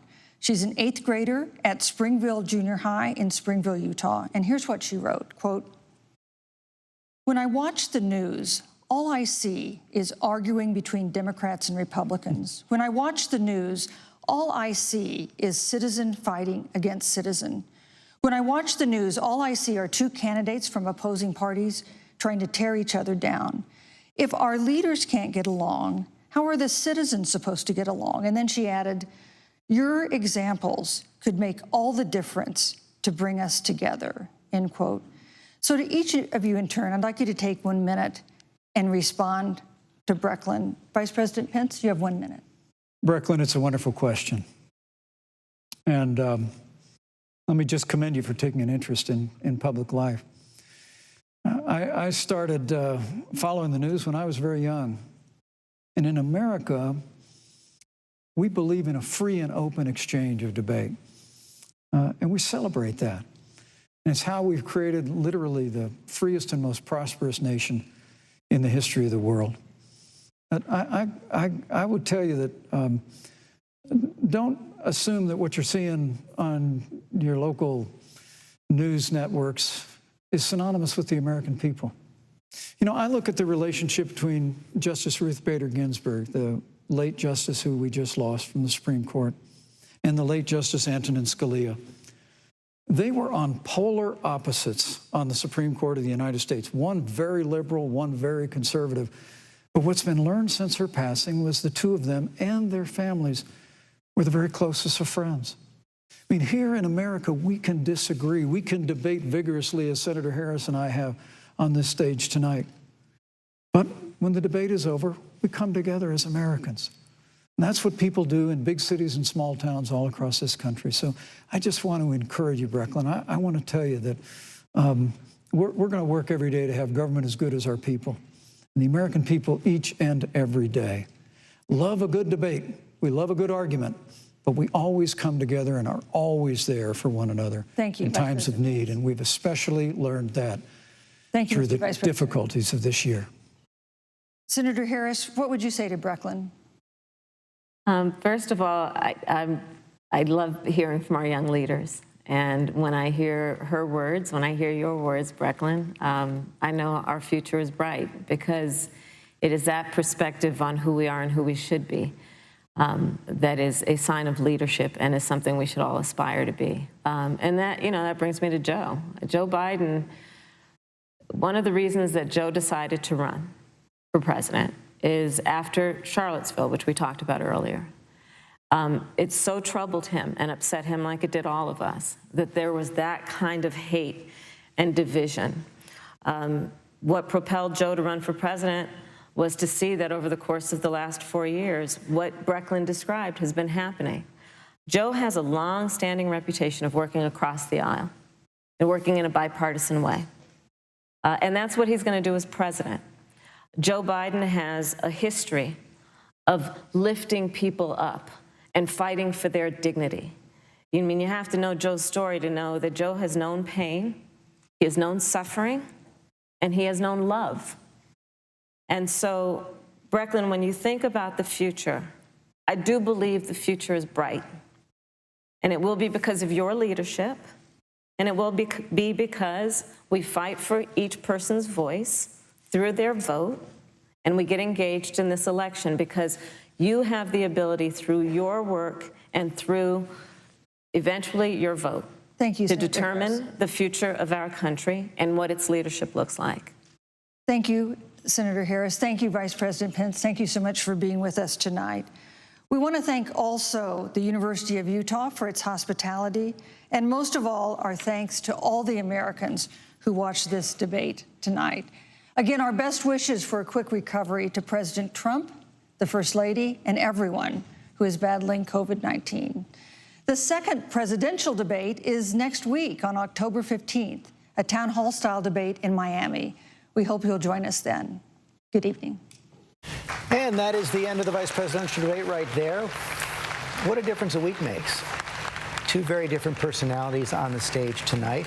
They showed their personalities throughout the debate, both by what they said and didn't say, how they reacted when their opponent was talking.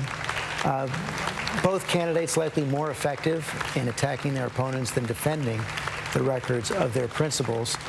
Some informed questions from the moderator, Susan Page, but the candidates often ignored her when they were answering the question, didn't answer those questions at all. Kamala Harris scoring on the coronavirus, healthcare, and Russia. Mike Pence trying to steer things back to the economy and taxes. And David Muir, you're here. You said at the beginning, coronavirus front and center. It was. Yeah, it is the backdrop of what we're going through in this country and the prism through which we're looking at all of these issues. And as you said, George, for the millions of Americans who wondered what last week was, where was the debate, they got a debate tonight. There was a stark contrast, I should say, on taxes, climate change, Supreme Court. But as you mentioned, pandemic right out of the gate. And you heard Senator Harris say the American people have witnessed what is the greatest failure of any presidential administration in the history of our country. That was her first line out of the gate tonight. She talked about the 210,000 lives. She talked about the audio of the president acknowledging that he knew that this was lethal and airborne, which we have been reporting on just in recent days with CDC guidance. And why did the American people not hear this from the Trump-Pence administration far earlier than the March date that she cited? You heard what the vice president said in response, and we knew this would happen going into this debate. He has defended President Trump. He's been very effective in his role as vice president in that way. He said President Trump put the health of America first. He talked about suspending travel from China, had mentioned what Joe Biden has said about that in the past, and he pivoted to the future on vaccines. And the question then went back to Senator Harris, will you take the vaccine if there is one by the end of the year? She said, if Dr. Fauci and the other doctors say, take it, I'll be first in line. She said, if Donald Trump tells me to take that vaccine, I will not take it. Lindsay, Dave, you said at the start, which Kamala Harris will we get, the prosecutor or not? Did we get it? Not as much as I thought. I mean, I think it was part prosecutor, part fact check, part presidential interview. At the same time, she allowed Vice President Pence to be rather evasive and not necessarily answer the questions as he was asked. At one point, he was asked about health care. He answered about the Supreme Court. He was asked about China. He answered about NAFTA. And yet it was Pence who actually really held her feet to the fire. At one point, he said, I just want the record to reflect she never answered the question. He was referring, of course, to the Supreme Court. One thing I thought was interesting, in 2016, there was an analyst who said that the VP debate at that time, the matchup was like Miracle Whip versus mayonnaise. I think that was not what we got at all tonight. I think that Kamala Harris was rather spicy. And fortunately, this was more about policy than it was personality. No question. They covered a lot more policy ground. Again, did not necessarily get all those questions answered over the course of the 90 minutes, but many more topics were addressed. And before we get to more on that, I do, though, want to bring in Dr. Jen Ashton, because it was all over social media during the debate. A lot of people noticing that Mike Pence appeared to have some kind of pink eye. What did you notice? Well, George, you're not going to be surprised to hear me say this, but of course, no one can make any diagnosis over TV. But what do we know about ocular or eye manifestations in COVID? It has been reported, even though it's limited in the medical literature, that anywhere from 11 to 30% of COVID-positive patients can have pink eye. It can be an early sign, but George, he also could have just had some makeup in his eye. Right. So we've put the questions to the Vice President's office. We'll see what they say about that. Meantime, I know Mary Bruce and Rachel Scott are in the hall. Mary, what are you hearing from the Kamala Harris camp? Well, the Kamala Harris team, the Biden campaign, feels that she had a strong debate performance here. There's no surprise in that. They say that what was clear tonight, one aide telling me, they feel that Pence failed to make an argument for a second term. They say that he brought nothing new, saying it was just smoother and incomplete sentences, saying that folks at home aren't buying it. And George, I have to say, what simply was most striking, having been in the room last week and here tonight, was just how normal this felt. It felt like a normal traditional debate, despite the very unusual circumstances here. Seeing the two of them separated by that plexiglass, all of us here in our masks, the level of civility. There was a low bar for it after last week's debate, but it just was astounding straight off the bat. And also what felt very normal about this was how so often they simply didn't answer the questions. Both of them often dodging, refusing to answer simple yes or no questions at points, often referring back to their talking points, and how much of this debate did become about a fact check. That is something that Kamala Harris was trying to avoid, not spending so much time debating what really is true and is not with Mike Pence. He was able to successfully drag her into some of those conversations. And of course, those notable dodges from both sides. Kamala Harris still not giving a clear answer on the question of packing the courts. Mike Pence still not giving a clear answer on the question of health care and their plan to continue to protect pre-existing conditions. Right. Will that plan be coming? Rachel Scott from the Pence camp?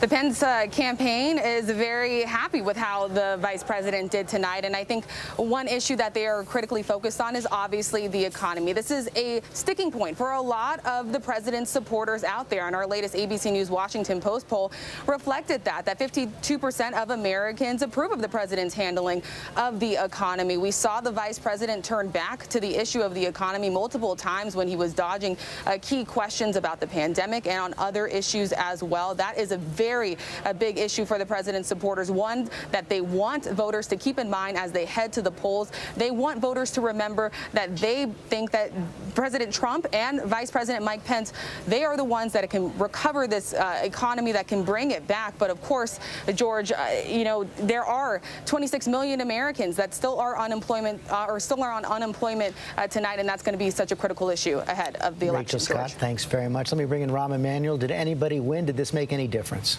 No hits, no runs, no errors. So therefore, it's a loss for Trump. They needed to change the dynamics of this race, and if they didn't do that, they didn't make any gains here. I would just say that in this case, right now, the Trump-Pence ticket has a 31% deficit with women voters. There is nothing that showed tonight that they not only narrowed that gap, if anything, I would say widen it. When you're the vice president and you're attacking not only your opponent, happens to be a woman, you can do that, but also the journalist who's asking the questions, I don't think that helped them with the women vote in general. So I would say that while this will not change the trajectory of the race, that, therefore, is a loss for Donald Trump, who's somewhere in the double digits losing right now. And specifically among women, that was not I mean, Mike Pence, I know him. He used to be across the hall from me when we were in Congress. We walked together to the halls all the time. You have a reporter and a woman candidate, and both of them you're interrupting, both of them you're attacking. Not a good sign. Sarah Fagan, let me bring that to you, because obviously Mike Pence, is a former television commentator, does have a very calm demeanor, but I think a lot of people were noticing some mansplaining going on tonight. I didn't see it that way, George. It didn't come across to me. I do think he should have stopped talking a little quicker, but I don't think he was disrespectful of either woman. I thought he did a really strong job tonight. And what Matt Dowd said in the pre-program before the debate, I thought made a lot of sense, which is his job was to stop the bleeding, and I think he accomplished that tonight. He was very strong on the economy. He really had Kamala Harris on the defense, specifically on the Green New Deal and the impact that would have on jobs and taxes. So I thought he did a great job. I think he did what he needed to do. I don't think this changes the trajectory of the race. But most importantly for Mike Pence, he did himself a lot of good for his political future. Sarah Fagan, thanks. Yvette Simpson, let me bring to you, pick up on what Lindsay was saying earlier. Did Kamala Harris miss some opportunities to follow up with Mike Pence and prosecute the case a little bit more? Or was it effective for her to then instead take those opportunities, turn directly to the camera, talk to the people at home? I think the second thing, I think she held her own. A couple of times she had to remind him that she was speaking. She had to remind him that how dare he tell her anything about criminal justice reform when she's the expert in the room. I think her face, like most black women, said way more than her words. And even though he had more words, I think she had the greater impact tonight. I think the fact that he continued to speak over not only Kamala Harris, but the moderator kind of reminded people of last week, although it wasn't nearly as extreme. It also shows an extreme disrespect for the process, and the fact that he really didn't add much by adding more words. So I think she had a really great balance. I love the fact that she really did bring the economy to him, take the time to explain to the American people what some of these things mean, which I thought was very gentle. I think was very professional of her to say, debt, that's this. She made another example. This is, let me explain this to you. And I thought that was a very great way of bringing the audience in into the conversation. And I love the fact that she continued to reinforce Donald Trump's failed record among African Americans. I thought the race question, she handled it very, very well, and Pence had no rebuttal on that was valid. So I think she won the day today. Yvette, thank you, Matthew Dowd. I wonder if this turned out not to be all that different from other vice presidential debates after all. I think it's going to be very much the same as previous vice presidential debates. And my conclusion on this is Kamala won, not by a lot, but she won. When we see the polls in the coming days, I think it's going to show she won the debate against Mike Pence. I said at the start of this that truth and science was on the table, and I thought the opening was the most important part of the debate. I don't think it's going to fundamentally change the race. I think Kamala benefited Joe Biden, and I think Mike Pence benefited Mike Pence in this debate. But I think when all is said and done, people are going to look at it. They're in the midst of this COVID pandemic, and Mike Pence did not have any satisfactory answer about what was going on, and the prosecution of that part that Kamala did in that part of the debate, I think it was probably one of her most forceful points. Once you knew the truth, you knew the facts, and you didn't tell the American public, and this is what happened. So give the points to Kamala on this, but I don't think it's going to fundamentally change the race. Matthew Dowd, thanks very much. Got to take a quick break. We'll be right back.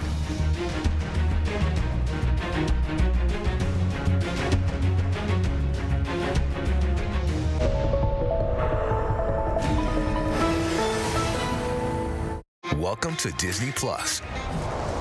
Are you ready? Drop in and explore. The action, the adventure, and the originals.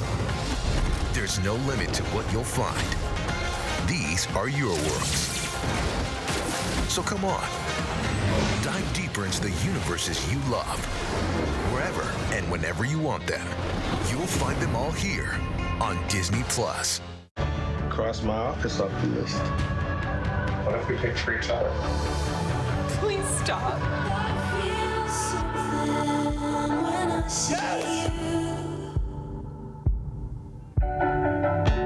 Right now, at this defining moment in America, with so much on the line. We gon' be alright. We gon' be alright. From ABC News, Turning Point, the groundbreaking special Nightline series, taking over, taking on. This moment for America, my America, your America, our America. This is Turning Point, the special Nightline series. We gon' be alright. Late night on ABC. The waters of the Outer Banks are unforgiving and full of riches for the fishermen who dare. The best of the Northern Fleet are heading south. But the locals know where the giants lie. And if you thought the waters were unforgiving, wait until the battle begins. Wicked Tuna Outer Banks. New episodes Sundays at 9 on National Geographic. I'm very thankful that these men are fine. Tuesday, October 13th, we respect your wishes. The Bachelorette is back. This is the perfect place to fall in love. But respect the rumors. Do not ever talk to me like that. It's true. What? This is the most shocking season ever. Makes me sick. That's crazy. Do declare. Congratulations, you've just blown up The Bachelorette. The Bachelorette, season premiere Tuesday, October 13th on ABC. On your carts. Get set. Let's go. Get ready. The team with the highest cart total could be leaving with $100,000. To shop.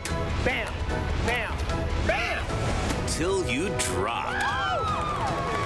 Oh, mommy down.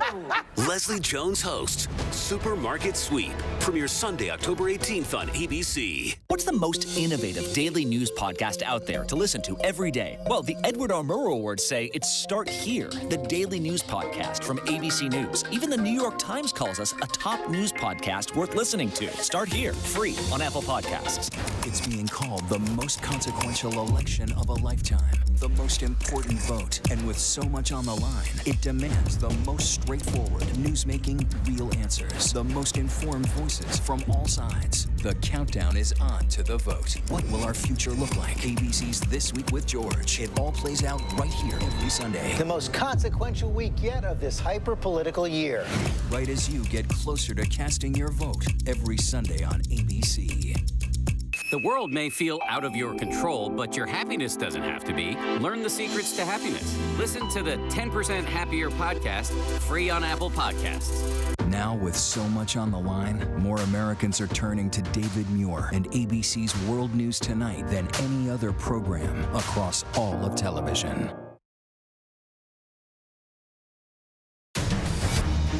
The vice presidential debate. Here again, George Stephanopoulos. A reaction to the vice president's debate, of course, already coming in, including from President Trump. Let's bring in our chief White House correspondent, John Karl. The tweets have begun. Not a tweet storm yet, though, John. Not surprising. He didn't think Kamala Harris did very well. But, George, I have to say, watching both of them, what you saw was a contrast to Donald Trump. It was in a way like both of them were against Donald Trump, at least in terms of demeanor and the way they presented themselves. Mike Pence started the debate off by saying it was a privilege to be on the same stage as Kamala Harris, commending her for making history. Hardly the approach that Donald Trump has taken towards Joe Biden. It was also somewhat maddening at times to see both of them avoid answering basic questions and not really seeing enough of a follow-up. But especially Mike Pence, and anybody, as I know you have many times, who has interviewed Mike Pence, knows that he has an amazing ability not to answer a direct question, and you really have to press him. There was no real opportunity to do it here. I recall a coronavirus briefing back in April where the president marveled at Pence, saying that was one of the most amazing answers I have ever seen, because you spoke for 5 minutes and you didn't touch the question. That's basically the approach he took over and over again tonight. I want to bring that to Martha Raddatz as well. Martha, you've, of course, interviewed Mike Pence. You've interviewed many of the people in Washington every single day, every single week, but you've also moderated debates. And as I said at the top, Susan Page had some very well-crafted questions, but what good is that if you don't follow up to get the answer? I think one of the things is you really do have to listen to what they're saying and then follow up. And we seem to move pretty quickly on to the next question. There were very few answers to questions that Susan Page asked, and they were well-crafted questions, but you really didn't get a lot of answers. I actually thought the debate in itself was a little bit of an overcorrection of last week. I know Mike Pence said they had a vigorous debate, but I think basically there were a lot of talking points. They both got their talking points out. They both made it through. And can I just say one more tiny thing, George? When I hear people talk about mansplaining and talk about these things with Kamala Harris, and a man shouldn't interrupt her and it's going to look bad, Kamala Harris is a vice presidential candidate. She should be able to stand up for herself. Yes, it's history making. Yes, you can talk about her history and who she is, and she's a woman of color there. But a man can interrupt another vice presidential candidate. It is up to that candidate to talk back, to interrupt themselves, or to hold on to that debate in any way they could. Cecilia Vega, take on that point. Well, and I think we saw Kamala Harris do that. And I think actually one of the headlines coming out of this debate, George, is going to be the remarkable split screen that we saw and some of the facial expressions that Kamala Harris had as Vice President Mike Pence was talking. I mean, that really is going to be a big takeaway. I also want to go back to this issue of questions not being answered, because that is the other big headline out of this. And here's why it matters. Because we have the two oldest presidential candidates in history running at the top of these tickets, and these issues that these two candidates, vice presidential candidates, did not address: packing the Supreme Court, health care, the future of COVID come January, February 2021, are issues that these two people may very well have to address if something were to happen to the two people at the top of the ticket. Cecilia, thank you. Byron Pitts, did you learn anything tonight? George, in a word, no. The candidates spent the most time talking about these three issues: foreign policy, COVID, and race. And I think America got to see how the two campaigns see the world differently. At one point, Pence said, "I trust our justice system." Well, George, that's the whole purpose, the whole reason why we're having this racial reckoning in America today, because most Americans, and statistically, that's not true. So I don't think we learned anything new. I think it reinforced the narrative about how these two campaigns see America. And Terry Moran, as we said at the top of this broadcast, two candidates, two different Americas, speaking in two very different ways. Very much so, but speaking, as others have said, you know, from the moment that Donald Trump came down that escalator, he has dominated American politics. It has been the Trump show. His gigantic personality with his colossal need to dominate every hour of the news cycle. And here tonight, as Cecilia said, to the two oldest presidential candidates we've ever had, we got a glimpse of the future. What is American politics without Donald Trump? Well, it turns out to look a little bit like American politics before Donald Trump. And that, I think, for a lot of Americans, is going to be reassuring. Rahm Emanuel, you agree with that? Well, I think one of the things I would say, no, I don't. I think that you have an election here. Here's how I say it. Joe Biden is a change agent. Donald Trump is a disruptor. And I think we should draw that distinction. Usually elections are status quo versus change. This is change versus disruptor. And I think actually when you look at the way Donald Trump is now losing seniors, women with college degrees, women without college degrees, suburban voters, they do not like the destruction that comes from a disruptor. So this is a different type of election than we have ever seen between change and disruptor.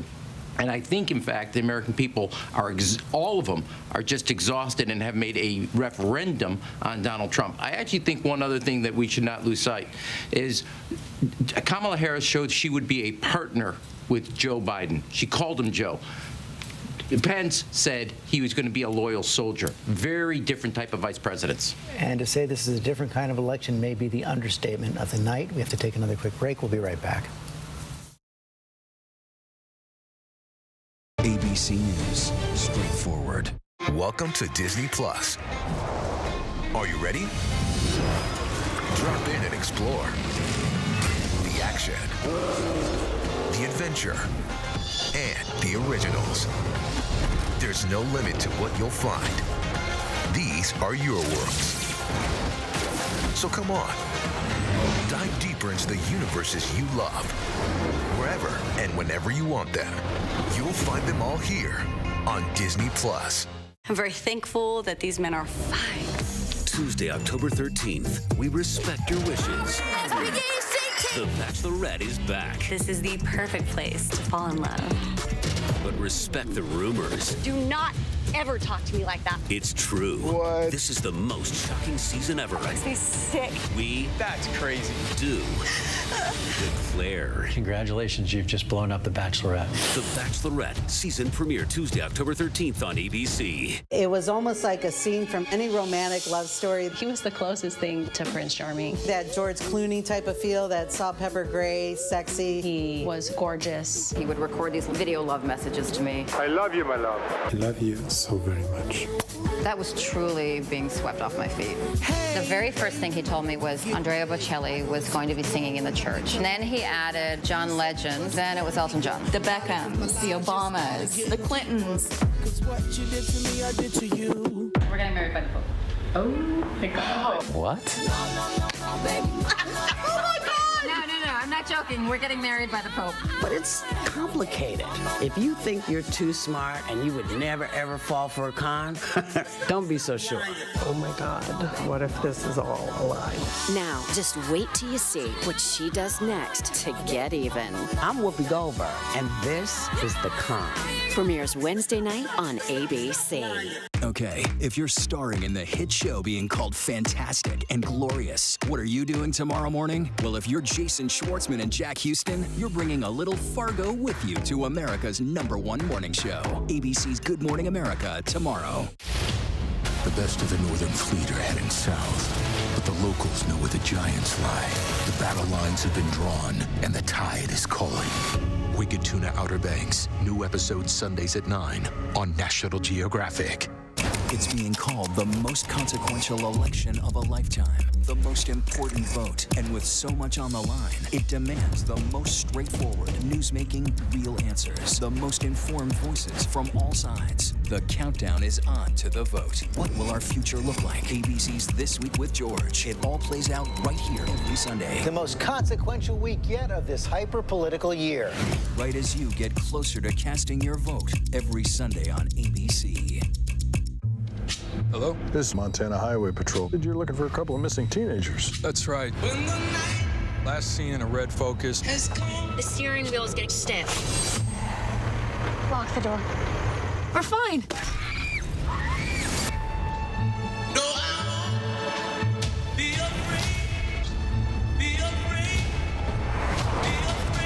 Got ourselves a predicament. Now, With so much on the line, ABC News, America's #1 news, is right there for you live on Hulu with stories of strength, stories of hope. Because now, when it matters most, Hulu has live news. Hulu has live news. Hulu has live news, and that news is ABC News. ABC News Live on Hulu. ABC News Live on Hulu. Watch the news you need. Thanks so much for streaming with us. Streaming to all Hulu subscribers right now. Presidential debate next week. That is still something of an open question, but that is all for us tonight. Nightline is coming up and your late local news. I'll see you tomorrow on GMA.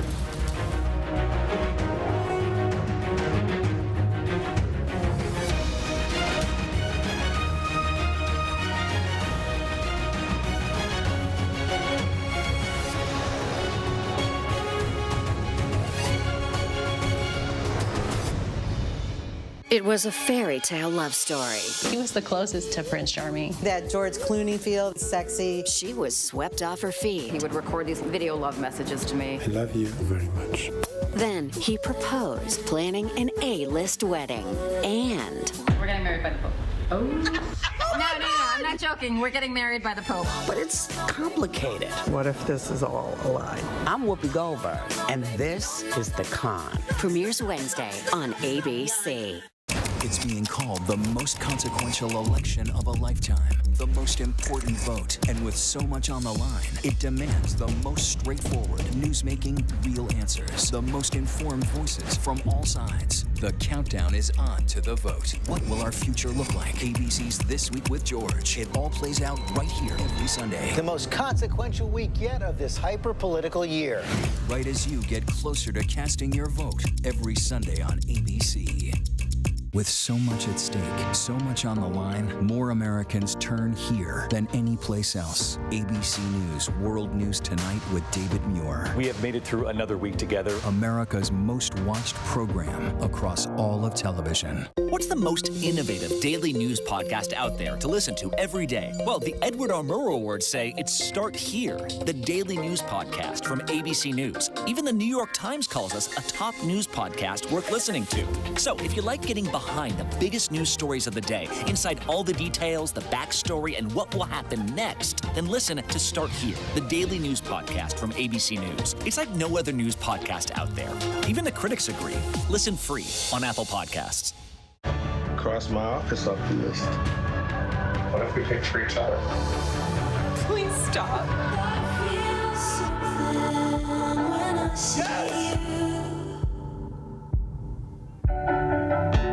I'm very thankful that these men are fine. Tuesday, October 13th, we respect your wishes.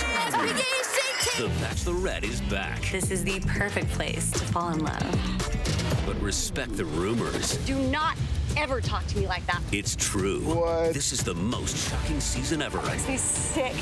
That's crazy. Do declare. Congratulations, you've just blown up The Bachelorette. The Bachelorette season premiere Tuesday, October 13th on ABC. Admit it, these days, what you need to know seems to change, well, like every day. So what can help you feel smarter, better, happier? Welcome to GMA3, What You Need to Know, the third hour of Good Morning America. Lunchtime on ABC. What's the most innovative daily news podcast out there to listen to every day? Well, the Edward R. Murrow Awards say it's Start Here, the daily news podcast from ABC News. Even the New York Times calls us a top news podcast worth listening to. So if you like getting behind the biggest news stories of the day, inside all the details, the backstory, and what will happen next, then listen to Start Here, the daily news podcast from ABC News. It's like no other news podcast out there. Even the critics agree. Listen free on Apple Podcasts.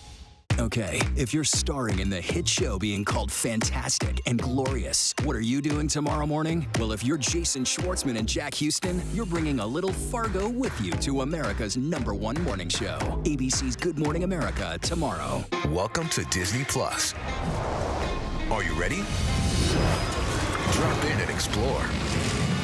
The action, the adventure, and the originals. There's no limit to what you'll find. These are your worlds. So come on, dive deeper into the universes you love. Wherever and whenever you want them, you'll find them all here on Disney Plus. 4, So tonight's debate, a much more respectful and in some ways substantive debate. Our Powerhouse Roundtable is here now to weigh in. Rahm Emanuel, let's start with you. The events of the last week are certainly unprecedented. The president has COVID, 34 people. That's an understatement, right? That's an understatement. 34 people have tested positive connected to the White House outbreak. How well do you think that Vice President Pence did defending that outbreak and answering questions about how seriously the president treats the virus? Well, look, I mean, the truth is not very well because the facts aren't very well. That's that simple. He had a horrible hand. The American people have made a judgment even pre the White House, where COVID has infiltrated the White House. They have an image of 1600 Pennsylvania Avenue, and the COVID has undermined everything they think about that sacred, secular place. And you can't change people's views. Look, they've got a conclusion over the last 6 months about the way the Trump administration has handled COVID for them, for the country, and now at the White House. And to me, this is like a period at the end of the sentence. And I think the fact is, if there was anything I would have said that Kamala Harris could have done more, which was, I think she did a very good job. She was confident, she was composed, and she was strong. But what could have been done is that you were put in charge because, A, the HHS secretary was not doing a good job, and still we continue to lag everywhere else in the world when it comes to protection and moving forward and making sure that we have what we need for our frontline workers and then for families. And to me, I think this is going to be, people have made a judgment, which is why you start to see these poll numbers are breaking in further and further strengthening for Joe Biden and Kamala Harris. Sarah, a similar question to you. Of course, the vice president is also the head of the White House coronavirus task force. A majority of Americans disapprove of the administration's handling of the pandemic. Do you think that the vice president was effective in defending their response? I think he was very effective. He had the kind of responses about all the things the task force has done that have been positive. And there have been many positive things that have come out of this: therapeutics, faster vaccine research, more PPE for people, ventilators. We're now shipping ventilators to other countries. They have done a pretty good job. The problem is the rhetoric hasn't matched the actions. There hasn't been clear and consistent guidelines out of the White House about how Americans should behave. That is their biggest challenge here. And so, you know, had President Trump let Vice President Pence do a lot more talking in the early days of this pandemic, I think that the political landscape would be much more favorable to them right now. Yvette, I see you shaking your head. I think it's really hard for them to talk about the response that they had to the coronavirus when 34 of their own have contracted the coronavirus. I talked about the fact that Mike Pence can't protect his own office, let alone the country. And with 34 infections in the GOP right now, that exceeds New Zealand, Taiwan, and Vietnam cases together, which have over 124 million people. And so I think he was, as Rahm said, he did not have an answer. He could not have an answer because there was no answer to have. And so I think he would have been better suited, I think, to talk about what they plan to do in the future rather than trying to go back in history and recreate what they did before. And Yvette, wanted to stay with you for 1 minute. I mean, of course, Vice President Pence kind of dodged that question about the abortion and Roe versus Wade and overturning that. What do you think that does for the white suburban female voter? You know, I think he loses them. We know that a supermajority of Americans believe that a woman should have a right to choose. And I think Kamala Harris made it very, very clear where she and Biden stand on it. We know that Mike Pence, though, is an ultra-conservative extremist, particularly on issues like choice. And so I think him standing on that, I think probably alienated a ton of women in the fact that he failed to answer what his own state would do if Amy Coney Barrett was brought into the Supreme Court and that issue of choice came before the Supreme Court. And so I think that they lost women, and they probably lost some men too, because as I said, a lot of people support women's right to choose what happens with their bodies. Matt Dowd, I want to bring you in here. With no stimulus checks since July, the president shutting down stimulus talks, and millions of Americans worried about putting food on the table. Do you think that Senator Harris was effectively able to make the case that Joe Biden will be the man to revive the economy? Well, I think we're in a moment where 80% of the country thinks we're off on the wrong track. And so anything that talks about how bad it is and how bad things are today benefits Senator Harris and Joe Biden in this race. And I think whoever is the candidate not in office is a beneficiary of what is going on today. And so I thought, as I say, I think Senator Harris won the debate, not by a large amount, but won the debate. I think Mike Pence helped himself in the debate among Republicans who look at him and say, oh, I like Mike Pence. In this, I think Senator Harris comes out of this more popular. But I think the fundamentals, as we look at this entirety of the race, I think the country is still upset about COVID. They're still upset about the economy. They're worried about health care. And all of those things in that dynamic are frozen in place right now. Mike Pence had to figure out a way to shake that. He didn't shake that dynamic. He didn't do badly. One other thing about Mike Pence that I found fascinating watching this is Mike Pence misleads and prevaricates as much as Donald Trump, but he just does it with conviction and sincerity. That's what I thought was amazing about watching this debate. He does come across as very sincere. Rom, last week's presidential debate was widely considered to be the worst debate ever. We often say that elections are about the top of the ticket, but with Biden 77 and Trump 74 with COVID, do you think that tonight was more important than the typical vice presidential debate? Yeah, I mean, I don't think this will change the race, and that's not good for Donald Trump. I think it's very important because in many ways these are understudies to two candidates, and I think they're showing themselves not only for 2024, but what kind of, as I said earlier, and I believe, Kamala Harris talked about being a partner. Pence was very much the loyal soldier. The one other thing I would touch on, while all the issues were touched by Susan in asking questions about policy, one of the things that's out there and is palpable is this sense of America is lost and more spiritual, which is why I thought the vice president's speech at Gettysburg was so important. And it took an eighth grader to ask the question about America and us as a country and a community and so something that we care for each other. And I think while the questions got asked, the thing that is spiritually aching in America took an eighth grader to ask. Thank you so much to our Powerhouse Roundtable. We appreciate it. That is all for us tonight. Ram, Sarah, Yvette, and Matt, thank you so much for joining us. Be sure to keep it right here on ABC News Live. Coming up next, an encore of the vice presidential debate. Thanks so much for streaming with us, and good night.